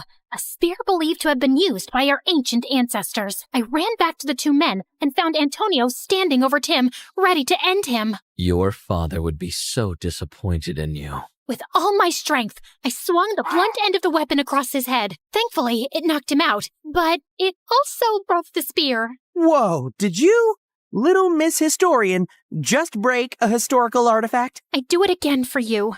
I actually made Tim blush. I helped him up, but I didn't let go of his hand. Min, You don't have to say anything, okay? So what now? We clean this place up, call the police, and find the map. I'm sure he didn't move away from the museum just yet. So that's what we did. The map, thankfully, was recovered from a closet. Tim was right. Antonio didn't have time to properly move it. After that, we were congratulated by the city and the museum for our brave actions. We were even given $10,000 for our heroics. Antonio was sent to prison, and Tim joined me at the museum. But something tells me our adventures are far from done, if Tim's knowing smirk is anything to go by. I was enjoying my ice cream cone when I heard screaming and saw people running from a nearby bank. Most girls would go for safety, but I am not like most girls. I ran towards the bank and saw a robber in a ski mask holding a hostage. I had to think fast. I pulled my hood over my head, hid my ice cream cone around my back, and entered the bank. Nobody move! I'm robbing this bank! The robber turned around, totally confused. This is awkward. I'm actually robbing this place, so... No way! What a coincidence! Let's team up. Sorry, sister. I work alone. As the robber moved his gun to talk to me, I threw my ice cream, splattering him in the face. I moved like the Flash, grabbed his gun, pointed it at him, and he surrendered immediately. Everyone was telling me how heroic I was. I felt amazing until I overheard one handsome guy in the crowd respond. Wow, she's amazing! Yeah, she's brave, but also stupid to put herself and others in danger. She should have let the police handle it. What was his deal? I turned towards that jerk to give him a piece of my mind, but a muscular hand grabbed my arm and pulled me away. My eyes sparkled with excitement when I realized that hand belonged to Aiden, my oldest brother's best friend from boot camp, and I totally had the biggest crush on him ever since I saw him hugging my brother at his graduation. Wow, Astrid. I was in the area and saw everything. Can I take you out for lunch? Pinch me, because Aiden just asked me out on a date. Ah! Are you okay? Sir, yes, sir. I followed Aiden to a nearby park where he had rented a rowboat for us. This was my notebook moment. Oh, minus the dying grandparents. I prepared myself for Aiden's love confession when he leaned in. I readied my lips. Now that we're alone, I wanted to offer you a job on behalf of the president. What? I work in secret operations, and there's a job you'd be perfect for. Have you ever considered going undercover? Like a spy? Not really. We've been chasing this exotic animal trader known as Wildcat Carla. We think she just stole a bunch of albino tigers from a nature preserve and wants to turn them into coats. What a monster. But wait, the president cares that much about animals? Actually, the president wants her in jail for other things as well, but they're top secret. Ah. We also discovered she's looking for a housekeeper, and we need to get you on the inside. So, you want me to pretend to be a housekeeper just to collect evidence on this Carla Cat girl? Just because I'm a girl doesn't mean I'm good at cleaning. No, but you were raised by a military family, and I've been to your house. It's spotless. He had a point. We have a saying at home, cleanliness is close to godliness. We need a girl so it's not suspicious, especially one who can defend herself just in case. Someone I can trust completely, and it's only you who comes to mind. Mind? Aw, I wish I was closer to his heart than his mind. And if you're able to confirm that Carla has the tigers, we'll pay you $3 million. I'm in. That wasn't a bad deal. I got the job easily, but when I showed up, I realized this place was a dump. No wonder no one else wanted this job. I turned a corner cleaning when, crash! I slammed into one Mr. Tall, Dark, and Handsome. To my shock, it was the same jerk who called me stupid after I had saved all those people at the bank. Thankfully, he didn't recognize me. Achoo! Then this thirst trap started sneezing everywhere. Suddenly, Wildcat Carla came running in. What have you done, you stupid girl? My son, Mason, is highly allergic to dust. And he sneezed right on Carla's face. I'll fix this. I grabbed Mason and ran to the bathroom, throwing him into the shower as fast as I could. As water poured down on us, Mason stopped sneezing. If he wasn't known as a jerk, or I was so worried about keeping my job, I would have considered this romantic. I turned off the water, but Mason kept blinking at me. You good? Yeah, you saved me. You can stay, for now. And Carla disappeared back into the darkness. I'm sorry. Don't be. I'm just a housekeeper. But if I save a few lives, I guess that's a win-win. No, I mean about my mom. She can be a lot. Sure you're up for this? Why wouldn't I be? You look delicate, and it's a tough job. And then I grabbed him with one hand and pulled him to his feet in one swoop. Mason was floored, literally. How's that for delicate? I walked off like the awesome boss I am. The look on Mason's face told me he would not make that mistake again. The next day when sweeping, I saw Carla enter a suspicious warehouse on the edge of her property. I was just done setting up some microphones when… Well, if it isn't my hot housekeeper. The name is Astrid. I'm throwing a party here tonight, and I want you to clean it up for me, since you are my employee. And then, with a flip of his hair, he walked away before I could answer. I showed up to the party that night with a new +1, my mop. Romantic, right? But Mason's friends were bigger jerks than he was. They started having mess-making contests and would force me to clean up after them, laugh, then make a mess all over again. You better stop unless you want me to kick all of your butts. Before I could even wind up my fist, Mason snapped his fingers and security escorted those losers out. She is my housekeeper, not yours! Hello? I don't need you to fight my battles for me. I can clean up after myself. But as I stepped forward to give it to him, I slipped on a spilled drink and clumsily fell into Mason's arms. My face instantly flushed. Looks like you need to be a better housekeeper. Want to dance? But before I could reject him, this pretty girl pulled Mason away and started dancing with him. Ew, don't dance with the help, dance with me. My stomach clenched. What a rude and privileged girl. But also, oh no, was this jealousy I was feeling? Stop it, Astrid. Don't get attached. Suddenly, this muscular dude came up to the two of them and pulled Mason away. That's my girlfriend, jerk! He threw a punch at Mason. Out of instinct, I jumped in, blocked it, then flipped the bully onto a nearby table, shattering it. Mason looked at me like I was Wonder Woman. How did you do that? My parents taught me karate straight out of the womb. It wasn't a total lie. That was incredible! I want you to teach me how to fight, just like that, starting tomorrow. Wait, what? That night, I called Aiden and told him everything. Astrid, you can't get involved with Mason. His mother's a criminal. I'm not getting involved. I want you, dummy. Actually, that's not a bad idea. You should get Mason to fall in love with you. Maybe then he'll tell you his mother's secrets. I don't want to be his girlfriend. He's called me stupid when I saved everyone at the bank. You're undercover, Astrid. This is your chance to get him back, make him fall in love with you, and then show him who's really stupid. I guess he had a point. The next morning, Mason burst into my room as excited as a schoolgirl.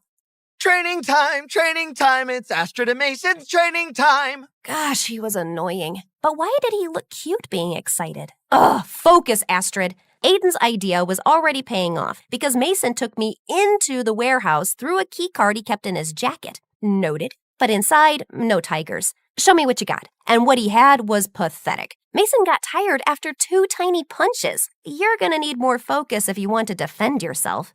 Yeah, I know. Mom tried to teach me how to fight once. I got 1 punch in and she spent 3 hours telling me everything I did wrong for 1 punch. She was right. I should just give up.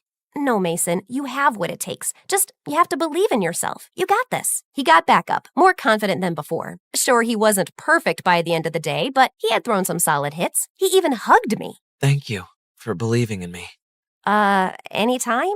Hey, my mom wants you to come with me to her zoo tomorrow. I'm in. This was the first big lead I had in weeks. But when we pulled up, a protesting group of animal lovers blocked the entrance. They had signs accusing Mason's mom of animal cruelty. Mason instantly turned the car around. He didn't speak for the whole drive back. He seemed embarrassed. We got back into Mason's, and he looked really sad, so I grabbed his hand, and my heart fluttered a bit. Is everything okay? I have to be honest with you, Astrid. My mom didn't actually order you to come to the zoo with me. I like you, and I was worried you'd say no. You're the strongest, most beautiful girl I've ever met. Aw, thanks. My mom's been accused of some bad stuff. None of it is true, but I understand if you don't want to be with me. Mason, I work for your mom, and I don't want her to get the wrong idea. I had to wrap this mission up as soon as possible. I knew Aiden said I could hurt him, but that doesn't mean I should. Besides, I actually started to like him. That night, when Mason was asleep, I snuck into his room and stole his keycard from his jacket. I entered the warehouse, but a hand grabbed me and turned me around. It was Mason! Astrid, how did you get my key card? You gave me this. What? When? I panicked, grabbed his shirt, and kissed him as hard as I could. Mason, I changed my mind. I am madly in love with you. I knew it. I guess I had distracted him well because he only said, I have a surprise for you tomorrow. The next day, I was shocked to see a helicopter waiting for us. Mason flew us up to have the most romantic dinner of my life on top of a frozen mountain. I had the chef make you one of everything, since I wasn't sure what was your favorite. He held out a rose like the absolute gentleman I realized he was. I really have to pee. I called Aiden, but he was totally aloof. For all we know, those tigers could be coats by now due to your puppy love routine. I'm just doing what you told me to do. Well, do it better. You're running out of time. The next morning, I woke up with a horrible cold, probably from the snow, and Mason was sitting on the edge of my bed staring at me like I was an art exhibit. I should have brought you a coat too. This is all my fault. Let me take care of you. And before I could say anything, Mason sprung into action. Wow, you're really good at this. I love nursing things back to health. Did you know I always wanted to be a vet? No way. Way? I love animals so much. Their cute little faces, they're the best. I would never do anything to hurt them. You can still be a vet if you want. You don't understand. After my dad left us, there was only mom, so I couldn't say no to her. And she wanted me to follow her footsteps in her business.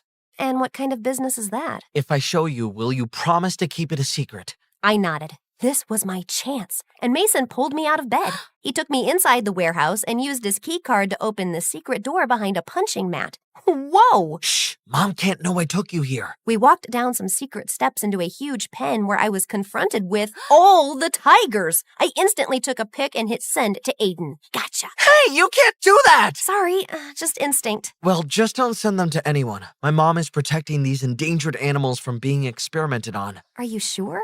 Yes, of course. That's what she told me. Had I just made a huge mistake? Maybe Mason's mom wasn't the Cruella de Vil I was told she was. Gotta pee again. I ran up the stairs and called Aiden. Great job, Astrid. The special agents are on their way because of you. Tell the police to stay where they are. Carla is protecting the tigers, not turning them into coats. He's lying to you, Astrid. I don't...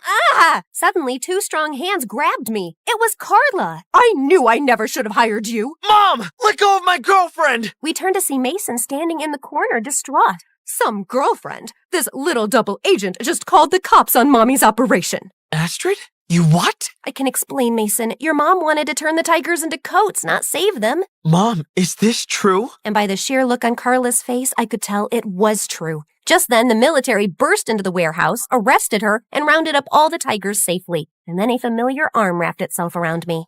Great work, Astrid. It takes a lot to pretend to fall in love with someone just to get information out of them. You've earned this. And he handed me a suitcase filled with cash. I turned around to see Mason staring at me. Aiden got to him first, though. She's come a long way from that stupid girl at the bank, hasn't she? What? That was you? I knew you looked familiar. Mason, wait, it's not what you think. I can't believe I trusted you, Astrid. I gave you my heart, and you locked my mom up. Mason, I'm sorry. I like you. Yeah, right. You think I believe you after you just lied to my face for months? Goodbye, Astrid. Forever.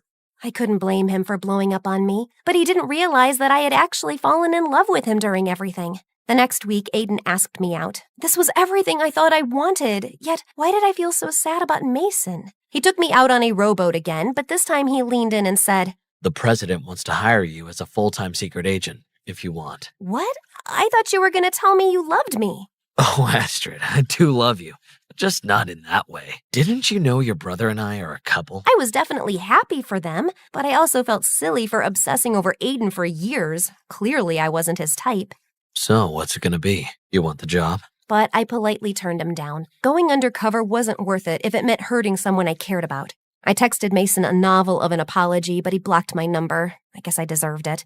A few years later, I was walking in the park when I saw our hurt baby bird. I wrapped it gently in my handkerchief and was pointed to the best animal hospital in town. When I arrived there, I was shocked to see Mason tending to a sick hamster. My heart raced. It had been too long. I pushed the door open and Mason looked up. For a split second, our eyes locked. The world seemed to fade, then reality set back in. I found this little one and thought you'd be able to help. I heard you're the best in town. Mason smiled softly. Always the hero. Astrid? As we looked at each other, the weight of our past seemed both heavy and distant. I'm sorry, Mason. Not just for how things ended, but for everything. It hurt, Astrid. Not just what happened with my mother, but thinking that everything between us was just an act. It wasn't. Not all of it. Not the moments that truly mattered. Mason took a deep breath, releasing the bird which flew away. Second chances are rare, but I believe everyone deserves one. Even someone like me? He reached out, wiping away a tear with his thumb. Especially for someone like you. The room suddenly felt lighter, and we both felt hopeful. We knew there were tough times ahead, but together, it felt like we could do anything.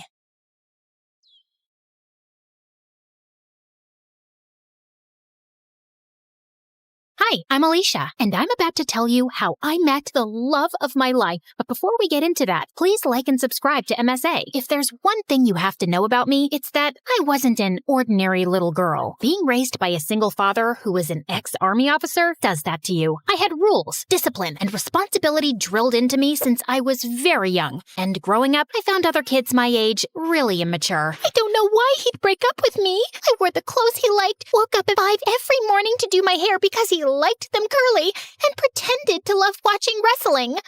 Excuse me, but I need to get that muffin. Can't you see that I'm crying? My boyfriend just broke up with me. Aw, I'm so sorry. You know, it reminds me of the time my dad took me for this obstacle course, and I twisted my ankle so badly, the doctors told me I'd never be able to walk again. But I didn't lose hope, and here I am. How is that the same thing? It's not, because that was an actual problem. But yours is just a bunch of high school nonsense. Now move your butt, please. Needless to say, I didn't have a lot of friends, and I didn't care either. My life was all sorted out. Graduate school, get into a good college, work, and retire. But then I turned 18 and met Arthur. He was a transfer student from Greece, and boy, was he dreamy. The first time I met him was in gym class. We were playing catch, and I was so lost in looking at him. I totally missed the ball, and it hit me right in the face. I fell on my butt, and Arthur came running. Are you okay? You're bleeding. It's nothing. I'm used to much worse. On second thoughts, I might need a doctor. Arthur smiled and carried me to the nurse's office. The entire time I was there, he sat next to me, and later he dropped me home. We became friends after that, and slowly I fell for him. He was smart, mature, and sweet. If there was one guy I wanted to date, it was him. So I decided to ask him out, except I didn't know how. So I turned to MSA for help, and it did not disappoint. Rule number 1, never let your crush know you're interested in him. Avoid eye contact and do not speak at all. The next day, when Arthur waved at me in the hallway, I wrinkled my nose and turned away. He sat next to me in class, but I didn't pay any attention. But then in the cafeteria, he caught up with me. Are you avoiding me? Me? Avoiding you? Oh, don't be silly. I was just really busy thinking about global warming and how it's impacting the fish population. Oh, that reminds me. I have to water my fish.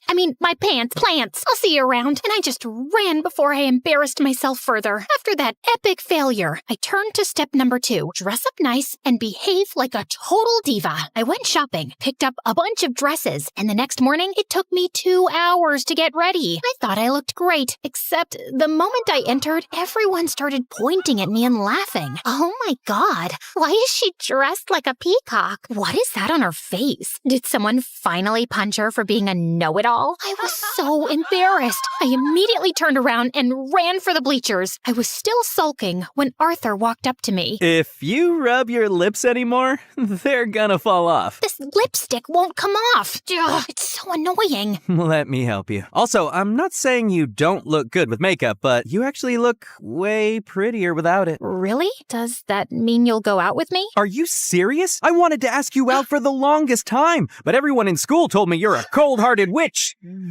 cold-hearted girl who hates people. That's not true. I hate dumb people. There's a difference. So, you and I, dinner tomorrow? I'd love to. My first date with Arthur was perfect, and he told me that his parents were divorced like mine, and he lived with his mom and 9-year-old brother Charlie. We started dating soon after, and spent all our time together. People in school were also nicer to me since I was Arthur's girlfriend, and even Dad liked him a lot. Life was just better with him in it, until things started getting weird. Some days he would come to school looking like a half-dead zombie, and other days he would skip school altogether. His grades were slipping, we were barely seeing each other, and I knew something was wrong. So one day when he canceled our date, I went to his place with his favorite ice cream. But when I knocked on the door, some kid opened up. Hi, you must be Charlie. Is your brother around? Is that ice cream? Give me it. Hey, that's not very nice. Say, ma'am, could I please have that tub of ice cream? Repeat after me. Sure. Ma'am, give me the ice cream or I'll kick you. And Charlie kicked me on my shin, snatched the tub, and ran away. As I yelled out in pain, Arthur came running downstairs. Alicia, why didn't you tell me you were coming? When would I tell you? You hardly talk to me these days. I know. I'm sorry.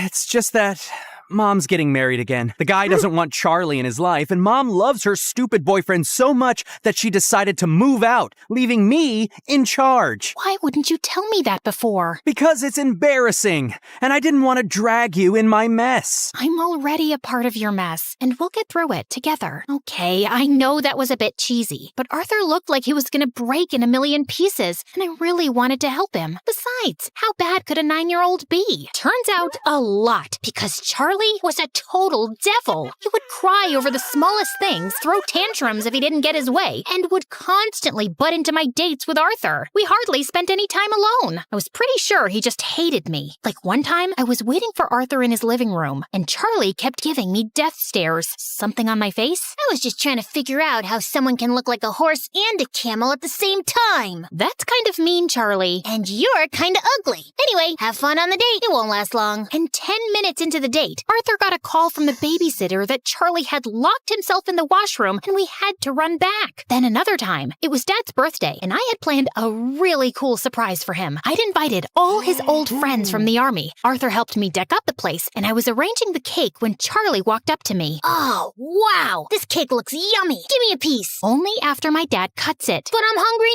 now. Then eat something else. There's a whole pizza on the counter. Are you stupid? I said I want the cake. Charlie tried to get the cake, but I got in his way. He shoved me away, and I accidentally knocked into the cake, which crashed to the floor. Whoopsie. Guess no one gets to eat it. What happened? I heard some noise. Your brother ruined my surprise. I just asked her to give me some cake. And I asked you to wait. Relax, Alicia. We'll get a new cake. I'm sure your dad won't know. That's not the point, Arthur. Your brother is a spoiled brat. He needs some discipline. You put that kid on a leash, or I swear I will. He's my brother, not some dog I can put a leash on. I know he made a mistake, but he's just a kid. You know what? We'll just leave. We wouldn't want to ruin your evening any more than we have. Perfect. Arthur took Charlie's hand and they left. I wanted to stop them, but I was too mad. Later that night, when I calmed down, I realized I might have been too rude and called Arthur up, but he didn't answer. He didn't even show up to school the next day, and neither did Charlie. So I went to his place to talk to him and saw Charlie crying on the porch. What's wrong? Arthur wasn't here when I woke up this morning,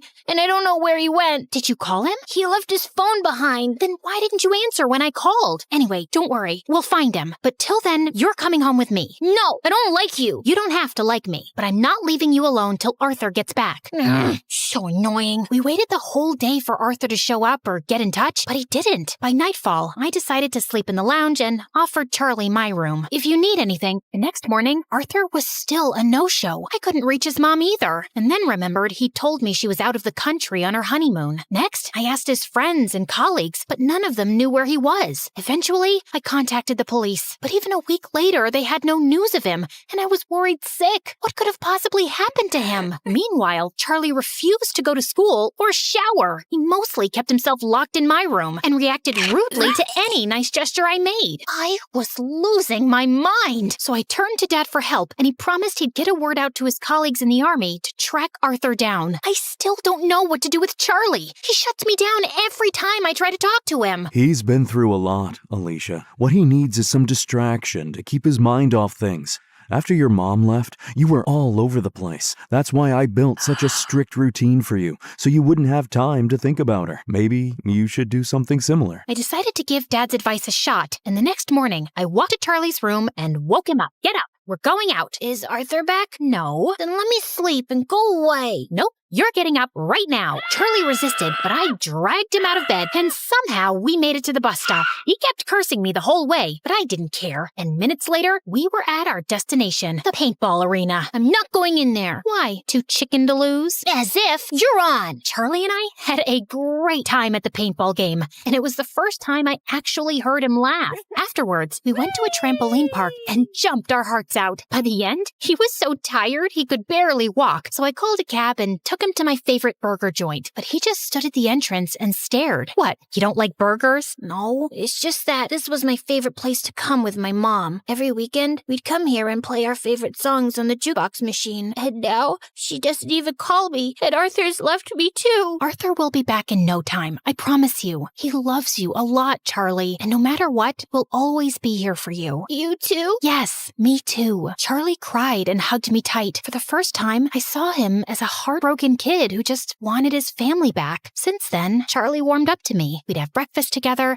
and he would always make my bed when I got home from school. He was a lot calmer and hardly threw a tantrum. I couldn't wait for Arthur to come back and see how much progress Charlie had made, but we still had no leads on him. I wanted to be strong, but with each passing day, my hopes of ever seeing him again were getting dimmer, and it broke my heart. Finally, one night, I broke down in front of Dad. I don't think Arthur's coming back, Dad. It's been weeks, and no one knows where he is. If he was in town, we would have found him by now. And Charlie, he's lost his mom and might lose his brother too. What can I even say to him? What? I turned around and saw Charlie standing at the door. You've been telling me all along the police will find him. You said you were sure. No, I'm sure he's fine, Charlie. I was just... Stop lying! Why do all grown-ups lie so much? I hate you! All of you! And Charlie just ran out of the house. Dad said he'd go after him, and as I was sitting in the kitchen in despair, the phone suddenly rang. It was the police, saying they'd found Arthur in a hospital close to town. I rushed to the location and texted Dad on the way. The doctors at the hospital told me that Arthur was brought in a few days back by the forest rangers. Apparently, he went on a hike and got injured, and since then, he'd been in a coma. I was sitting next to him when Charlie walked in with Dad. How is he? He hit his head, but he's out of danger. Doctors say there's a very good chance he'll be just fine. Charlie, promise me, no matter what happens, you and I will never fight again. I promise. I will never scream again, and I will always be a good brother. He will wake up, right? What do you think?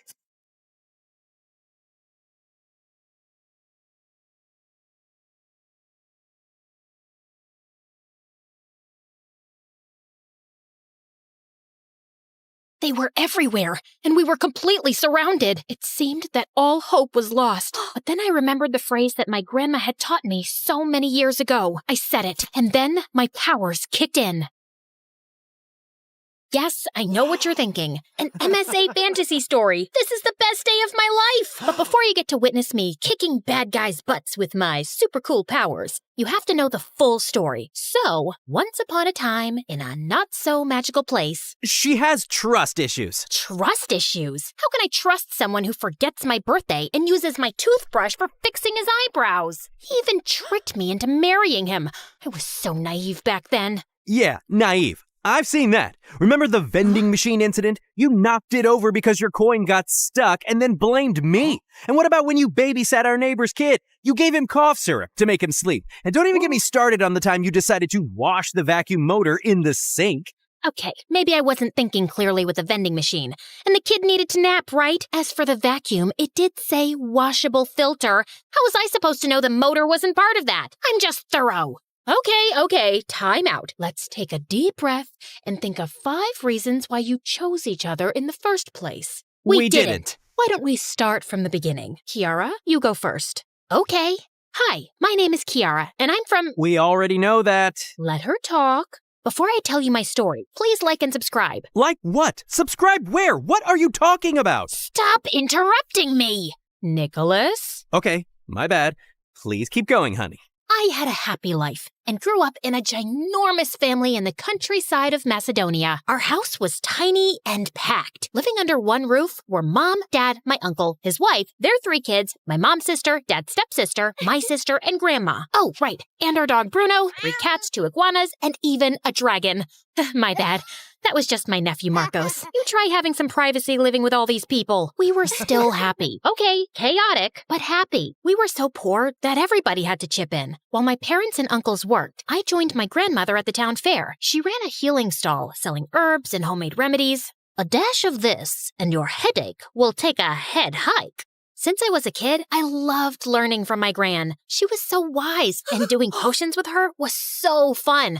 I felt like a real wizard. Still, at first, I was pretty bad at it. It was like watching a monkey or a millionaire trying to make an omelet. Only 2 drops of Butolaki's essence. This is impossible. Be patient. Whenever you feel that there is no hope, just remember these words. Well, to be honest, guys, I don't remember the exact words. My grandmother was always teaching me different words and phrases in her old language, even though I had no clue what those meant. Angelo plenus mea cusevetrilo? What is it, some kind of mantra or prayer? No, just the new Wi-Fi password. She used to tell me that she learned everything from her great-grandmother, who was the best healer in the region. You are just like me and her. You, too, have the gift. When I was 12 and going through aggressive puberty, some kid told me that I stank after gym class. I'll show you who stinks. So I created my first potion, which made sweat smell like a bouquet of jasmine. This is the Jasmine potion, because who needs deodorant when you can have a magical garden in your armpits? Side effects may include dizziness, depression, hair loss, body fatigue, extreme hair growth, temporary blindness, and bad odor. Okay, it wasn't perfect, but don't be so harsh. It was my first potion, and my Grammy was really proud of me. That same night, she gave me something really special, her necklace. This family heirloom has been in our family for generations. Now, it's your turn to carry it. Put it on. Do you like it?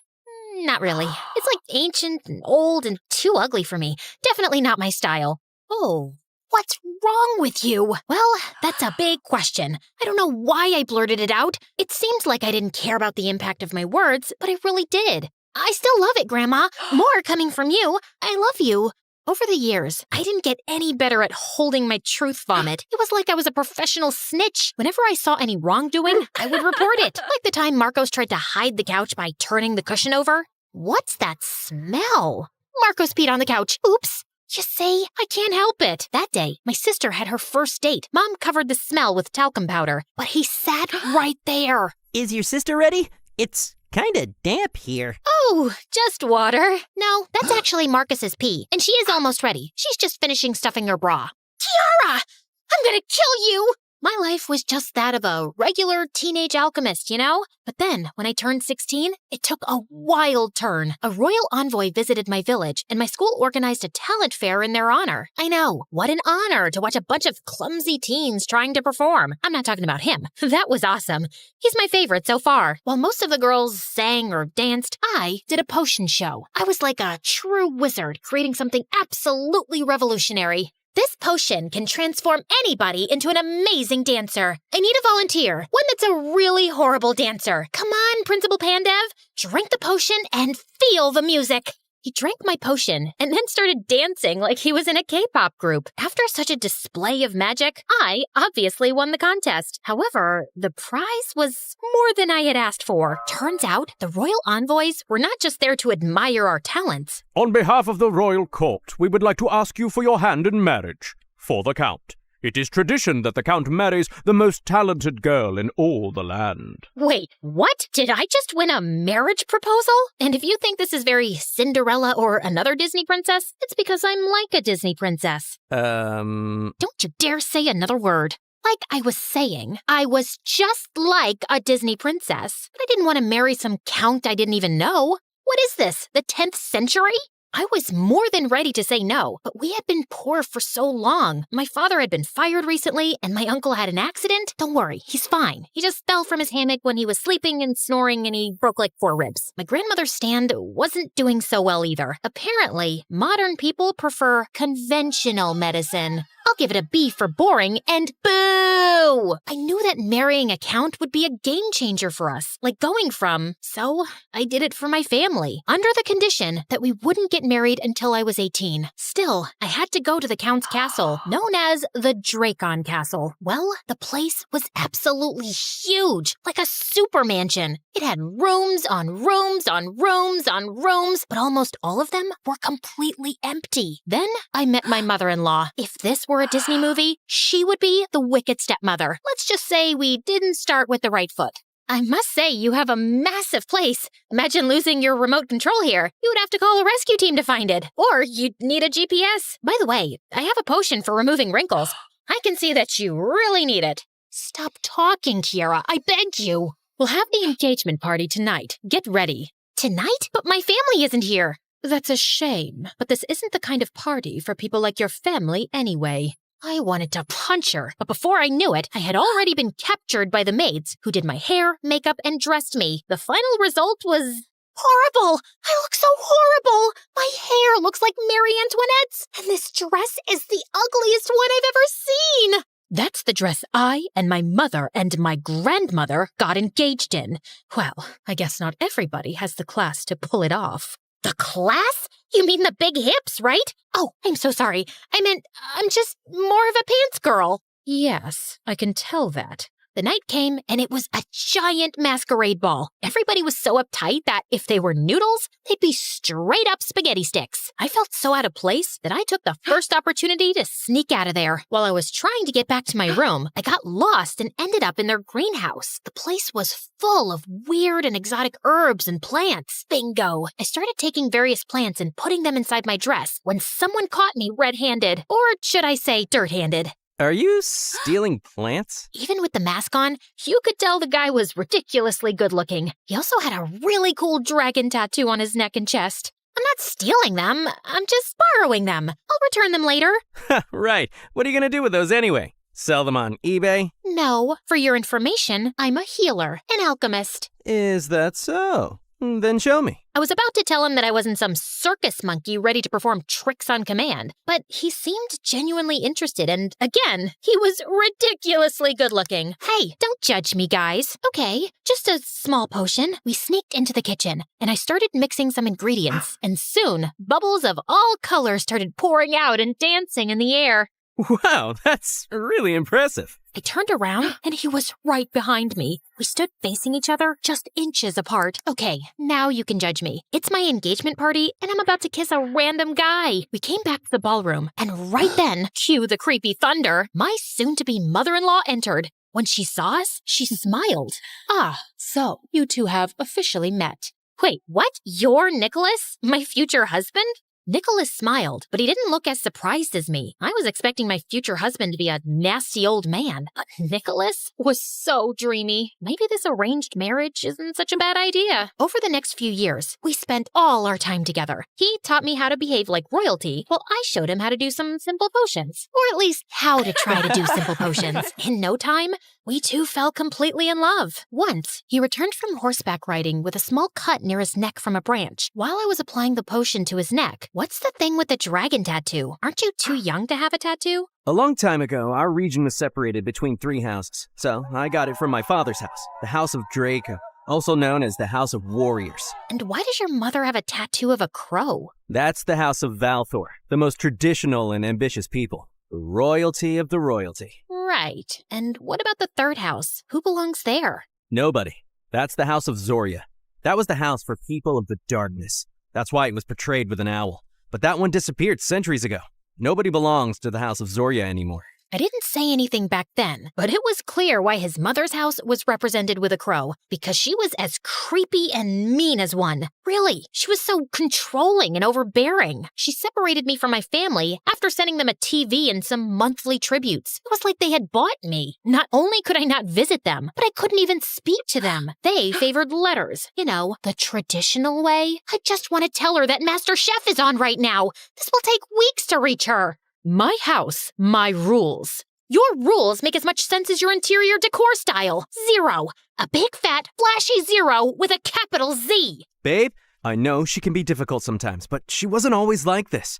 After we lost my dad, she became scared of losing those she loves. That's why she's so controlling. Back then, we only had each other. Now, we have you too. So I really hope our love can endure this.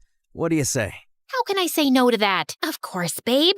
What can I say? Love is my only weakness. Oh, and doing potions. Oh, and the truth. Oh, and those videos of dads giving their kids new puppies. Those are so emotional. Soon, I turned 18, and we had the biggest wedding of the century. I had never felt happier. But after that, things really went downhill. My mother-in-law got worse. She had servants follow me around, even when I went to the garden. Well, granted, the garden is about 1,000 acres. More than once, I tried to lose them, but there always seemed to be a pair of extra eyes on me. It was as if she was afraid that I would run away. But run away from what? From my handsome husband or from my new castle? Something is off here. The next night, I sneaked into the reading room while they did their Shakespeare reading hour. I settled under a desk. For the first 45 minutes, they just read, but I remained fully focused on my mission. Finally, they started talking. The time to do the ritual is here. Ritual?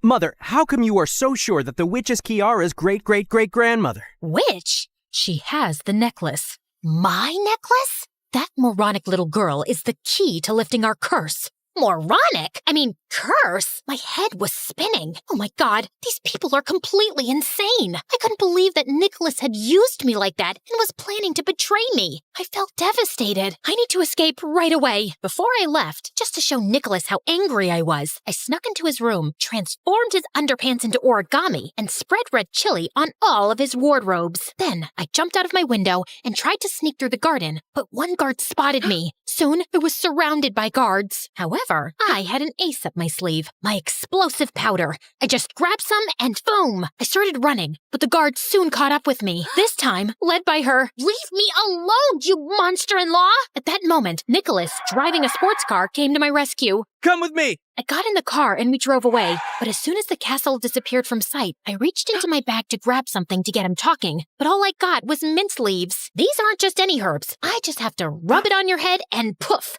You'll go bald forever. Now start talking, you liar, coward, deceitful snake! Okay, please calm down. It turned out Nicholas believed I descended from an ancient witch who had cursed his great-great-great-grandfather after he stole her magic necklace. This one? Yes. It was supposed to make him a fair and just ruler, but he took it by force, and that unleashed a curse on my family. He tried to return it, and when that didn't work, he spread the word that your great-great-great-grandmother and her families were witches to exile them. His great-great-great-grandfather doesn't sound so great. Still, the curse stood. From then on, all the males in my family died prematurely, like my dad. So my mom groomed me all my life to marry the witch's descendant, the new necklace's owner, to break the curse. That was my whole purpose in life. But then I met you, and I completely fell in love. Everything sounded completely mental, but somehow I knew he wasn't lying. After watching how stubborn you are, my mom realized you would never give us the necklace voluntarily and planned a horrific ritual to force you to do so. I just couldn't let that happen. I'd rather have a short life with you by my side than a long one without you. Aw, trust me, these are all tales and you're not cursed. I feel it. That is an ending worthy of a romantic fantasy, right? Unfortunately, things in real life are not that simple. After escaping from there, Nicholas and I lay low for months, traveling non-stop to escape his mother. Eventually, we settled in a big city to go unnoticed and start a new life. I tried to leave the past behind, but I just couldn't. I felt Nicholas wasn't trustworthy. And when I hit a vending machine, the police got involved and, seeing our fight there, they advised us to see a therapist. So that's why we're here. No matter how much I do to show her that I really love her. Nicholas, I want to believe you. I really do. But how can I trust someone who lied for years and was about to sacrifice me as a pawn? If you want my professional opinion, Nicholas is absolutely right. I don't think you're supposed to take sides. Kiara, you need to let go of the past and trust people. And how can I do that? Let's start with something simple. Give me the necklace. What? Just for a moment, show us that you can trust. No, I'm not giving you my necklace. Okay, so we are gonna have to do things the hard way. Mom? What the? That's right, don't try anything. You're surrounded. Guards came out from everywhere and captured us. Soon, they dragged us to an abandoned factory. Mom, stop! Let her go! Shut up! Bring my son to me. The guards grabbed Nicholas. I know you'll never give me that necklace, so let's try something different. If you don't give it to me this instant, Nicholas will be the one paying for it. Mom! Shut up, you traitor. I'm gonna count to 3. 1. Don't do it, Kiara! 2. Okay, you win. Just have it, but don't hurt him. After so much time, finally, I have the necklace and his power. How could you use me like that? Would you have done it? I would do anything for supreme power. Oh wait, that's not what I wanted to say. What just happened? So there wasn't a curse to begin with? Is Kiara's ancestor a real witch? Of course not. I made that up just to control you because I couldn't take the necklace by force alone. There was no curse, and Kiara's family were not witches, but healers. Our ancestors said that to make people exile them and steal their castles and wealth. So their castle belongs to my family?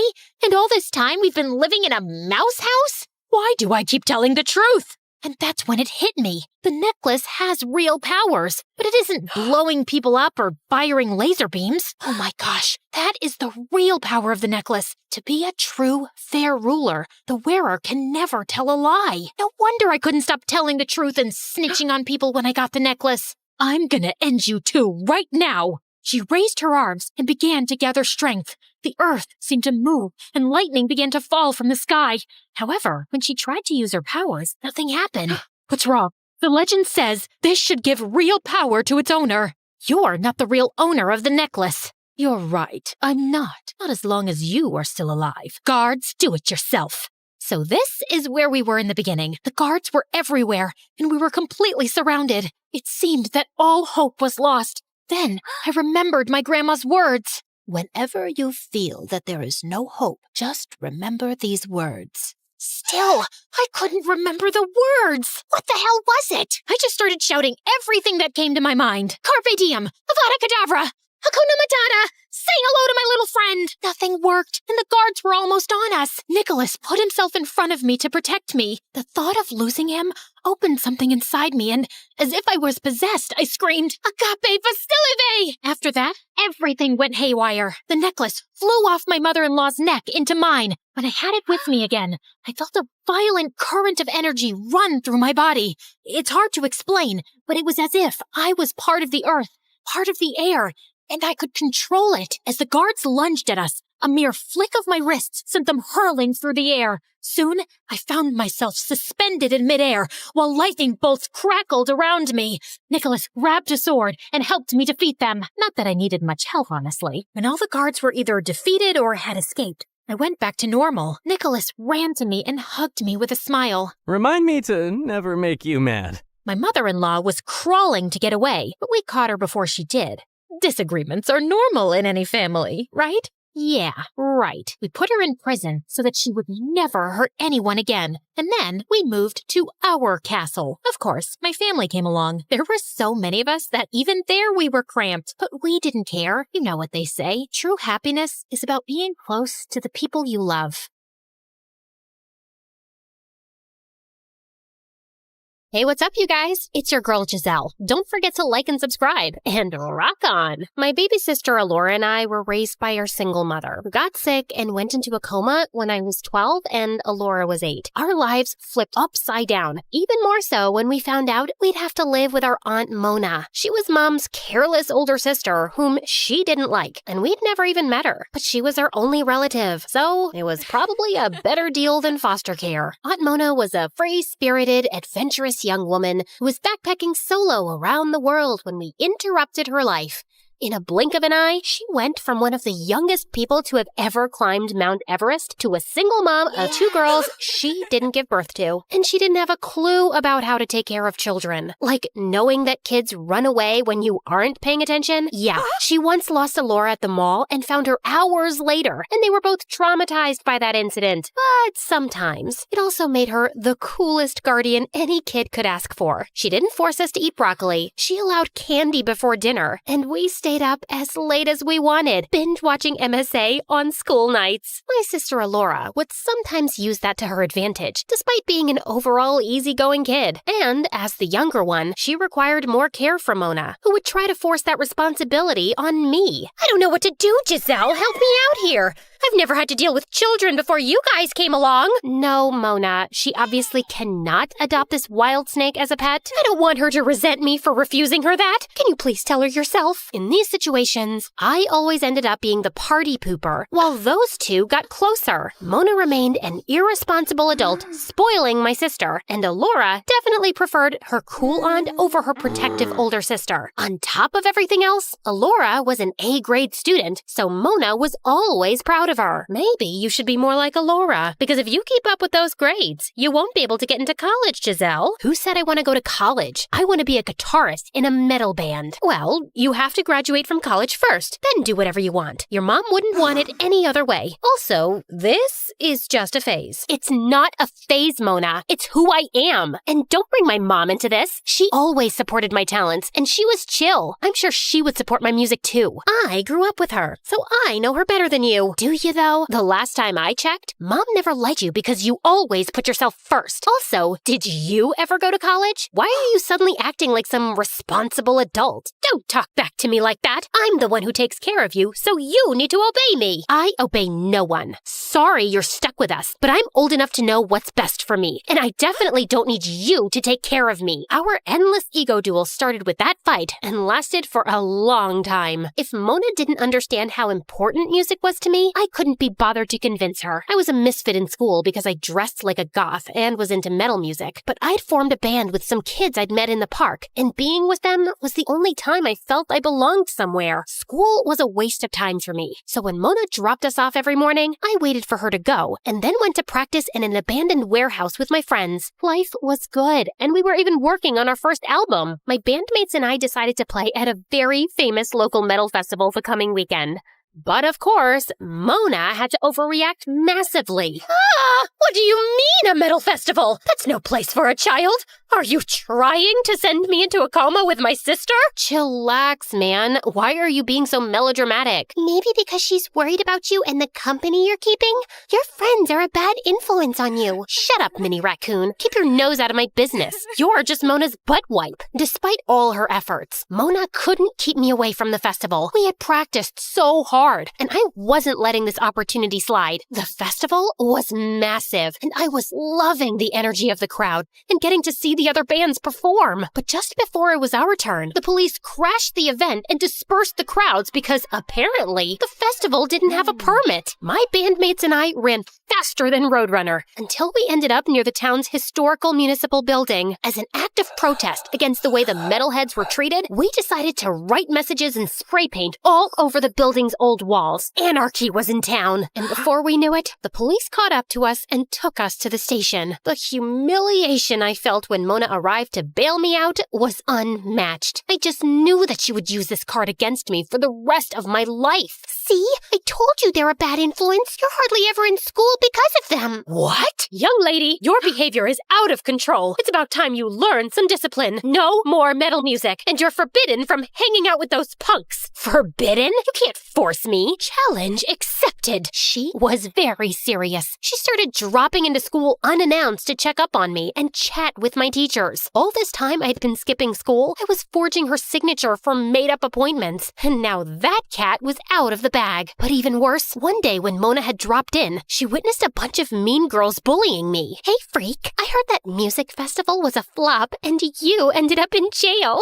I'm sure you deserve that. Your music is as bad as your taste in clothes. Yeah, you're practically a crime against fashion. Weirdo. This wasn't new for me, but when it happened in front of Mona, I felt like my ego was crushed. I just knew she'd give me some insensitive lecture that I didn't want to hear right now. Don't listen to them. Only people who are insecure about themselves feel the need to put others down. You're unique and special. You know what you like, and you know how to express yourself. Don't allow their words to hurt you. I was really surprised, but just acted indifferent. I don't care about them or anyone, but I was really glad that she didn't tell me to change my appearance or even gave me some lecture about not standing up for myself that would just make me feel bad. Since that day, something shifted in our dynamics. I started appreciating her as someone who had always done things her own way and wasn't afraid to be herself. I started wondering why Mom disliked her so much. She wasn't all that bad. So one day, when Mona was at her yoga class, I decided to look through her photo albums to see when exactly they stopped talking. As I was digging through some boxes, I found Mona's old diaries. I knew it was wrong, but I couldn't help reading them, and I felt like I was getting to know a very relatable and real person with whom I had a lot in common. But then I came upon the entry that made everything clear. Grandpa was a single parent, and he was sick for years when Mona and Mom were teenagers, and their financial situation wasn't the best. So instead of staying with Mom to help her, Mona stole a bunch of Grandma's jewelry and Grandpa's cash, then ran away from home at 18 to go backpacking around the world. Mona's confessions in her diary were her true thoughts, so it wasn't just Mom's opinion of her. She was an irresponsible, selfish older sister who had left Mom to struggle. Mom never had the opportunity to do things she liked because she had responsibilities bigger than her ever since she was 15. Mona had stolen Mom's youth. I was so distracted and angry in the following days that I couldn't even focus on band practice, which wasn't good for us because our album was launching soon. We also had a tour planned, and I needed Mona's permission to skip school for 2 weeks and travel around the country. I was already hating that idea, and the conversation didn't go well. I just want to know where you get your audacity from, Giselle. You get to be your own person,